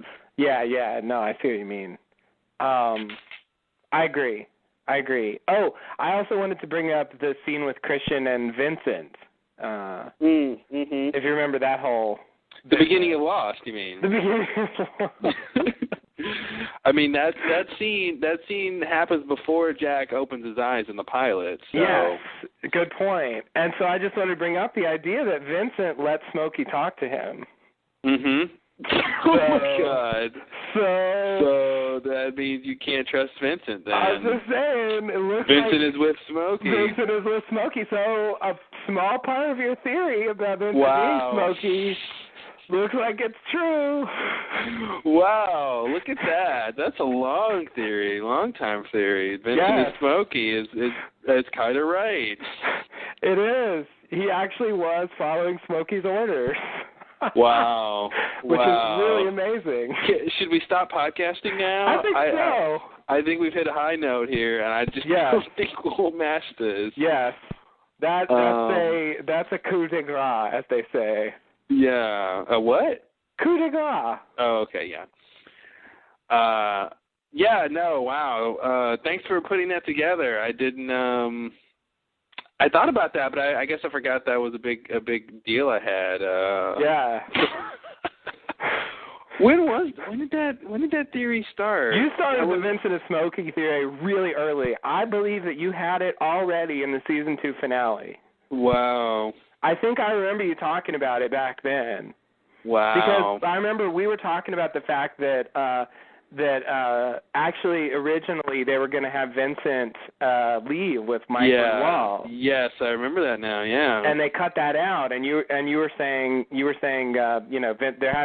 couldn't do that because he's Smokey. Mhm. And of course my counter was, well, if they knew he was Smokey, they shouldn't have written him leaving with Michael and Walt. Yeah.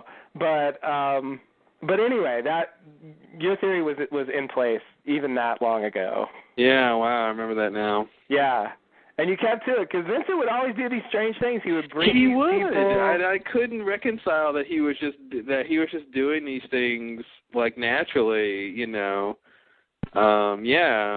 Wow. That was I just think I'm gonna get better than that in terms of a prediction. Like it's pretty amazing. That's way back then. Yeah. It's pretty amazing because I was more than 100% sure you were wrong. Because that's such a crackpot theory. It is a crackpot theory. I agree with that. And if you can get a crackpot theory right, even in not completely but pretty close, I mean that's wow. Yeah, no, that's pretty good. I agree. It's going to be hard to top that one. Yeah, it is. It's going to be hard to top. You should listen to me more. I think that's the lesson we've learned here. I really should. Every time I'm doubting your theory. Two groups of others, right? Two groups of others. Two groups pretty of much others. Right? Like, I don't know. Yeah. That's all right. We need the balance, the counterbalance to make the podcast work. That's right. I'm the counterpoint. It's just that I'm always wrong. But you're wrong in a very rational way. Exactly. Yeah, I feel like I have good reasons, but I'm still wrong. What can you do? Mm-hmm. I try to peer through the veil of reality to glean the truth. Yeah. I mean, I will say the one group of others theory is partially true as well. I mean, I think it's kind of a mixture of both of them. Like they are affiliated with each other, but they are kind of just different groups. So it's sort of a hybrid of both theories. Yeah, and there's a pre-bin group of others and a post-bin group of others too, and you kind of separate them that way also. So it's there is something to there being two groups, but it's not. But they are explicitly affiliated just with each other. Yeah. So it's like the original theory involved them sort of being in conflict with each other. Mhm. And that's the part that's not right. But it's true. It's true. So it's nice to come to that point here. I thought about this. Right after the reveal, I was like, and then I spun out. Okay, that means Vincent was under the influence of Smokey, and and I forgot it until just now since they were bringing up Christian stuff. I can't even. That's crazy. Because I remember just believing that, but also thinking it. Because I was pretty much thinking somehow Vincent died or something, or in the plane crash or something, and it's just the apparition of the dog, and it actually is Smokey. But I always thought that was weird, but that was the most sense I could make of it, and but anyway, that whole webisode scene with Christian telling Vincent what to do, that was always weird. Go wake up my son now. Mm-hmm. So that's supposed to mean that the first person chronologically you see when you watch Lost is the Nemesis. Yes. Is the evil incarnate is the first male human person you see. Yes. That's true. Crazy. That is crazy. Yeah. And the second mammal that you see is a dog. Yeah. Who's following orders. And I sort of, it's crazy. I sort of like that episode, but I do have to say that's not a good performance from the dog. No, it was not a great dog performance. That dog was so distracted during that scene. He wasn't playing it right. No. It was so disappointing to me because, John Terry's good, and that dog is not as good an actor. One person is a good, competent actor in this scene, and one person isn't. I'll let you decide who it is. Yes. It's weird to me that Vincent could even understand him. Why can dogs understand smoke monsters? Why do I have to ask that question? I should have never, in the history of the world, no one has ever said that before. But now they made me say it. I'm the asshole. Well done. No, I'm the asshole.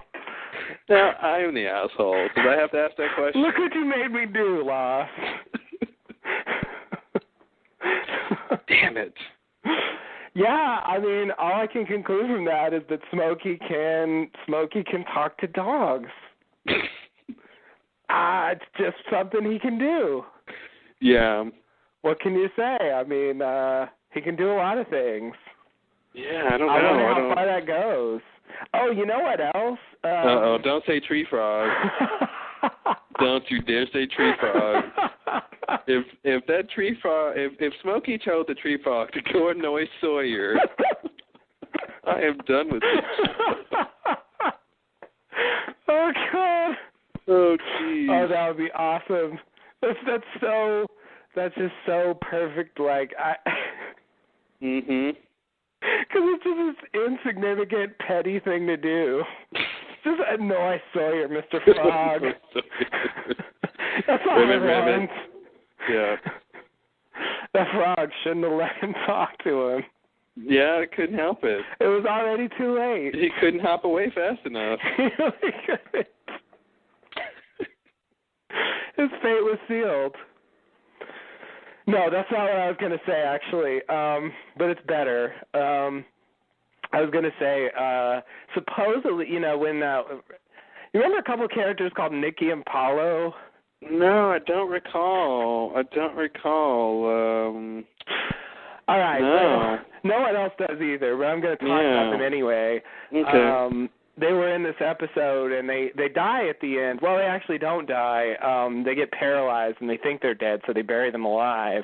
Well, that's a cruel thing to do to characters. It really is. What would make a show do that to them? I can't imagine. There's no reason a show would do that I can see. Vehement hatred from the audience?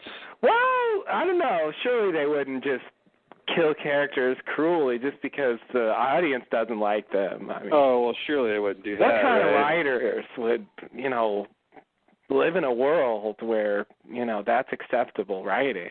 I don't know, Carlton. What kind of writers would do that? I don't know, Damon. Yeah, I feel like we're totally playing their game now. Yeah, we are. Well, if I were a betting man, I'd say we might be writers who would do that. What do you think? I think we'll have to find out. Anyway, the point was the reason they were paralyzed is they were bitten by these Medusa spiders. Mm-hmm. And right before that happened, wow, broken down automatically. Wow. 5 minutes. To extend the time by 60 minutes, press star 8.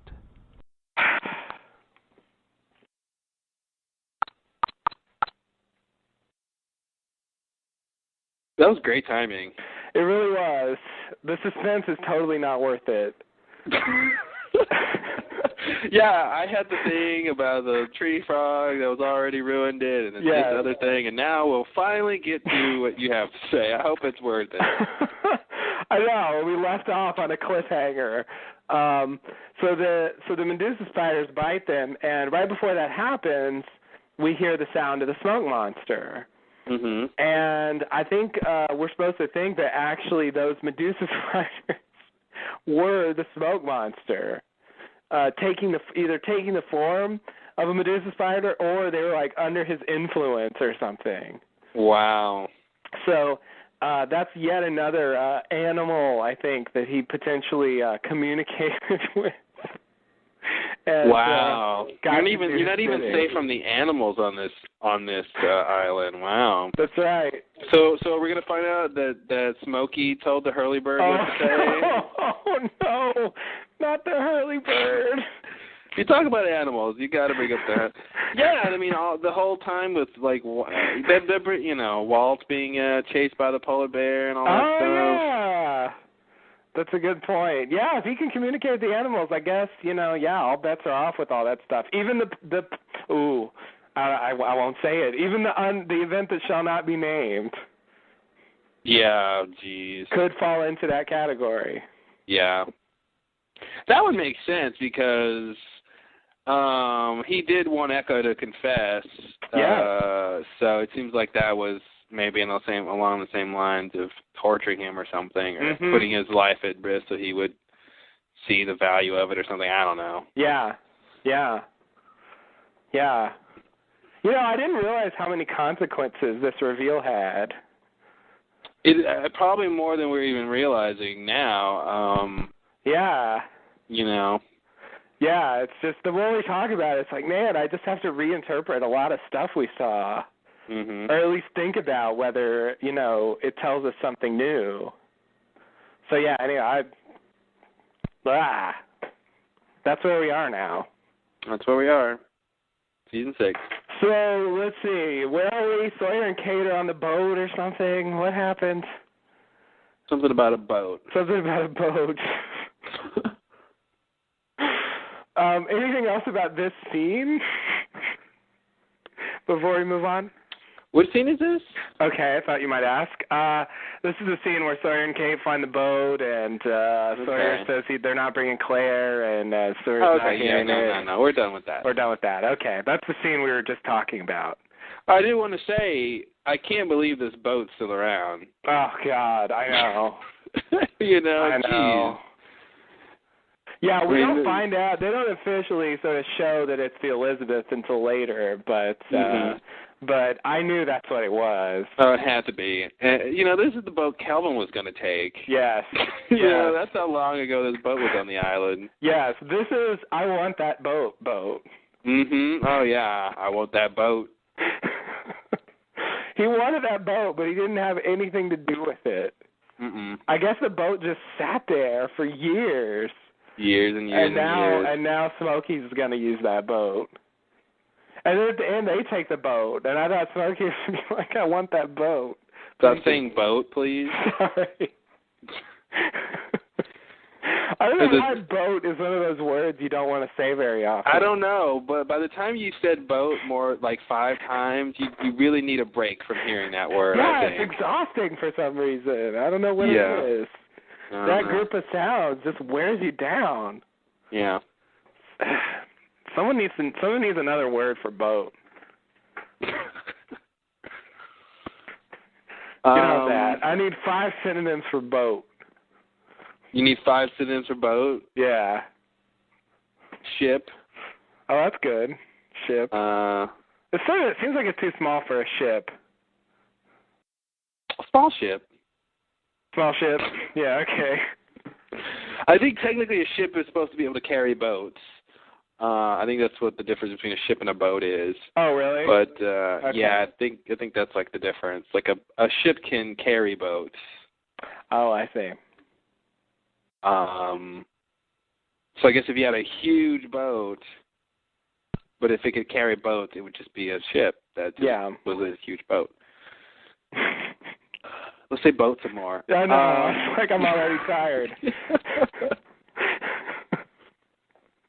Okay, so let's not do 5 synonyms for boat. Let's continue to the. I wasn't really asking you. It was a rhetorical thing. I just would like 5 synonyms for boat.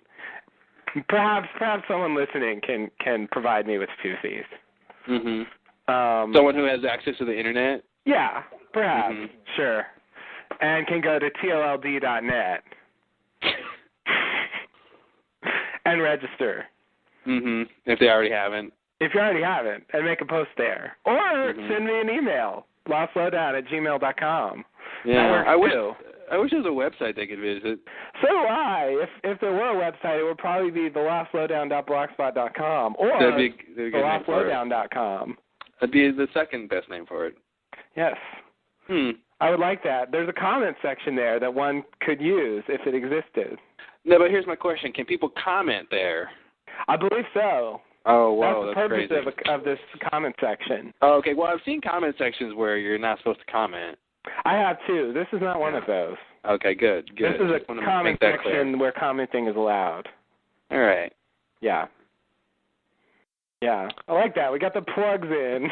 Get the plugs in. And a little segue. I like that. Mhm. Very good. Very good. I didn't really mean to do that, but it happened. Okay, so next scene? Yeah. Okay. Locke's group march through the jungle. Jack asks Claire how long she's been with Locke. She's been with him since they left. She trusts him because he's the only one who didn't abandon her. Locke asks Sun if she's seen Saeed. Sun responds by writing, "You did this to me." Locke doesn't know what she's talking about. Locke leaves the group to go find Saeed. He tells Cindy to proceed to the beach. Jack notices that Locke is leaving, and he pulls aside Hurley, Frank, and Sun. They all run away to go to the boat. Claire sees them leaving and does not look happy. This is so bad for Claire to be like, yeah, ever since you guys abandoned me, and like not 30 seconds later, dude, all abandoned her again. This gotta make you feel pretty bad. Yeah. It's like, oh, no one showed up to my birthday party, and then people come like at the last minute, and then they leave again or something. Mm-hmm. It's like, oh. Yeah, this has got to make her feel pretty bad when she just told her brother that everyone ditches her. Yeah. Ditches her. Yeah. Yeah, That's no, so it's bad. it's like they show up for her birthday party and they knock on the door and and she's like, "Oh, great, you guys came." And they're like, "Oh, no, we're wrong house. We meant to go to the house next door." Sorry. It's the other Claire's birthday too. Yeah. Yeah. It's Claire without an E. Exactly. She's more fun that way. She is. She is. She hasn't been claimed. Yeah, it's just so bad, and then she sees them leave, and it's like, of all the people to see them leave, not Claire. Yeah, it's definitely. I mean, they were setting that up by having her say, you know, he's the only one who didn't abandon me. But yeah, again, I don't know. Have they just rewritten the history? Like I'm just wondering if we're supposed to believe that, or you know. That seems like her view of things, but it's like he didn't abandon you because he didn't leave the island. Like I think you have to take that into account. Like it doesn't count as not abandoning when it's just de facto. Yeah. You know, like he would have left if he could. Like he's trying to leave. Yeah. You know, like yes. But yeah, they're just setting that up, and it just seems like she's remembering things wrong or something. You know, it's been 3 years, and she had a lot of hostility, and she, I guess, sincerely thought they left her. So I guess I don't know. She's just remembering things not accurately. Yeah. Yeah, I guess so. The more they don't bring up what happened and they give a different version, my brain starts wondering whether they really just kind of change what happened, and we're just supposed to think that they abandoned her now. Because like no one's really contradicting her. Like no one's saying no. Here's what happened. Well, they did leave without finding her. They did leave without trying to find her because really they thought they didn't have any time, and they were, and they're like they said, they just left their baby and walked off. They were right. They really did have to leave. Yeah, but that doesn't mean they didn't abandon her, right? I mean, they had a good reason to abandon her. I guess for me, okay. Here's the thing, though. I mean, she walked off. I mean, to me, I would say they abandoned her if they, if the fact that she wasn't around wasn't her own doing, first of all, and they had any chance of finding her. I mean, she was in Jacob's cat. Like, they never would have found her. Mm-hmm. They had no clue where she was. It's a huge island. Like, Well, they didn't look either. I guess not, but like things are happening fast. It was their one chance to get off, and she just left. So you see why they're not contradicting her, right? Because I think I agree. Things are happening fast, and they didn't have time to look for her, and I think all those are valid points. But nevertheless, they did leave without her. So I think that's the point she's making, and I think that's why they're not really, they can't really contradict her because that's all they could say. Well, Claire, things are happening so fast, and we didn't know where you went, and we had to go. Yeah. All they could do is give these reasons why. So let me change tacks a little bit. Right before that time, she was just hanging out in Jacob's cabin, happy as can be. Didn't even seem remotely concerned about the possibility that, first of all, she wasn't with Aaron. Second of all, Christian tells her that he's got to move the island so that, blah, blah, blah won't happen. She's aware of what's going on and doesn't seem to care and doesn't seem to really remember and doesn't seem like she's making any effort to get back together with them. Well, she was told she was fine. She said, I'm with him now, and she seemed definitely content and happy. So she just wanted to hang out there and wanted them to just, wait around for her? You're seeming to say that her expectations changed the fact of whether or not they abandoned her or not. Is that what you're saying? If she was trying to find them, then they would have been abandoning her? I guess what I'm saying is, yes, they abandoned her, but under the circumstances, I don't think they can really be blamed for it. I agree with you, and that's really my point too. Is that I think that's why these scenes are kind of playing out like that, because they did abandon her in sort of a technical sense. They had, like I said, but they had good reasons to. Time constraint was a big one. Yeah. And I think all they can really do is explain that to her, and I don't think that's going to make it any less real that she was left. Everyone that she crashed on this island with left. She came really close to possibly ending up on the freighter or in the helicopter. If she hadn't wandered off from the camp, then she very well could have ended up, at least getting on the freighter. And she might have just died there. But she wouldn't have been abandoned if she hadn't run away, basically. I agree with you. That's the thing. It's she has this resentment towards them for leaving her. They have good reasons for leaving her, but nevertheless, they did leave her. So my point is, she's got 3 years of not knowing the good reasons why they left her. So all she has is 3 years of being resentful, and that's what she's doing. I guess the idea is she doesn't remember that she just walked away. It seems like they haven't brought it up. So, like you were saying, it seems like the show has forgotten that's what happened. So. Yeah. Yeah, it just keeps if they want to put weight on it, it just bothers me. I would like it better if they really did abandon her, That would be, it would be easier to, swallow if that really happened. Yeah. In the full sense, she was just in a way, Sawyer and Juliet and, all those people who were left behind were abandoned. So, Well, Sawyer wasn't. He chose to stay back. Sawyer, okay, he jumped off the helicopter. The original idea was that they were going to, he was going to meet up with them later, but still, in general, the people on the island, were abandoned. They never tried to, go back and get them. So anyway, she could have fallen into that category, but she willfully, wasn't part of the group that got off. So anyway. Bad girl, Claire, bad girl. That's all you can do. I don't know what else you want.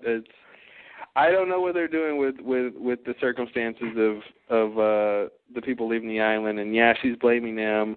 I just think she's confused, and all she has is her memories and her emotions about what happened, and you have to factor in that she was lied to and manipulated for most of that time, if not all of that time, by Smokey. So her perceptions of what happened are probably really off.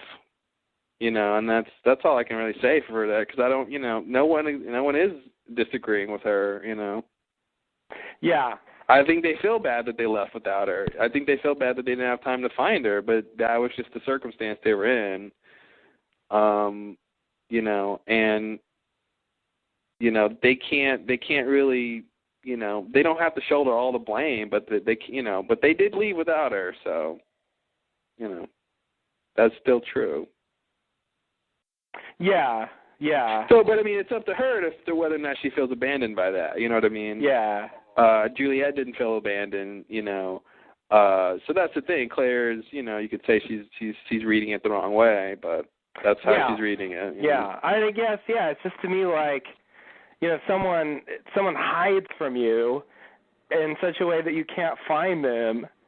And then they blame you for not being able to find them and leaving, and then they say that you abandoned them. It's like, I don't know. It just seems ridiculous to say, even though, you know, it's true. Mm-hmm. So I have a hard time. I just have a hard time buying it. Like, I feel like the way they want us to buy it, it's hard for me to buy because I just keep remembering what happens. Yeah.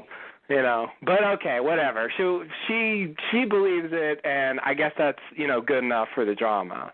Yeah. I think I would like it better if they more legitimately abandoned her. Like if she got taken rather than like just willfully walked away. Yeah, but even if she got taken, that would be even less her fault, right? Yeah, exactly. So it'd be less of them abandoning her if she got taken, right? Or am I reading it wrong? No, in terms of her, if she gets taken, then it's not actually her fault that they can't find her. Oh, okay, that's what you're saying. Yeah, like that's the difference to me. So you're saying it makes it better if she was taken? Yeah. Okay. Yeah, if she was taken, then I would feel better about her saying they abandoned her. Because like it wasn't my fault, you know. I got taken, and you guys just left. Wasn't she taken? Yeah, but I mean, we never saw her being forcibly taken. I mean, she, you know, I mean, we don't know how much, you know, the influence and all that. Well, but he said something where she left her baby, so yeah. I think that means something in terms of his coerciveness. That's a good point. She also doesn't seem to remember that. So clearly her memory of what went down is skewed. Yeah. So yeah. Anyway, it's not that big of a deal. It's just, I don't know. I can't resist. Alrighty. So I want to bring up this thing. First of all, I thought it was weird that Locke asked Sun if she's seen Sayid. Of all people. Just so he could talk to her and she could not talk to him. Yeah, that's the only reason. Why would you come to Sun for that question? Yeah, of all people. It was just, I don't know, it was awkward. And then it's like the silent treatment. What is this? What am I watching? What am I watching? Didn't you just run her into a tree and then leave without helping her? Yeah. Like, that's what I remember happening. That's me too. Yeah. I don't know. Maybe we both have false memories. It's just like, this is evil incarnate. He's like, you're giving me the silent treatment? It's just like, God.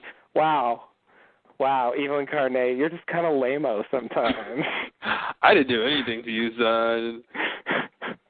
Oh, man. Yeah, and then she says, you did this to me. And then it's like, I do it. Like, he's so like Locke. Right? In that scene. Like, that just seems like a total Locke move. From beginning to end. First of all, treating Sun like a lookout out of nowhere. Then, like, you know, getting mad because she's not talking to him. And then, like, just acting confused and bewildered because you did this to me. Yeah. And just walking away. I don't understand, he thinks. I don't understand. Telling you, Locke is coming back. John Locke is coming back. You know, why not?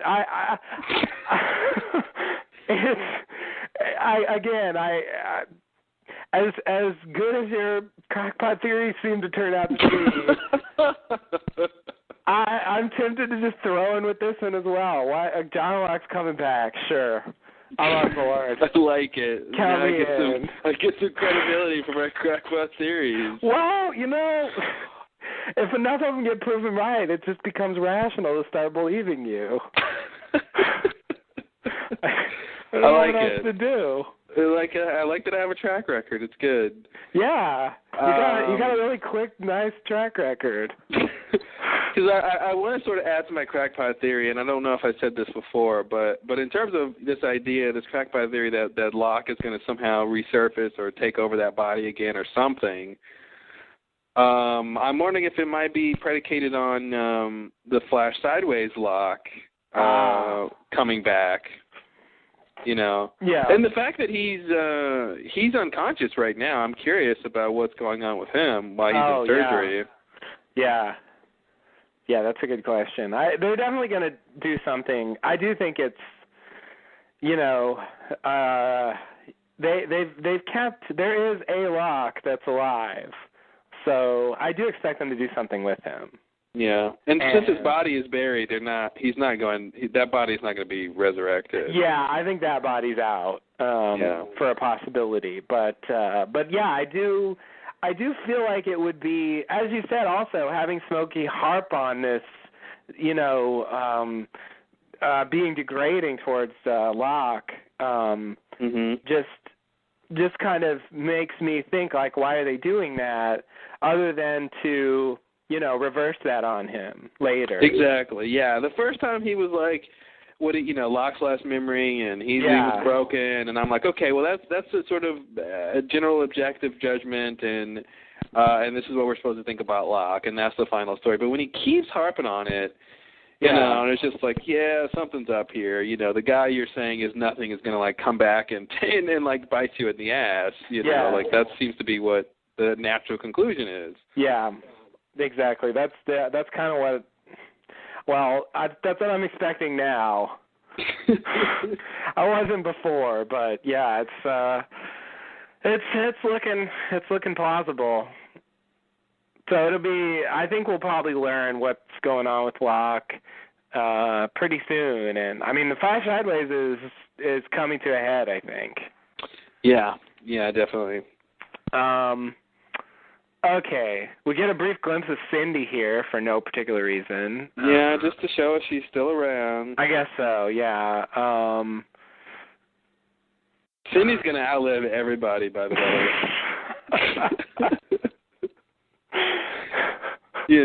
She will be around after the universe has exploded. I'm still here. I'm still here waiting. I've come to watch the heat death of the universe. Wow.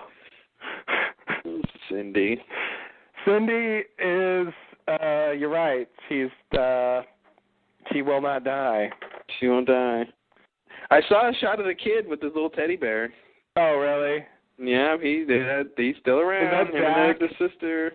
Yeah, Zach and that goddamn teddy bear. Zach and Emma, yeah. It's been 3 years, kid. Let it go. I think he's a little old for that teddy bear at this point. I agree. But I guess maybe it's a security blanket at this, Yeah. Some probably the last thing he had from home or something, Yeah. I assume he had that on the plane. Yes. I forget where the bear came from. Yeah, he had it on the plane. Yeah, so he might keep it, but still. Yeah.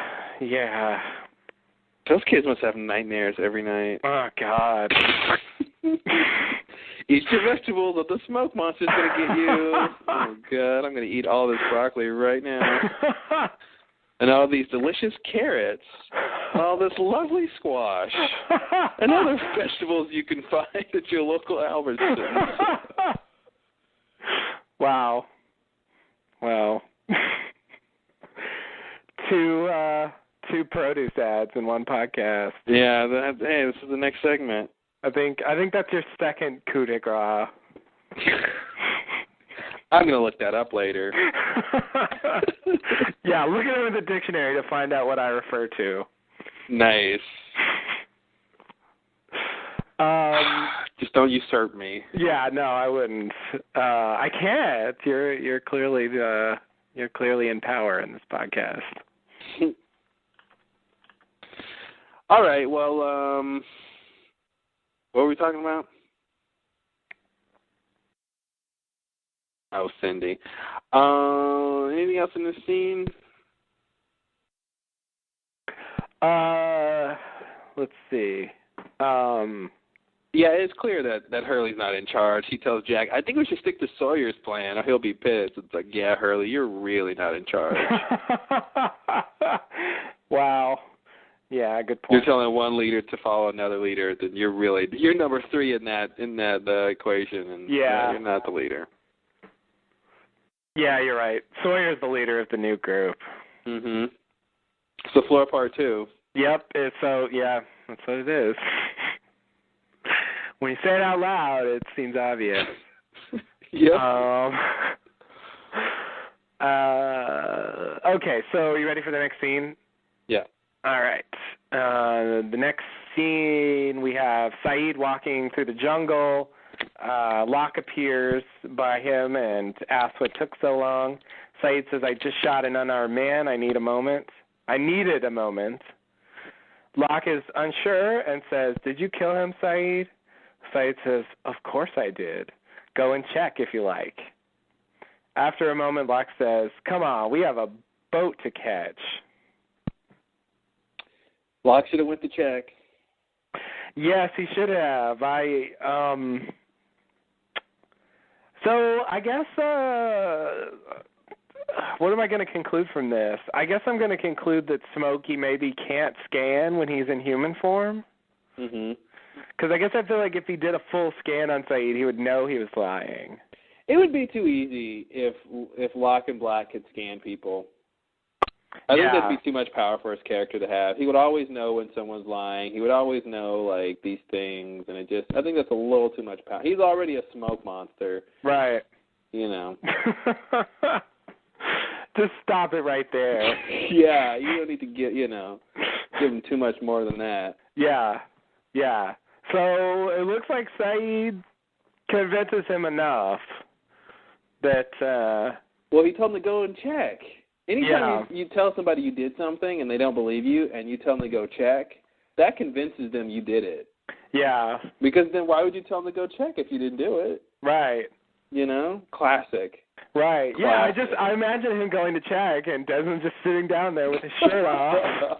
Exactly. Yep. That's what you have to do when you get caught, right? You just have to be standing there with your shirt off. And he's still got his leg in the water. Mhm. Yeah,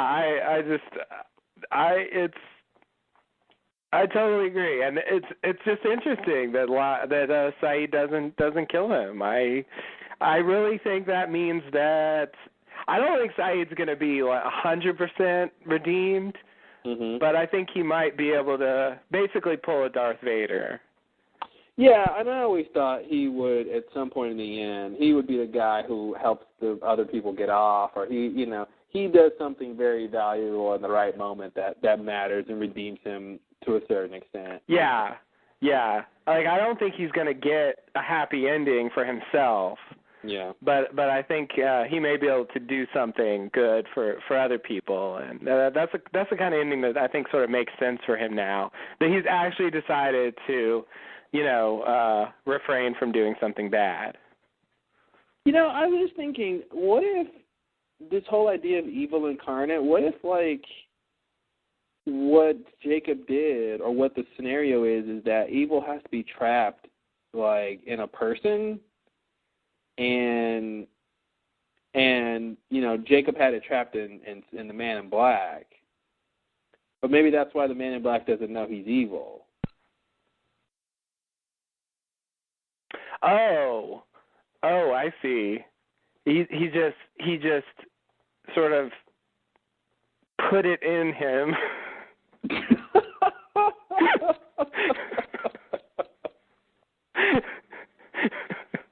Go on.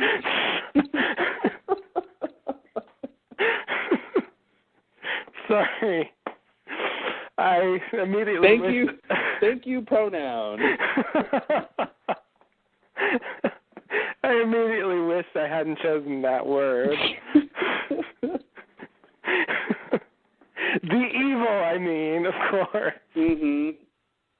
The evil. It is the evil. It is the evil. It's like pronouns. Creating comedy since 254 AD. Oh, God. Yeah. I didn't mean your wife was fat. I meant the wheel was fat. Right. Because it's a long time ago, and all they have are wheels. That's the best technology they have. All right. We know that. We do know that. It's science. It is.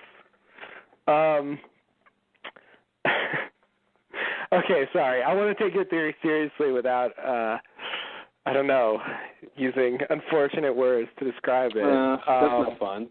So, yeah, you're right. Sorry. I'm gonna take the fun out of it.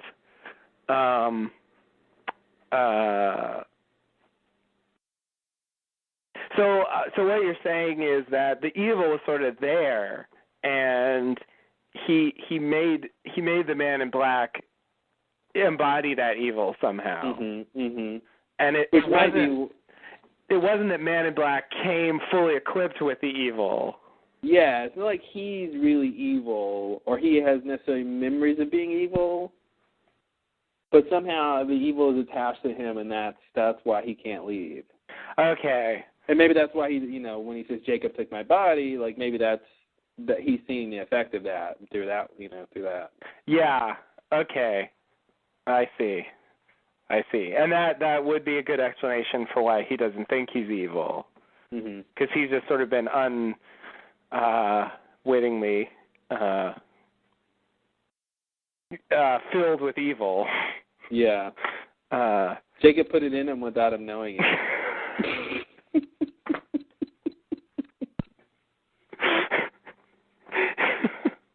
Right. I had to. I know.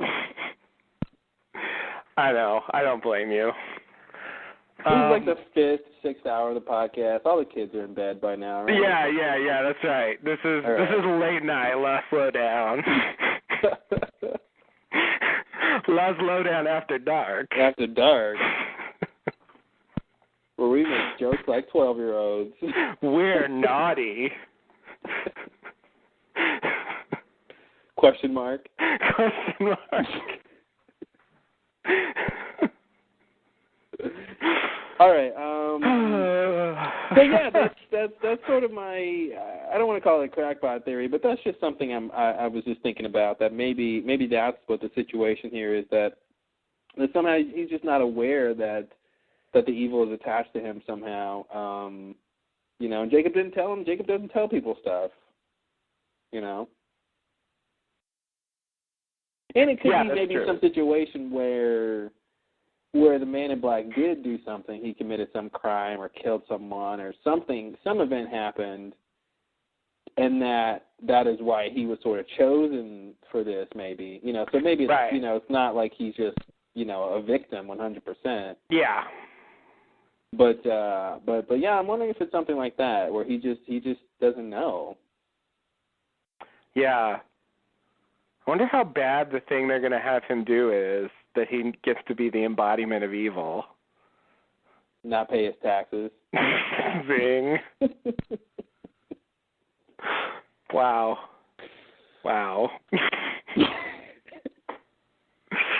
I'm just thinking out loud. I don't know, watch CBS. Oh, I'm glad they're not a sponsor. No, not this week. We don't have a lot of the over 65 crowd. No, I don't think we do. Unfortunately. They don't know what a podcast is. Yeah. I'm just kidding, Grandpa.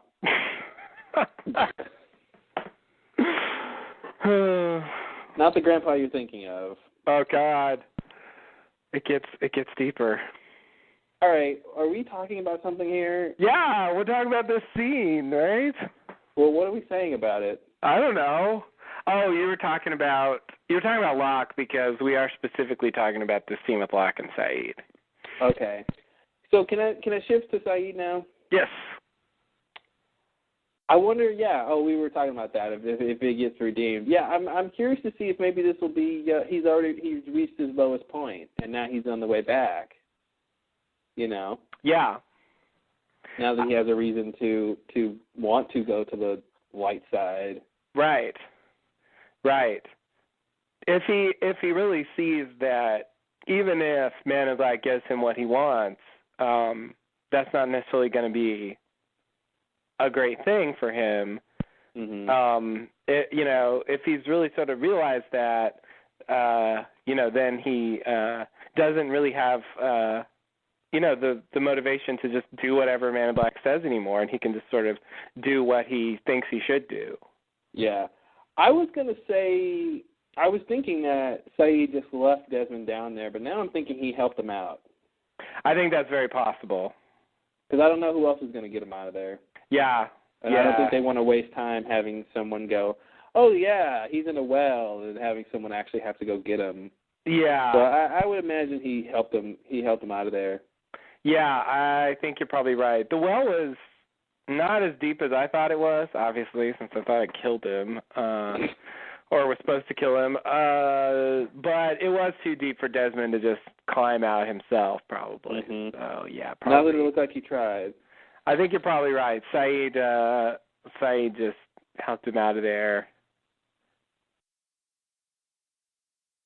And so he'll probably show up at some point. I mean, I still think Desmond's probably going to do something on the island. He better. So I don't know what that is, but I think he's got some fairly significant thing to do. So he's going to have to be out of the well to do that, probably. Mm-hmm. So yeah, I agree. I do wonder what would happen to Smokey if Widmore had enough firepower to just detonate the island. Oh. Or if somehow he could make the electromagnetism detonate or implode or so. If he could destroy the island, what would happen to Smokey? Seems like there's some sort of. That's a good question. I kind of want to say, well, if it's the cork, then he'd be free. Mm-hmm. But I don't know how he would leave. Yeah, exactly. Because it seems like he'd just kind of drown. Mm-hmm. Whatever that means for a smoke monster. Yeah, I don't know. What would happen. Maybe we'll find out. Maybe. You think the show could end with him, destroying the island? I think we're going to see how the island got to the bottom of the water in the Flash Sideways. Okay. So I could see the show going out with a ... bang. Okay. Yeah, that'd be interesting. I guess I always envision the island continuing after the end of the show. What is the number one thing Lost does when it's done with something? Oh, no. They blow it up. You went there. We're done with this island. The island is done with us. I guess once the show's over, they're done with the island. So yeah. Ouch.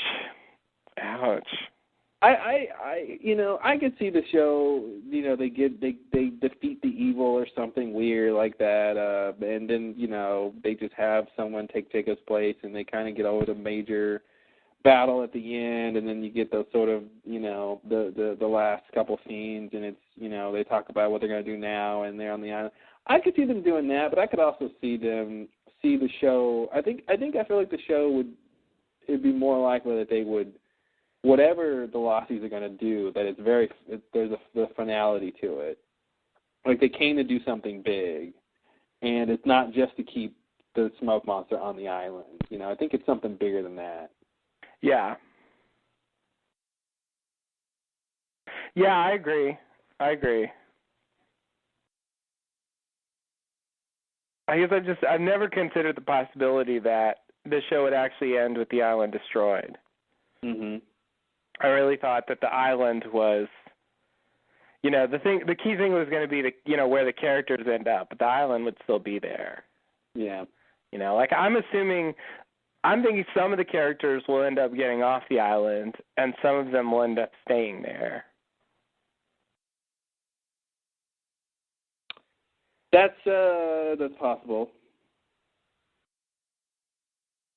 But yeah, they could just blow the island up. Yeah, because I feel like what's the point of? I mean, it obviously depends on how they write it, but I feel like they're not. The people weren't brought there just to stay on the island. I feel like they're going to do some big thing, and once that big thing is done, then they won't need to stay on the island. But that doesn't mean some of them can't just stay as long as the island is not in pieces. Right. I think the idea of being candidates to replace Jacob, if someone actually does that, Jacob was for the most part, on the island. Mm-hmm. So I feel like if someone takes that position, they will stay on the island because they're the new Jacob. Yeah, but I buy that. I just feel like they're going to do more than. I feel like the whole candidate thing is a means to an end. I don't really see them ending it with, okay, well, we found the new candidate and he's the new Jacob, and what? He's just got to stay on the island with the evil forever? I guess. Lost.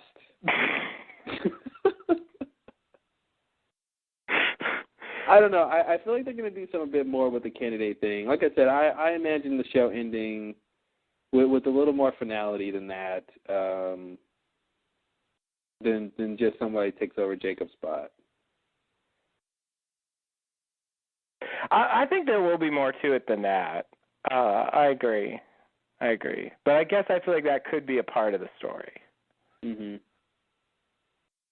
It's like shouldn't somebody already have Jacob's spot? Like, why hasn't the candidate been chosen already? Like how do they decide who's it going to be? Like, Jacob's dead, so that part's over. Yeah. It seems like somebody should be Jacob, right? Yeah. Shouldn't that powers transfer, or else how is Smokey there? Yeah, or do they have to step forward and do some kind of ritual, or I don't know how that's supposed to work. No one has said, so I don't know. It seems like it hasn't happened yet. Yeah. So I'm assuming we'll find out how that's supposed to work, and it'll at least be addressed in some way, whether they actually show someone taking the position or not. Mm-hmm. Oh, quickly, I wanted to point out, we had that whole discussion about the rabbits and the little thing on the rabbit, the little fur thing, the little nodule on the rabbit. I happened to watch a movie I watched as a kid, an old movie called Inner Space. Oh, I remember. Dennis Quaid, Meg Ryan, and Martin Short. Great movie. And in it, there's rabbits, and as soon as I saw the white rabbit, I noticed a nodule on that rabbit. Ah. And I'm like, oh, look at that. It's got that thing, too. So, yeah, I guess someone emailed us and told us rabbits have that. And I saw another movie where rabbits have that. So my conclusion is that rabbits have that. I can walk you through how I got to that conclusion if you want. It's sort of a 6-page proof, but I can walk you through it. No, that's okay. If you'll just type it up, we'll post it. Everyone can go read it. Maybe we can do a podcast about it later. It's a little dense in the middle. Okay. Just in the middle, though. All right. Well, I won't read the middle then. Skip the middle. Yeah.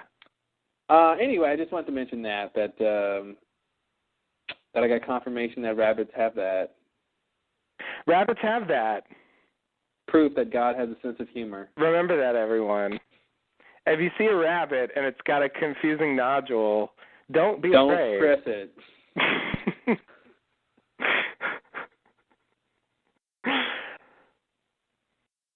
All right. Anything else with this scene?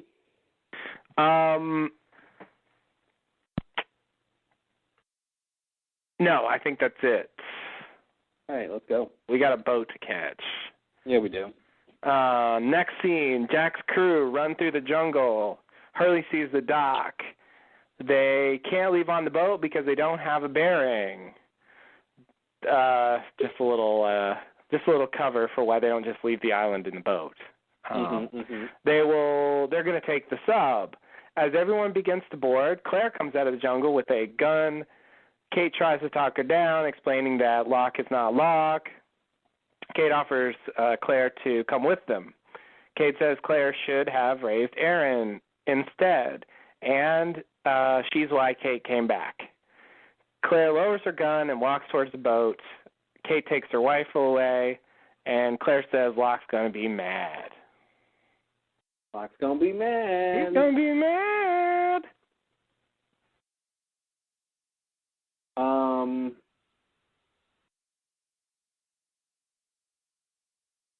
All right. Dock, boat. Yeah, so it's interesting. They throw in this little thing, and I guess it sort of works because they already had that thing with Desmond with this very same boat where he tried to leave and wasn't able to. Yeah. So I guess I conclude from that as well that possibly that would have happened to Kelvin too. That probably would have happened to Kelvin. And I think it's another reason why they're not flying in that plane is they would need a bearing too. Right? Oh, that's a good point. Yeah. Ooh, ouch. Yeah. I wonder if Man in Black even knows that they need a bearing to leave. He probably doesn't. He's never tried to leave, so yeah. God, it almost seems like he shouldn't know that. Yeah. And there's no Dan around to calculate it for them. So I don't know how they would even figure out what it is. Yeah. Yeah, they're taking the sub. Yeah, they're taking the sub. That's what it is. Sawyer was right.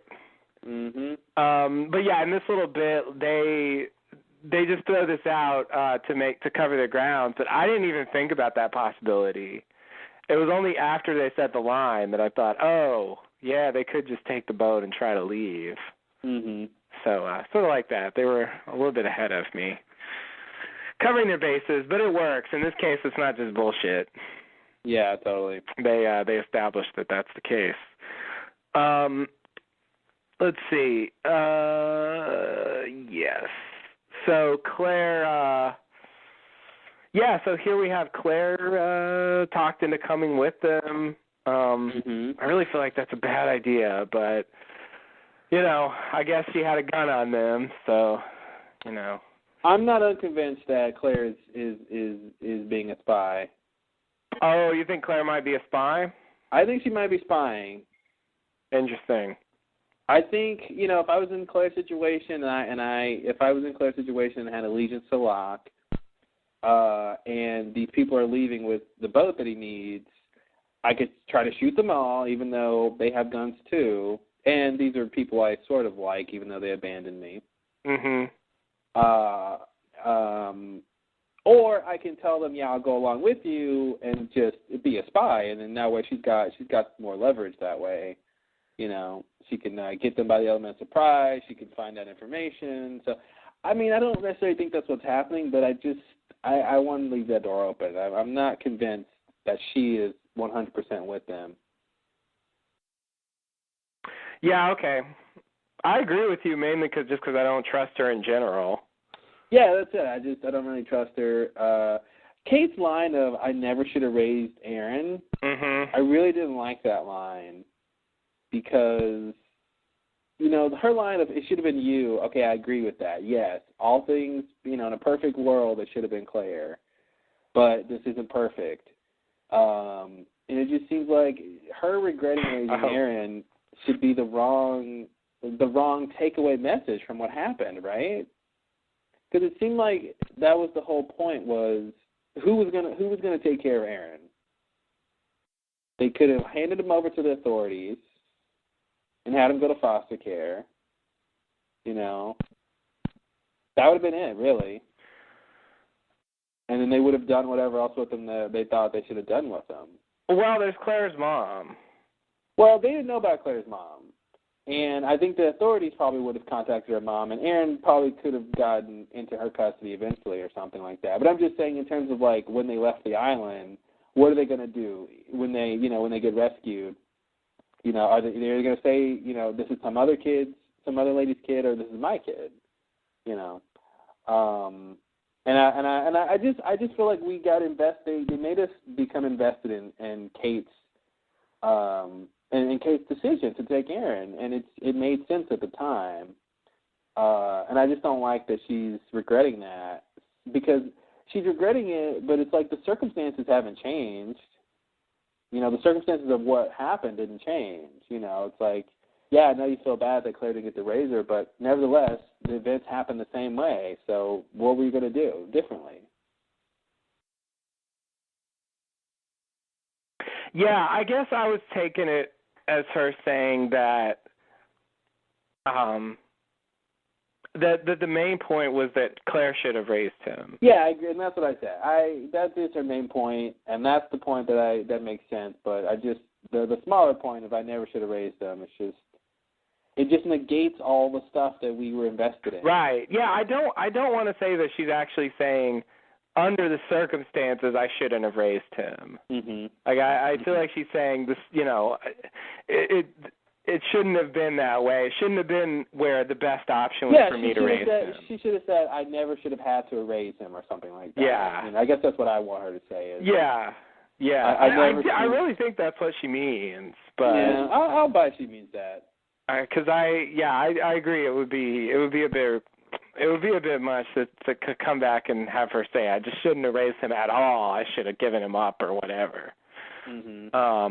But I will say on the subject of Claire's mom, someone, goddamn it, needs to tell Claire that that's where Aaron is. Someone needs to tell her. Not only that, but that her mom's out of the coma.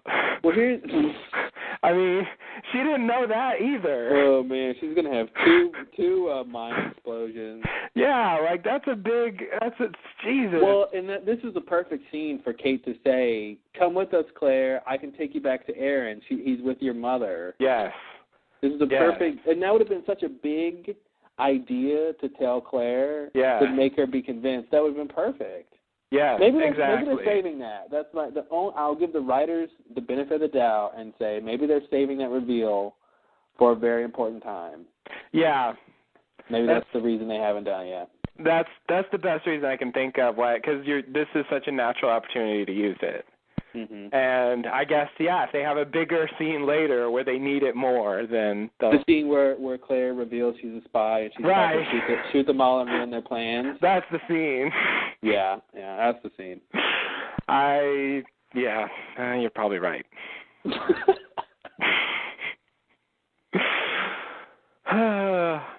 Wow, Claire's a spy.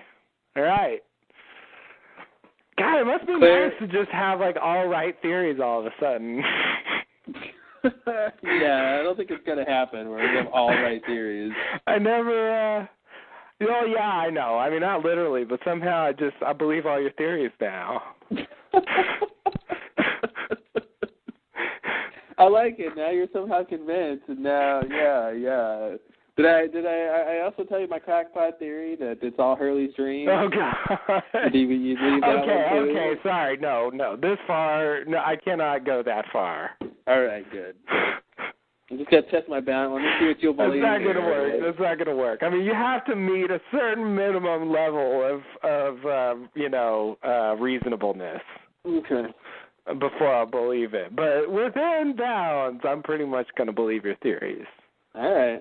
Well, we'll see how far that gets you. Yeah, we will. It could be that the magic of my crackpot theories is that one of us thinks they're right and one of us thinks they're wrong. Oh God, yeah. Now that I start believing them, they all turn out to be wrong. That would be really sad. We'll see. I don't know what to do. Well, I'll try this week. But that way I can blame you if they're wrong. That's true. I could be like, hey, look, I would have been right if you... That doesn't make you... You didn't agree with my theory. Wow. Somehow what I would have said would have been different if you didn't agree with what I said. What? That doesn't make any sense. It doesn't, but it'll seem true. It will seem true. And that's what matters, right? It is, yeah. All right, you ready for the next scene? Let me make sure. Yes, I'm going to say that I am. Okay, next scene. Flash sideways. David's mom calls Jack. That's right, David, Jack's son, who is with him at the office building that you remember from earlier with Claire and Desmond. Jack tells her that David will be back at 5, but at David's prompting, Jack amends this to 7 p.m. so that they can get something to eat. We find out they're there to hear Christian's will being read. And? Next scene, Alana greets... Oh. That was it? Okay. Yeah, that's the end of that bit. Yeah, there's not really much there. I did want to say, throw out the possibility that they're going to go get pizza. I tell you what, David is just in love with his dad again, and he's really happy to be around Jack. And I got to say, that pizza went a long way. Yes. Take note, all, fathers who... all estranged fathers. Yeah. Take note. Want to amend their relationships with their kids. Get some pizza. I don't know. Pizza. It kind of makes you a cool dad. Yeah, I mean, I don't want to leave at 5. I want more hours. My awesome dad. I want more time with my awesome dad. Can you believe that? That just was so much. With that little look he gives, they're like, no, I want some more time with you. No. Yeah, not to go back to my infernal mother who does not get pizza for me. No, she never gets pizza. Never gets pizza. Wow, delicious produce from Albertsons. That's weird. Yeah, is Juliet going to be a bad mother? Yeah, no, David, they really made him all about Jack. Yeah. Jack turned things around much more than I could have expected. Mm-hmm. Based on the one little scene of hey, let's just go home and have some pizza and yeah. Leftover pizza, by the way. Leftover pizza. Yeah, and it's been what, a day since that happened? Mm-hmm. Wow. Well, I guess Jack's just, Well, it goes to show you, all Jack has to do is pay a little bit of interest to his son. And, and now he's all about him, so. Yeah, that's true. I have to say, this is yet another example of, really paying off. This works so much better because we had that episode earlier. Mm-hmm. I'm trying to imagine them just throwing this at us and, this is the first time we meet Jack's son. It would just be weird. Yeah. It's it has a lot more weight. And, I actually like this little thing now. When they first introduced it, I thought it was weird, but it sort of grew on me.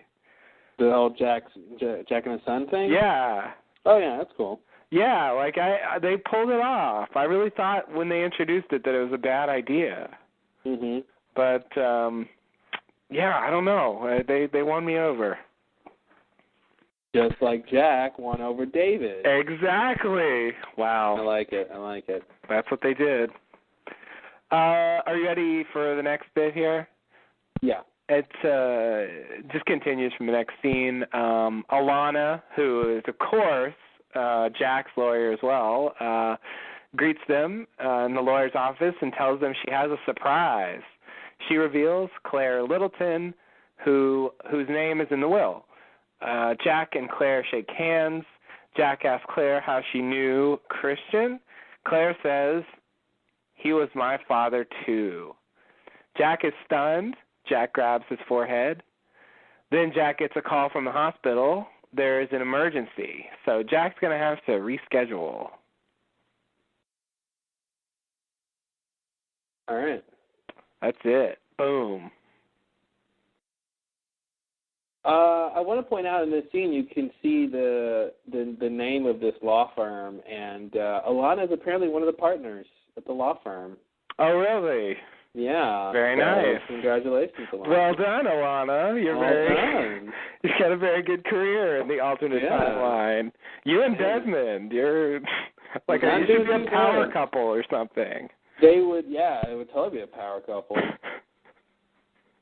If Desmond weren't already obsessed with Vinny, I feel like that would work. It's interesting that they know each other. It makes me wonder if she works for Widmore or something. Like if he's her lawyer, if she's his lawyer. Yeah, I would imagine she has at least heard of him. Yeah, that's kind of what I was thinking. It's weird though.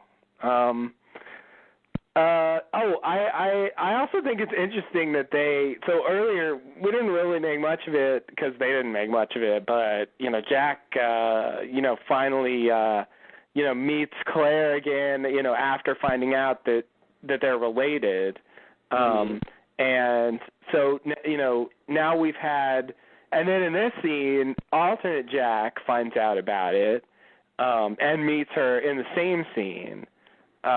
So we have this thing happening twice, once in the original timeline and then, where he found out and then they met, and then this one where it sort of happens all at once. Mm-hmm. I guess everything in the alternate timeline is kind of compressed. But when they originally introduced this in season 3, I really didn't know what the point was, and 3 seasons later, I'm still not sure. Mm-hmm. Like, what are we supposed to get out of all this? Why? I don't really understand what the point of them being related is. Well, back when we thought Christian was Christian and not necessarily Smokey, last week. Last week, I can remember that time well. Way back then, last week, and all the time before. We were so young and naive.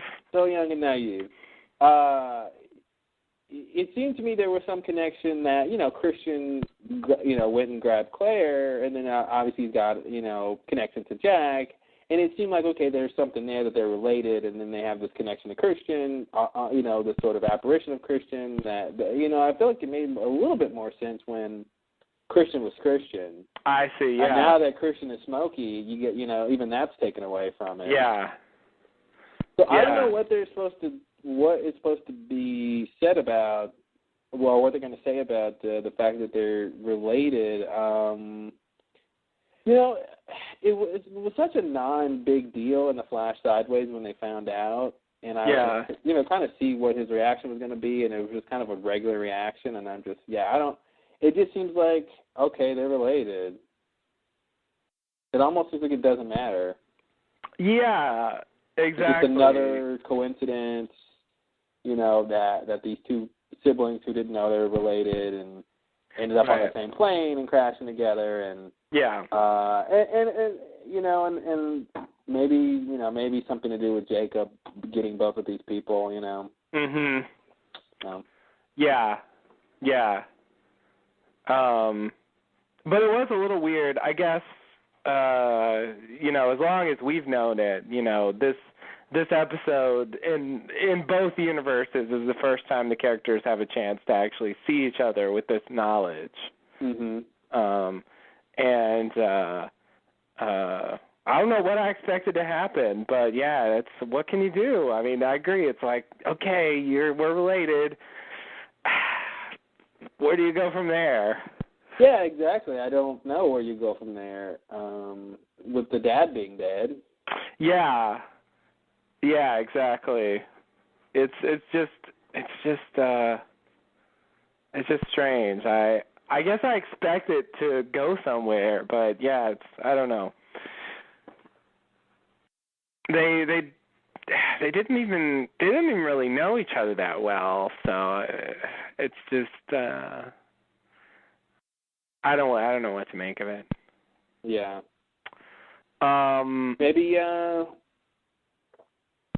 Maybe Jack and his and David's mom will be looking to adopt a baby.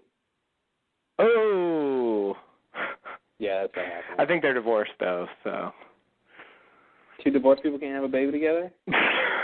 Well, who are you to say that? they could certainly make one, but it'd be weird if they wanted to raise one together. Just saying. All right, well. Okay, so you ready for the next scene? Mm-hmm. Back to the island. The group wow. What is this sentence? Use your words. The group sail in the boat. The group sail in the boat, yeah. I just don't like that. Anyway, it's the people in the boat. We're with the boat. It probably should be the group sails in the boat. The group sails in the boat. Okay. Yeah. Okay. The group is singular, even though it's a plural thing. Yes. That's right. That's why I don't like it. The group sails in the boat. Thank you. Over towards the Hydra Islands. Sawyer tells Frank about the plan. Frank says he saw some canned food, and everyone leaves for the lower deck. Oh, they couldn't canned food. What? Get me down to the galley. Jeez. Yeah, it's like a race to go get the cans. And what's in it? It's a mystery. What's in the can? We don't know. Yeah, this was just let's exit stage down so that we can have this next bit here. Sawyer gives Kate the wheel and goes to talk to Jack. Jack is not sure they're doing the right thing by trying to leave. Sawyer tells Jack to stop the crazy talk or get off the boat. Jack tries to convince Sawyer, but he is not hearing it. One long episode of Sawyer not hearing anything. Sawyer's he's just not listening to people. Jack apologizes for getting Juliet killed and jumps into the water. The boat sails by. Kate wants to go back and get Jack, but Sawyer's not hearing it. Well, I think it's clear. It's pretty clear how you described that particular thing Sawyer is doing. You describe it as him not hearing any of it. It seemed apt. I don't know. I guess I got stuck on that phrase. And we see that, yes, indeed, they are on the Elizabeth. Which was Libby/Desmond's boat. Can't believe it. Still have a connection to Libby in this show in season 6. Besides her showing up. Right, besides Libby herself, yes. Yeah, no, this is, I mean, of course, I think it's an overall theme of this season to call back to earlier stuff, and, you know, that was a big, significant part of the story. Yeah. In season 2. So, I don't know if we'll ever really learn any more about Libby and her husband and why she was in the institution and all that, but her boat's still here. So this is the scene I didn't like. I didn't think made a lot of sense here. And I want to talk about a couple things from Sawyer's perspective and from Jack. So before you start, I did like this scene, and I just want to revel in that for now before you make me hate it. I'm sorry. Because it just might happen. It's true. It's true. I'm thinking, like, what could he dislike? It's so good. The only thing that's awkward about this scene to me was when Frank's like, there's canned food. Everybody run. Like, that part was awkward. That I just might ruin this for you. That part was awkward. But the Sawyer and Jack thing, I liked. But okay. Okay, well, I'm not saying it's bad, but this is why this is where my issues lie, all right? Here we go. Number 1 with Jack. Okay, so let's walk through the logic of this, right? Jack is on the boat with Sawyer's group. Yeah. They are headed to the Hydra Island so that they can hopefully get on the sub and go home. Yes.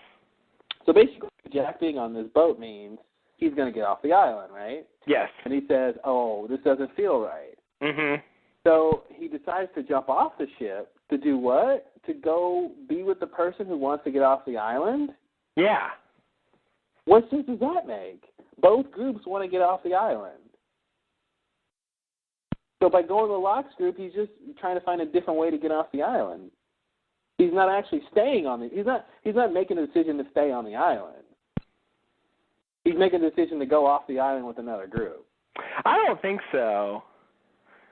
I unless don't think he's playing so. a con game. I mean, Did he say to Locke, "Let's leave the island"? I mean, I didn't think that's necessarily what he went back to do. But Locke, he doesn't have to tell him that. Locke wants to leave the island more than anything else. But like Jack specifically says, maybe he's scared of what'll happen if we stay. I think he's planning to stay there, and like Smokey's there when he washes up and he gets blown up and stuff. But I don't think he's planning to like leave with Smokey. But this is what I'm saying. I don't think that's the idea at all. Oh, okay, I want to buy that. But what I'm saying here, for Jack's perspective, is Locke wants to do what? Leave the island. Okay, if you're with Locke's group, you're going to try to leave the island, just like Sawyer's group is trying to leave the island. So to me, if you want to stay on the island, what you don't do is go with Locke's group. I don't think Jack has a concrete plan of what he's going to do exactly, but I don't think his plan is to just follow Locke's group off the island. Okay, I'll buy that. But I'm just saying that's the choices ostensibly he has, because Locke's group wants to. My point is, Sawyer tells him you're either with us or you're with Locke, right? Yeah, okay. So, but both groups want to leave the island, and Jack's whole thing is, I don't want to leave. So to me, it's just weird that he would choose to leave one group that's going off the island to go with another group that's trying to get off the island. It's not like Locke's group is trying to stay, and Jack is deciding to stay with them. They're actually trying to leave the island. So but again, I don't think he's planning to join Locke's group and leave the island. Well, but he's with him. That's the whole thing. Yeah, I mean, he's with him. He's with him really circumstantially. I mean, I don't think he necessarily, he swims back to the main island, and they're there, when he arrives. And then very shortly after that, they get blown up, and Locke carries him away. I mean, I really don't feel like that's enough to say Jack was just planning to, like, follow Locke off the island. Well, but that's what he said, though. He said if you either, what was the line that Sawyer said? Maybe I'm remembering it wrong. Yeah, I mean, Sawyer can say that, but I don't think that's the choice that Jack's actually making. Well, then why couldn't Jack just stay on the boat and go over to the Hydra Island and just not get on the plane? And just not go. He could. Yeah, that's what I'm saying. He seemed like he was making a choice to stay behind. But he just ends up with a group that wants to leave the island too. Yes. Yeah. But I think he decides I think he thinks this group is their leaving is imminent, and so he's not leaving with them right now. Mm-hmm. And so he's going to go back to the main island, and then he doesn't get a chance to do much else by the time he arrives back on the main island. Yeah, I'll buy that. So I think that's as far as he gets. The other thing that bothered me was Sawyer.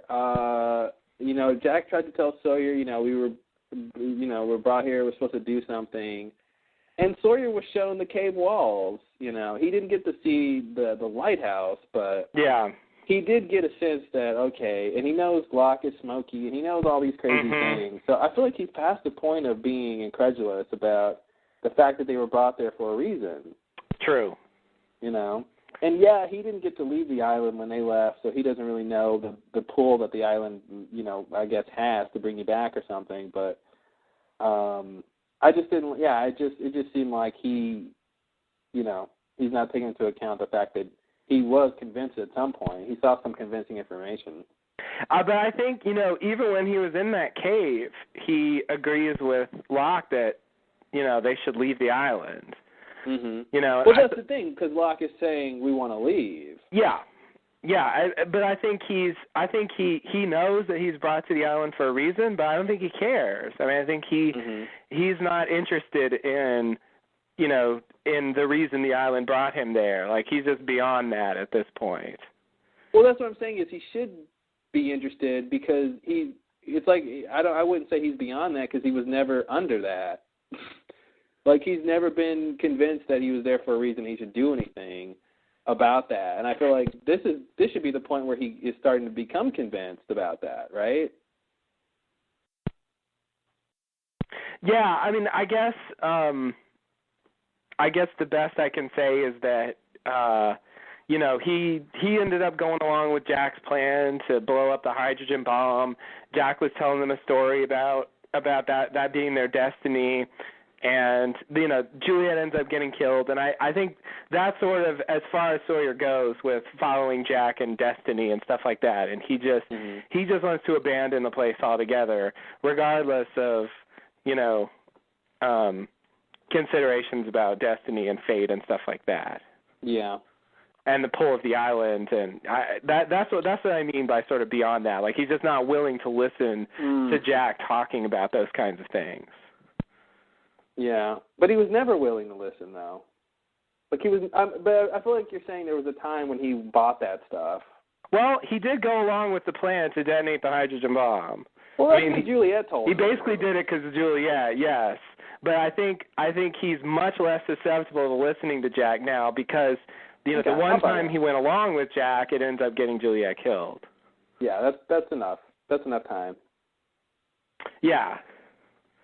Yeah, I mean, you're right. His arc's very different from Jack's because I don't think he's ever really struggled with whether or not they have a destiny, and so he doesn't have that arc of sort of going from not believing it to believing it.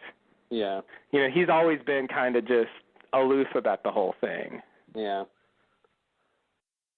And all right, well, pragmatic.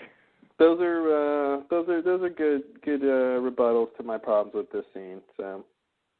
All right. Wow. I don't hate the scene yet. Yeah, that's all I got. Okay. Yeah, I see your points. I mean, I think for me, my biggest problem with this scene is the fact that Jack has no plan. Like, he just kind of jumps off the boat and goes back to the island, and I don't think he knows what he's doing. Mm-hmm. I find that a little trouble. I like the idea of him jumping off the boat. It worked for me, but it isn't clear what he thinks he's going to do. He's literally throwing caution to the wind. Well, yeah. Not literally. Yeah. Almost literally throwing caution to the wind, and just yes. And just going to see what happens. And what happens? Well, he almost gets blown up. Yeah. Yeah. I think you're right. And yeah, I think for me this scene, it's because I think Jack is right here, and I hate Sawyer having to tell him get off my boat, but I totally understand why he's doing it. Oh yeah. And so I don't even blame him for doing it. I understand where he's coming from, and even though I think he's wrong, it's understandable enough that I don't hate Sawyer for doing this. Yeah, he seems very pragmatic in doing this. Although I got to say, Jack did get them there. It's like, well, he was in to a certain degree, but true. When he had to really make a call, he jumped overboard. Yeah, and we've sort of been talking about that over time, that Jack was kind of waffling about, telling Son, I'm going to get you off the island, and then, but we can't let Men in Black leave. I think Son and Frank and Claire and all those guys were really surprised when they get back from their canned food lunch. They're going to be really surprised that Jack is no longer. We just went down to have some delicious canned food. Delicious and mysterious. And now you're telling me Jack jumped off the boat? I've never eaten canned food again. It's the kind of scene though that he didn't say goodbye to Kate. He didn't say any. It's just the kind of thing if this you should really be thinking first of all, at this point, any moment that they're breathing could be their last. They should all know that. It's that point in the show. This could be goodbye to all of you forever. Yeah, and it seems a little weird that he decides they're trying to get off the island. He decides he's just going to leave, and he just doesn't say anything to Kate. Yeah. She's screaming for him, and he just bobs in the water. All right, Jack. Yeah. I agree. Which to me means they'll see each other again. Absolutely. Jack's not done with them yet. Yeah. Jack's not done with Kate yet.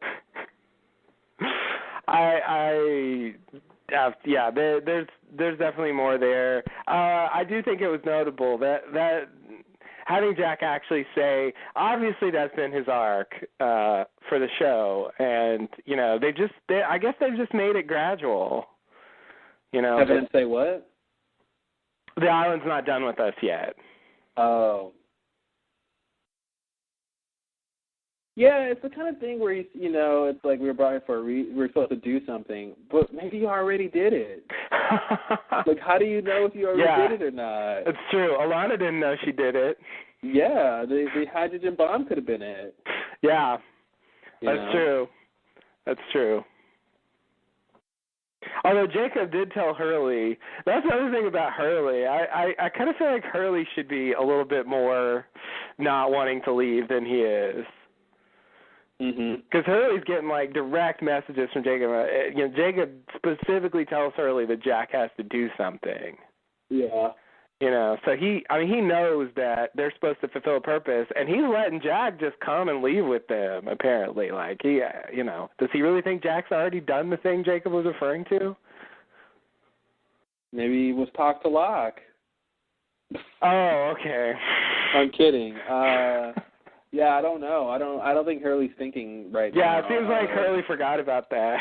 I think Hurley like spent all of his brain energy being the leader for that episode. Okay.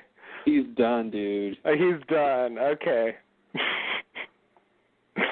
He's back to normal Hurley again. He's looking for a golf course. Yeah. Okay.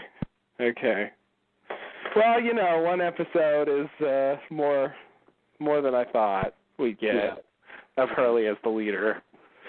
So yeah, I think that's, I don't know, in general characters seem to have kind of short memories about things, but overall I like this, but yeah, it does have problems, you're right. I see that more clearly now. All right, well, I'm ready for the next scene, I guess. Okay, next scene is flash sideways. Son wakes up in the hospital. Jen is sleeping in a chair nearby. She wakes him up. He tells her the baby's fine. They're going to be okay. The camera leaves them there, pulls back into the hallway to find David and Jack, who have just arrived at the hospital. David questions Jack about Claire. Jack says that Christian was secretive. David suggests that's where Jack got it from. Jack agrees. Jack makes sure David will be okay waiting. David wishes Jack good luck. Jack washes up and is informed about the patient that he's about to operate on, who has a pre-existing spinal condition. Apparently, I hope he's covered by his insurance. I knew you were going to say something about that. He's having a pre-existing condition. That's a setup for a joke. Yeah. Oh man, the topical humor never stops here. Yeah, I feel like 100 years from now or something, anyone makes a pre-existing condition joke, they'll they'll trace it back to the whole healthcare passage and stuff. Yep. Like, this joke dates back to 2010. Yes. It'll be like vote early and often. They can teach kids about it in school. What's vote early and often? Let's do. Anyway, pre-existing spinal condition. Apparently, his dural sac is obliterated. Oh, not the dural sac. Oh yeah, it's the dural sac. You knew it would be. Jack looks at the little X-ray there and says, "I got this." Then Jack goes into the operating room, asks for a scalpel, and recognizes that he's about to operate on Locke. Nice. The guy he met at the airport with the knives. Dural sac makes a comeback. And the spinal injury. Yeah, they just love that dural sac. I don't know. It's like someone looked that up and was just fascinated with it, and it just became a running thing. Anytime there's an operation, make sure the dural sac is involved. I don't care what it is. Listen, you're not doing spinal surgery unless you're doing something with the dural sac. Yeah. I think that's pretty clear. Yeah. And again, it's weird. It's actually weird for me at this point to have Jack doing a surgical procedure. I love how Jack looked at the X-rays for 5 seconds. Yes. And was like, "I got this." I got this. I mean, this is a person who was already paraplegic, right? already had a condition, and was just hit by a car. Yes. Oh, 5 seconds. I got this guy. Yeah, and the nurse is like, "We're out of our league. Yeah. We don't know what to do."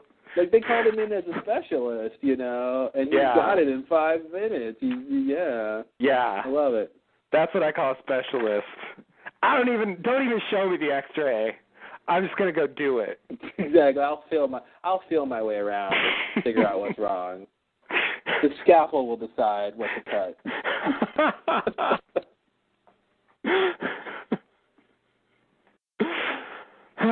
Wow, that's scary. Yeah, it is. The surgeon who just lets the scalpel decide. I want to cut everything. With the scalpel, what are you going to do? Yikes. Don't This use reminds me scalpel. of similar to the lock line of the wood will tell me what it is when it's ready. Yes. The scalpel will decide what to cut. So I'm glad they had that little mirror for under the patient. Otherwise, I wasn't sure how Jack was going to find out that was locked. Yeah. I didn't know they had those little mirror things. Yeah. Well, they made sure they had one so Jack could see him. Mhm. And recognized him pretty well. Like for his face to be all scrunched up and cut off from the face seat he was having his face sit in. Yikes. What did you say? I don't know if I can repeat that. Okay. Something about his face sitting, and that's all I'm going to say. Face sitting. Wow. I'm not familiar with the practice of face sitting. Yeah, we're done with this topic. Okay. We're not going to discuss face sitting, apparently. No, we're not. That was just a tease. No one wants us to go any further down that road. Face sitting was just a red herring. Yeah. So I'm trying to think, is there anything else?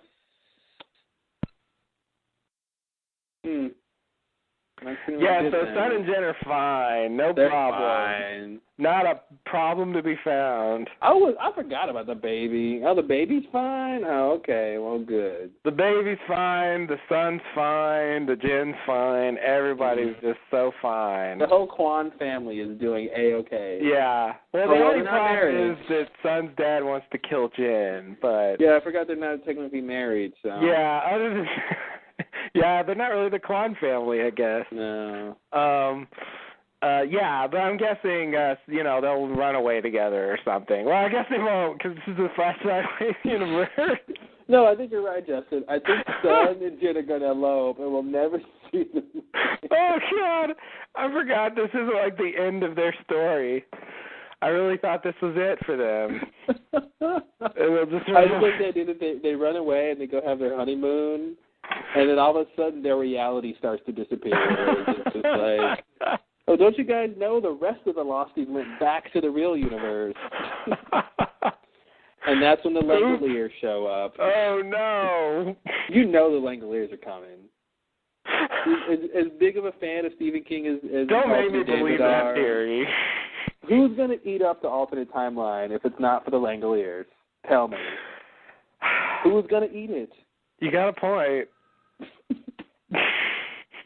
And I'm sad that I do. I really am. I'm a little disturbed that someone has to eat it. Someone has to eat it, and I want to know who. I don't understand why that's necessary, but I will agree with you that if someone has to eat it, then who else but the Langoliers? Who else? I don't know anyone else that eats alternate universes. I don't either. I mean, it could just be my problem, but still. Not anyone that's still practicing. I know a couple of retired universe eaters, but... Oh, okay. They're not going to get back in the game for this. Right. Yeah. So, all right, I'm ready for the next scene. I don't think there's too much more here. David and Jack, best friends at last. BFF, totally, yeah. Yeah. More of that. It's good though. Like I don't know, they sold me. I'm just lapping that shit up. Well, they're wearing the same suit. Come on. Yeah, exactly. And it even like kind of walk the same. Yeah, it's weird. Like, it's like it's like that old cartoon with the big dog and the little dog, and yeah. Exactly. You're just the bestest you are. You're just the best princess. Oh, that's what it is. Mhm. I just like a cartoon. Even the last line that David has, he goes, "Yeah, good luck." Like he stops and goes, "Good luck, Dad." And Jack says thanks, but he kind of like reacts and he kind of smiles, like, "Tone it down a notch, David. We're in public." David takes his pants off. No.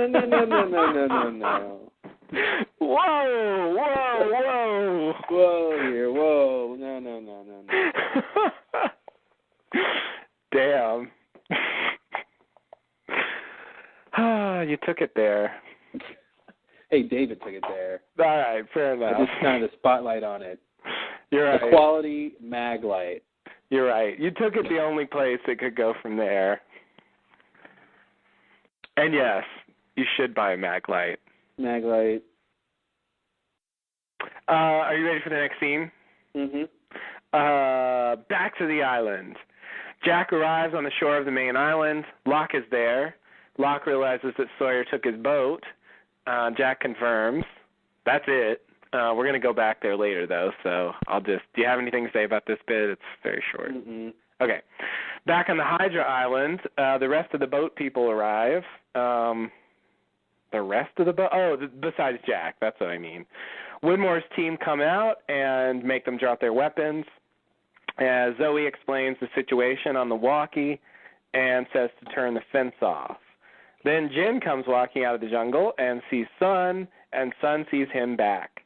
They run towards each other and embrace. They exchange I love yous. Frank says, looks like someone got their voice back. Jin promises they'll never be apart again. They kiss, and then Zoe receives instructions, and the team pulls their guns again. Sawyer says, we had a deal. Zoe says, deal's off. Then Zoe says into the walkie that if they have Locke's location, they can fire when ready.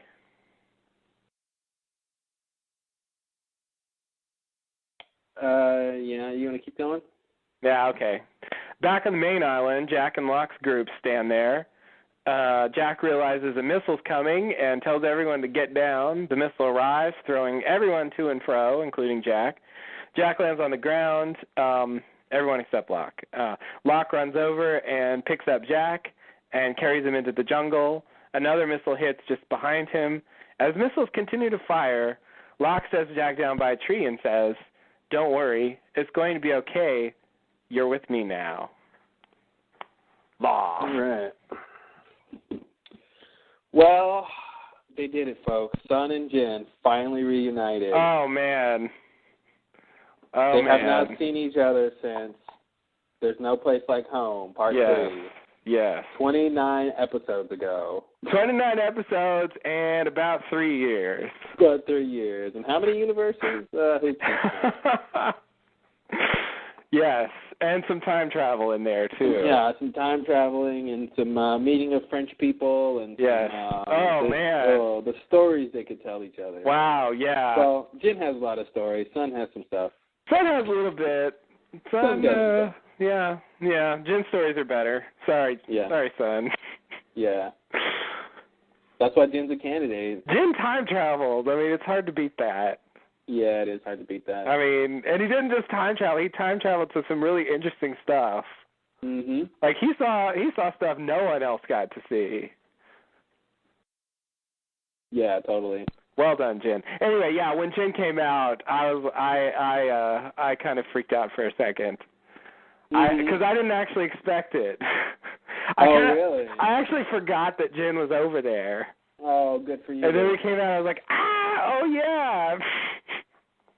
No, I was waiting for it. As soon as Sun got over there, I'm like, when's Jin? Of course, I should have been, but I was thinking about so many other things besides the They Sun Jin want to. reunion. Yeah, that's what happened. And I was like, finally, Jesus, get these people back together. And, but the thing about the scene that kind of made it weird for me was when they were running to each other, you see the fucking sonic fence between them. Well, and I thought the same thing. I was like, oh my God, they're gonna run together through the sonic fence. It's not off yet. They're both gonna pass out and die. And that's what I thought too.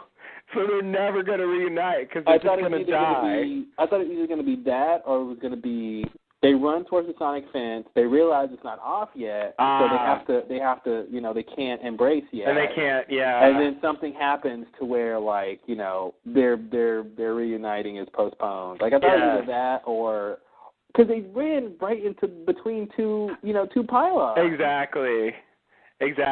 And they do have Zoe say turn the fence off, but you do hear it go down. Yeah, you don't hear it, and when I watch it again, like you do hear it. Oh, you do? Okay, I didn't hear it. Actually, I thought it was actually a music cue for Jin showing up because right after they say turn it down, you hear. But that's actually when Jin shows up, and I thought they were trying to do a music cue. I probably thought that too because I didn't notice that it turned down at all. Yeah, if you watch that scene right when Jin shows up, you can hear it pounding down. You actually hear it? Okay. Yeah. Well, that's better because when I watch it again, Zoe's line is kind of muffled. Like she doesn't say it very loud. Like to me, if they're going to stage the scene that way, where they embrace right at the place where the fence is, they need to make really clear that it's not off. If they're going to play it like this, because it's weird to have the audience like freaking out about them about to run into the fence while you're trying to stage this big reunion. Like it was distracting. Yeah, totally. And I definitely I didn't consider the possibility that their reunion would be delayed. I just thought they were about to die. Oh, that would have been so tragic. It really would have. Oh man, wow. Yeah, I think Nikki and Paula would have gotten off easy compared to this. Compared to, being separated for 3 years and across time and then seeing each other and dying. Yes. That's worse than Nikki and Paula, I think. Yeah, that's a lot.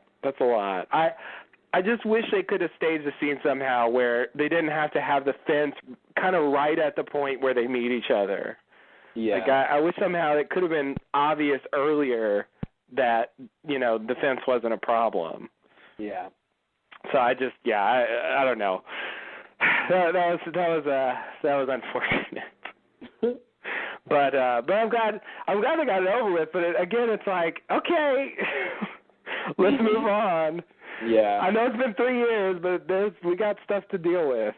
So does the son have his wedding ring? Yes, she should. As far as I know. I wonder if I can't wait to see her give it back to him, and he'll be like, this was supposed to make you not come find me. What? This made me come get you. I didn't think you were alive. Oh, can I just say, speaking of that, Sun said I never stopped looking for you. She does mean after the period of time when she wasn't looking for him. When she thought he was dead? Yeah. Yeah, i.e. About 3 years. Yeah, exactly. Pretty much the whole time. Yeah, she kind of, I couldn't believe she said I never stopped looking. That should be his line. Yeah, that should be his line. Yeah. I think I'm going to say that she means since she got to the island, because I think that's sort of true. But isn't that obviously true? But that's like since a week ago. But it's like, why would she come to the island if it wasn't for Jen? So it's like, she's looking for him. Yeah. No, she's just, again, they haven't been together more than a few seconds, and Sun's already lying again. Already starting this off with a lie. Oh, and by the way, she can speak English. Oh, yeah. She gets her voice back. So I guess they did that really just to throw that in here. Just so she could get her voice back with the English? Yeah. But what do they gain out of that? I don't get why they took away her voice so she could speak English to Jen. Just to have her seeing Jen again bring her voice back. So they took it away so they could bring it back? Yeah. I mean, that's what it seems like, because that's all well, they yeah, did but, with but it. I'm saying, but what do you get out of that? Usually if you do, when they do stuff like that, they get something out of it. But I mean, are you saying that's all they got? Yeah, that is what I'm saying. I mean, I think that's all they did with it, so it seems to me that's why they did it. That's lame.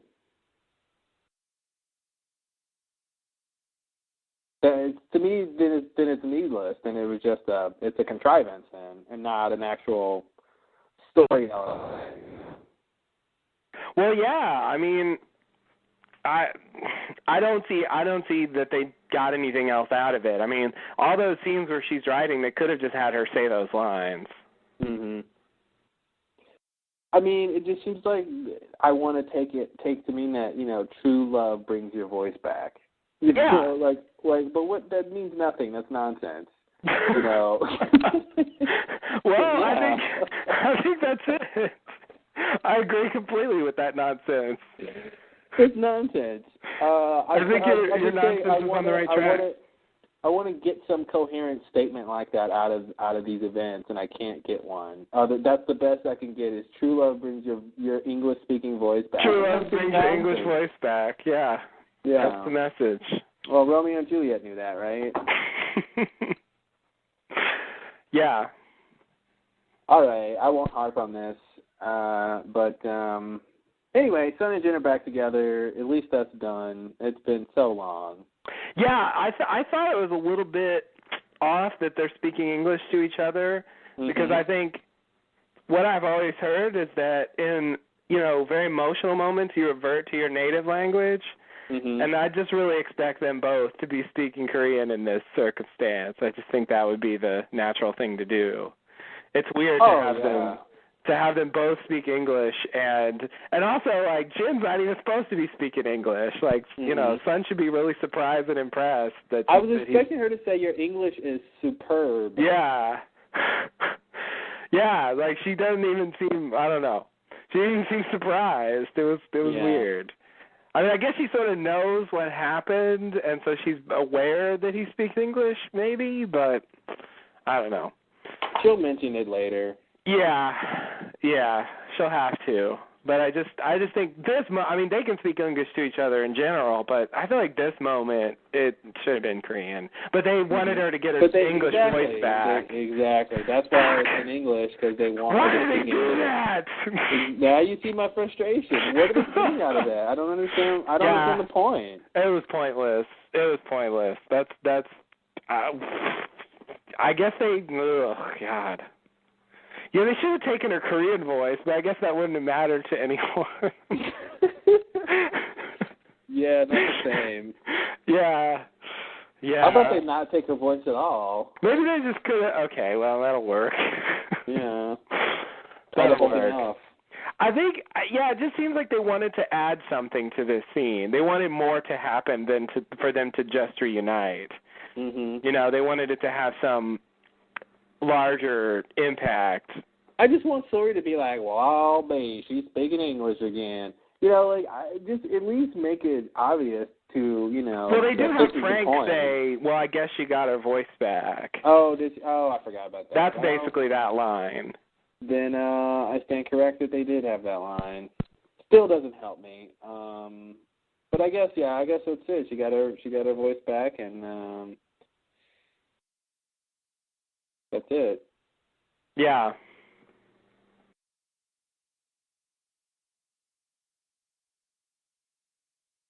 All right, well. That's it. What can you do? Hey, good job, son. It is what it is. Yeah. Anything else? Yeah. Again, I don't know. Round of applause, I guess. Yeah. Way to go, guys. So the journey that Sun had ahead of her. Remember that line? Oh, yeah. The Christian. Well, that was Smokey saying that. Yeah, that was Smokey saying that. You got a journey ahead of you. You're going to wait for me, and then I'm going to take you all around the place, and then you're going to do some other stuff, but none of it's really going to be very much like a journey. It just seems to me like he had no idea this was how they were going to be reunited. Yeah. No, I agree. So what the hell was he talking about? I don't know. I don't know. Yeah. It just seems like he was making stuff up. Yeah. I don't even know why he bothered to do that. Especially because, like, you know, he just abandons them later. It seems like he just wants them to follow. Christian just wanted them to follow Locke, which was the same person. Yeah. No, I mean, that was the original idea, but Locke just leaves them, you know, on the beach. When did he leave him on the beach? Right after he kills Jacob, or Ben kills Jacob. Oh, yeah. He goes to, he goes to deal with Richard. And he takes Richard, yeah. Yeah. Well, I think Alana would have tried to kill him the whole time if he was around. Right? Why didn't she try to kill him? She didn't try to kill him at all. Why didn't she? I mean, her people went in there, you know, Bram and all those people to try to kill him. Yeah. They all got killed, and I guess, you know, she didn't. She didn't really know what he was at first. Yeah. Oh, she did know what he was. I'm getting really confused. She saw the coffin. They carried that thing around like a boat. Yes. Carried it across the island like some sort of. Yes, they did. Outrigger. Yes, they did. So she did know what he was, but I don't. I guess I was just thinking she should have tried to shoot him when he came out, but that would have been weird, I guess. Yeah, and they had just done that, and it didn't work. Yeah. You know, and it was like 5 or 6 of them that got taken down. You know, that all had guns that went in there, and you know, he just kills them all, and so I think she doesn't think she can kill him, so she doesn't try. Yeah. Well. So, what do you think about this whole deals off with Widmore thing? I don't know. I don't know why he said that. I don't know why the deal is off. Like that made me confused. I thought he had some idea about the candidates somehow, and I thought because I thought that's why he grabbed Jen. Oh. I still don't quite get why he grabbed Jen. Yeah, I guess. Yeah. Because they had that one scene where Zoe tried to ask Jen about something briefly, but that's all we saw, and so it hasn't really come across that there was a good reason to take Jen, especially for all the trouble they went to. Yeah. I wonder if you. I guess if you can't kill Locke, you can't sedate him either, huh? I wonder if you do some poison, you know, some dose with that make him pass out. Yeah, I would assume not, but is he susceptible to, like, does he need to breathe oxygen to live? Like, what are his weaknesses? Can you burn him? Like, is it just sonic fences? All right, sonic fences. I ash sometimes. Sometimes ash. That's the only weaknesses I know of. All right. So it seems like we need a sonic fence that emits ash. Yes. And we need a Dogen around. And we need a Dogen to power it. God. They better fucking explain how that works. I'm still really, really dissatisfied with the ash thing. Yeah. That's Lenin marching in. He was the only thing. Oh, God. Fuck. Mm-hmm. Yeah, that's just not going to cut it for me.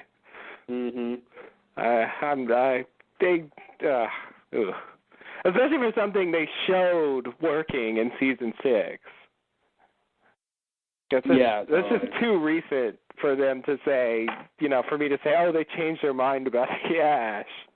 It's just too. Dogen was just wrong. I mean, Lennon was just wrong. Oh, Lennon was just wrong? Yeah. Okay. Does that help you? Yeah, that's better. It's still kind of weird because Saeed's like, I know, and it certainly seemed like it was true, but okay, Lennon was wrong. I'll take it, whatever. Why not? What else? Okay, so what do you think? What do you think Widmore's going to do? Like, just capture these people and I don't know what, interrogate them, or what's he going to do with them? I think this is sort of a faux. This is sort of a faux like standoff or whatever. Okay. I think he's just going to take them in. I mean, they turned down the fence, so it's like I don't think they're going to kill them. Well, obviously they're not going to kill like all the main characters. But I mean, even they're not even going to try to kill them. Like I think, okay. Yeah, I think they're just going to take them in. Okay, and then just talk to them, and I don't know. I guess the next step, Widmore should want to find Desmond. Yeah, Widmore, the ball's in his court in terms of what to do next. Yeah. Well, I guess at this point he's just launching missiles. Mm-hmm. At Locke. And missing. Okay. Yeah, I sort of agree that's that.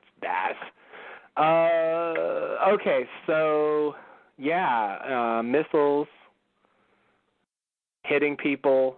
I didn't see Saeed there. I'm not sure how many people we're supposed to think are being killed in this missile attack. The way they play it, it seems like the only people left are Locke and Jack. But, there's also Saeed and Cindy and the kids, and, are we supposed to really assume they're dead? Yeah, I doubt didn't see all of them there. Yeah, it didn't seem like they were all there. But I think they're supposed to all be there. I mean, that was supposed to be the plan. So I don't really know.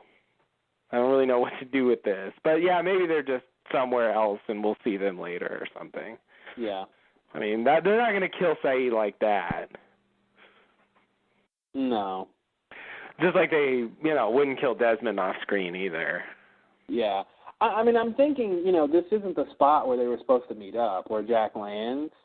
Like, I don't think that was, like, the spot where they were supposed to meet up or anything. So oh, really? I thought that's what that was. Well, the fact that they were, they had been on the boat, for a long time, like, trying to make it to the Hydra Island. So I don't think he was close to where they took off from. Or where they would have met, really.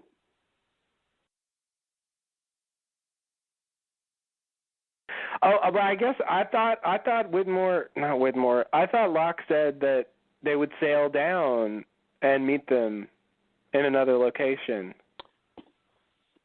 Yeah, but they didn't sail down. They kept going towards the Hydra Island. Yeah. And then Jack jumps off, and I mean, I guess he could have gotten lucky depending on the direction of all these locations that he just swam to the right spot. But I feel like it's more likely that they had passed the spot. Because weren't they supposed to turn back around and go get him? I forgot what the instructions were. Turn back around? Yeah, I thought they were supposed to get the boat and then come back. Like, double back, I thought he said at some point. Oh, really? To meet them somewhere. That's what I thought he said. I don't know. Maybe this is where they're supposed to meet. Maybe it wasn't. I got the sense it wasn't, since everyone wasn't here. Well, yeah, that's a good point. And he seems to already know that they're not coming with the boat. Yeah. I guess because he immediately asked about it, it gave me the impression, like, why is he there at all, I guess, if he's not waiting for the boat? Like, what is he doing? Well, I think he realized the boat was gone. He probably went to walk towards the beach to see if they could see the boat, maybe. I don't know. Kind of look for the boat? Yeah, okay. Yeah. All right.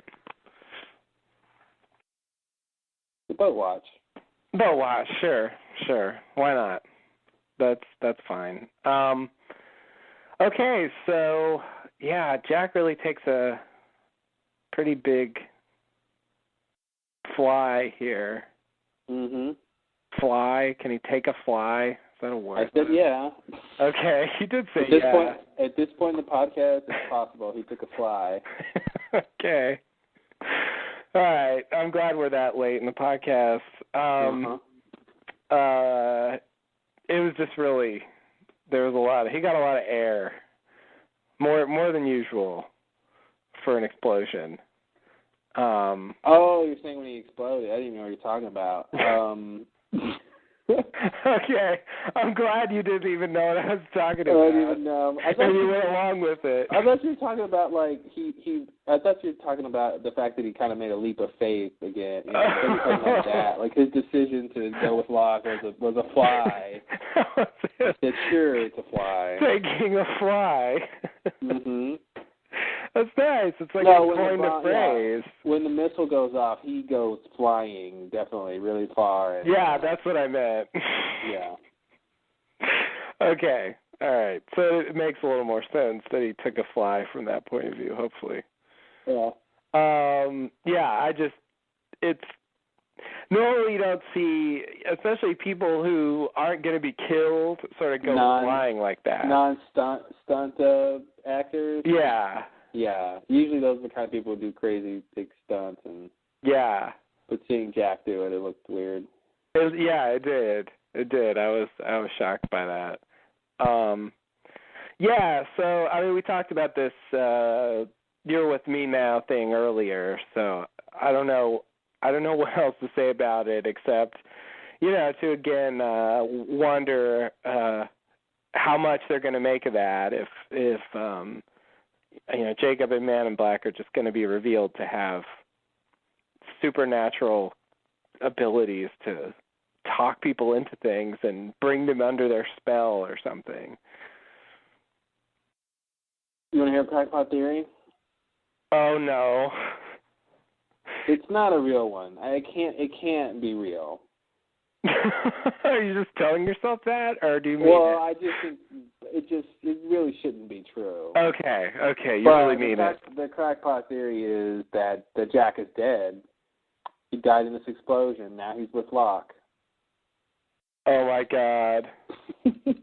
You're with me now. Oh, my God. Uh-oh. Jack just got claimed? Jack just got claimed. Holy shit. That would be amazing. Yeah. God, if they did that. Wow. Jack just dies in this stupid missile explosion. 6 years, and that's it. Mm-hmm. Oh, God. Wow. That is a crackpot theory, but, oh, man.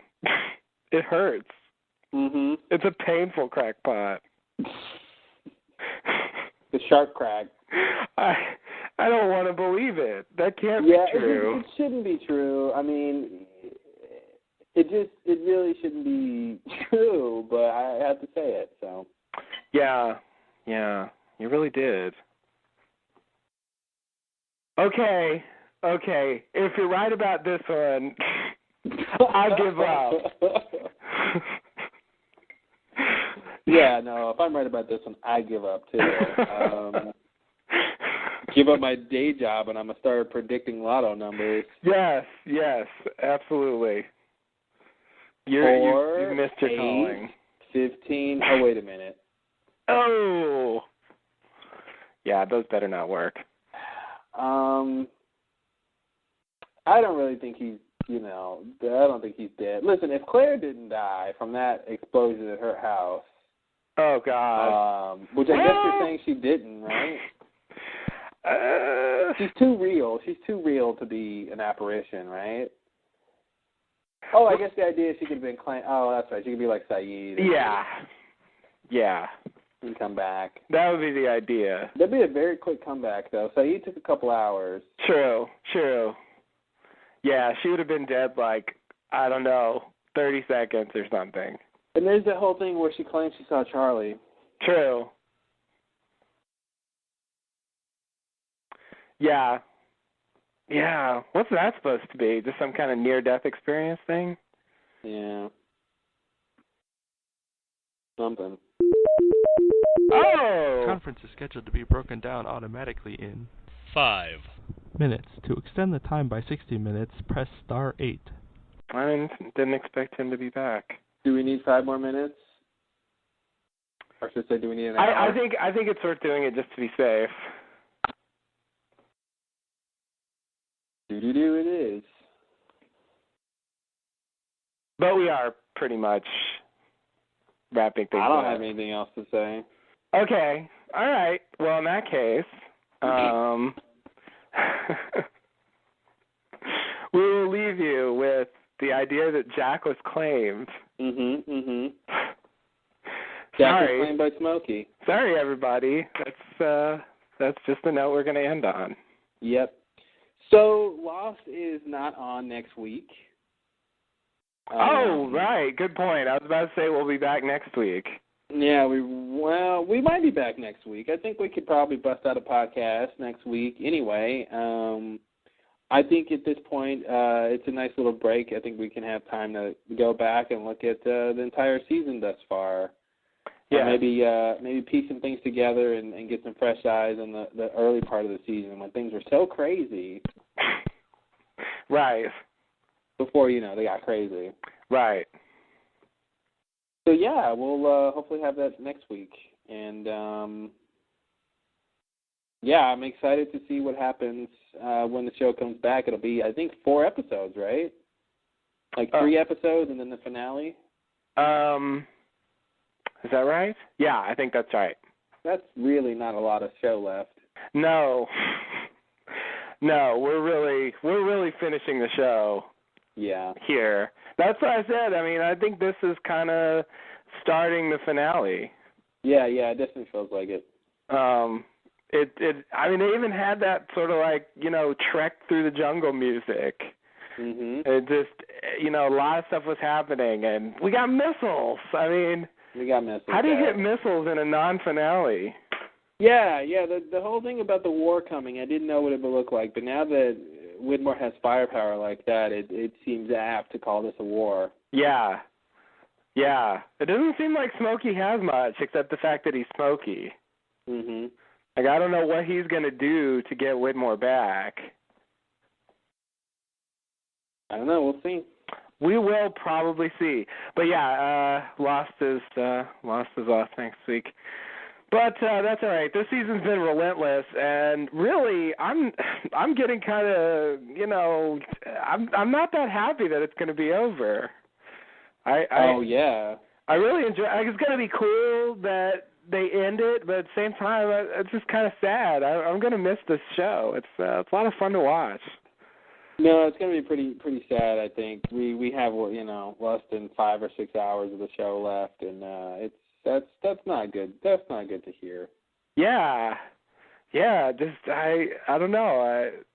We spent so long like trying to pick it apart, and then it's going to get to a point where that's just it. That's all you get, and we'll be done. And I don't know.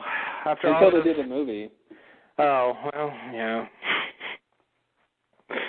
Oh, the movie. Yeah, it'll be sad when it's all said and done, but it's every book has to end. That's true. Is that true? I don't know. I just said that. I don't know of any never-ending books. Yeah. I've heard of never-ending stories. I have too, actually. Yeah. But strangely enough, the never-ending story wasn't a book. It wasn't a book. It was about a book, though. It was about a book, yeah. But it was a magical book. It was a magical book. Wow. Magic is everywhere. And that story did end. I must protest. Yeah, it did end. It had a sequel, though. It did have a sequel, that's true. That ended as well. Yeah, it did. Spoiler alert. Yeah, spoiler alert, the never-ending story actually has an end. That's like singing the song that never ends and actually getting to the end somehow. Oh, you're right. Oh, shit, God. I got to the end of this song. How do we found a magical verse that ends it all. I feel like that should somehow negate the universe if you can pull that off. Right? Don't do that, please.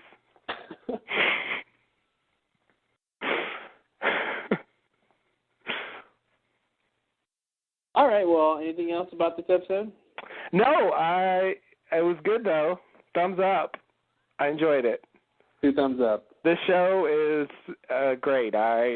It's gone to places that I didn't think TV would ever take me. Mhm. To an island. To an island, exactly. Never thought. Who knew? Never thought. Yeah, no, Lost is pretty spectacular. I think good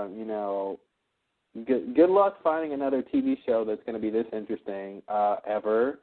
Yeah. You know, there will be contenders. There is good television still left to be written. Yeah.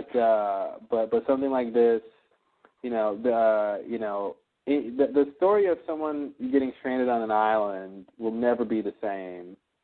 Yeah. It just won't. Anything, you just can't write a simple story about that anymore without it just paling in comparison. Yeah. Castaway. Ugh. Gilligan's Island. Like Ooh. Robinson Crusoe. Anything that has people on an island, just not going to be the same. Yeah, you're right. I didn't think about them kind of claiming the genre because they've done so much with it. Yeah, that's a good point. Yeah, and also shows about characters' destiny and and interconnected characters and a big cast like that. Like it did a lot. It does a lot. Yeah, and also really nice storytelling devices. The flashback thing was cool for a while, and then they got crazy and started doing flash forwards, and let's just do some time travel, and let's create an alternate universe. Yeah. That's a lot for one show. Yeah, that is a lot for one show. That's not about, science. Exactly. That's not like Star Trek or something where that happens every episode. Yeah. Like they really fully integrated it into the story in a consistent, like, long-term way. It wasn't just like a one-off thing that they kind of played around with. Yeah. And, to put that into what seems like a simple story, a plane crashes on an island and some people survive and, they have to, their dead father has to show them where the water is. Right. Such a simple story. I mean, it seems like it should be simple. Yeah. But it's so beyond complicated at this point. I mean, I defy anyone to read all of Lostpedia. I mean, it's ridiculous. Yeah. The show is so expansive, but yeah, we got a couple more episodes left, and we'll. But you know what? Lost will be the gift that keeps on giving. I'm sure there's going to be plenty to go back and talk about and rediscover and new theories that could be hashed from certain things. I'm sure we'll get some more of it. But in terms of the story being ended, it's kind of sad. Yeah. It's been something I can always look forward to in the spring and. Doing the podcast and not knowing what's going to happen and getting new stuff, to add to my conception of what the show's about and, what's going on. Yeah, I remember when this season first started, just the idea of just seeing what happens after the last finale, just seeing what happens after the next episode, like what is the next plot line? Like that's just so exciting in itself of just knowing, well, what happens next, Yeah, exactly. And we've gotten to, have that for so many years. I get used to it, and after this season, they won't do that anymore. So, yeah. But I'm sure it'll end in such a way that it'll maybe make more sense. That hydrogen bomb, like if the show got canceled with that hydrogen bomb, that would be pretty amazing. Oh wow. Like, I could imagine a show ending like that, and it would just be kind of cool to actually go out on that note. Not knowing if it worked or not? Yeah, never actually resolving, I mean, I'm glad they didn't do that, but, that was a really good season-ending thing. Yeah. The whole fade to white, it's great. Yeah, exactly. Yeah, flipping it around, and, oh, man, wow. Yeah, I think they're going to end the series very well. I think they're on track to do so. I mean, there hasn't been a dull moment in, a long time. So. Yeah, absolutely. Yeah, I think this show's been pretty solid as far as, like, on track since season 4. Yeah. Things started to get crazy, and, in a way it just got even more and more intense as time went on. Oh, definitely. So, yeah, I agree. I think it's going to be interesting, and I think they're going to. I don't know. Call me crazy. I think they're going to do something pretty crazy. I don't think it'll be anything anybody can see coming. Yeah. It's gonna escalate. They've been escalating it, definitely every season. So it's gonna be something crazy. Yeah, because we did learn some things in this episode, but we still really know very little about the overall direction that things are going in, and very very basic points of why all this is happening. We don't know. So it'll be cool to learn all that stuff. Totally. All right, well, thanks for listening. As always, guys, we'll be back next week, but not about the episode because there isn't one. But we'll do something. Yeah, we'll do something. There's stuff to say. Yeah. It'll just be a different kind of podcast from the usual. Maybe a couple hours about the cabin. Yeah. Yeah. That might be good. Let's talk about the cabin tomorrow. Oh, the cabin. We have not covered ye enough. We haven't. We haven't gotten into the real nitty-gritty of the cabin itself. Yeah. I want to do at least 20 minutes on those jars of liquid. Yeah. Hey, we gotta talk about the pictures of the dog. Oh, that fucking dog painting. Yeah. Mm-hmm. Yeah. Whose painting was that? How did that get there? These questions and more. Those questions and more. And the answer to 4 out of 5 questions is Horace. It is Horace, yeah. Horace just liked putting things in jars. Mm-hmm. Horace just liked dog paintings. Horace. Horace. All in the next podcast. Yeah, we just kind of spoiled the next podcast. Yeah, well. Oh, well. Nobody listens this far anyway, right? Well, not when we're rambling at the end. That's why you read till highlights. Because who has the time? Really? All right, guys. Well, thanks and namaste. Namaste and good luck.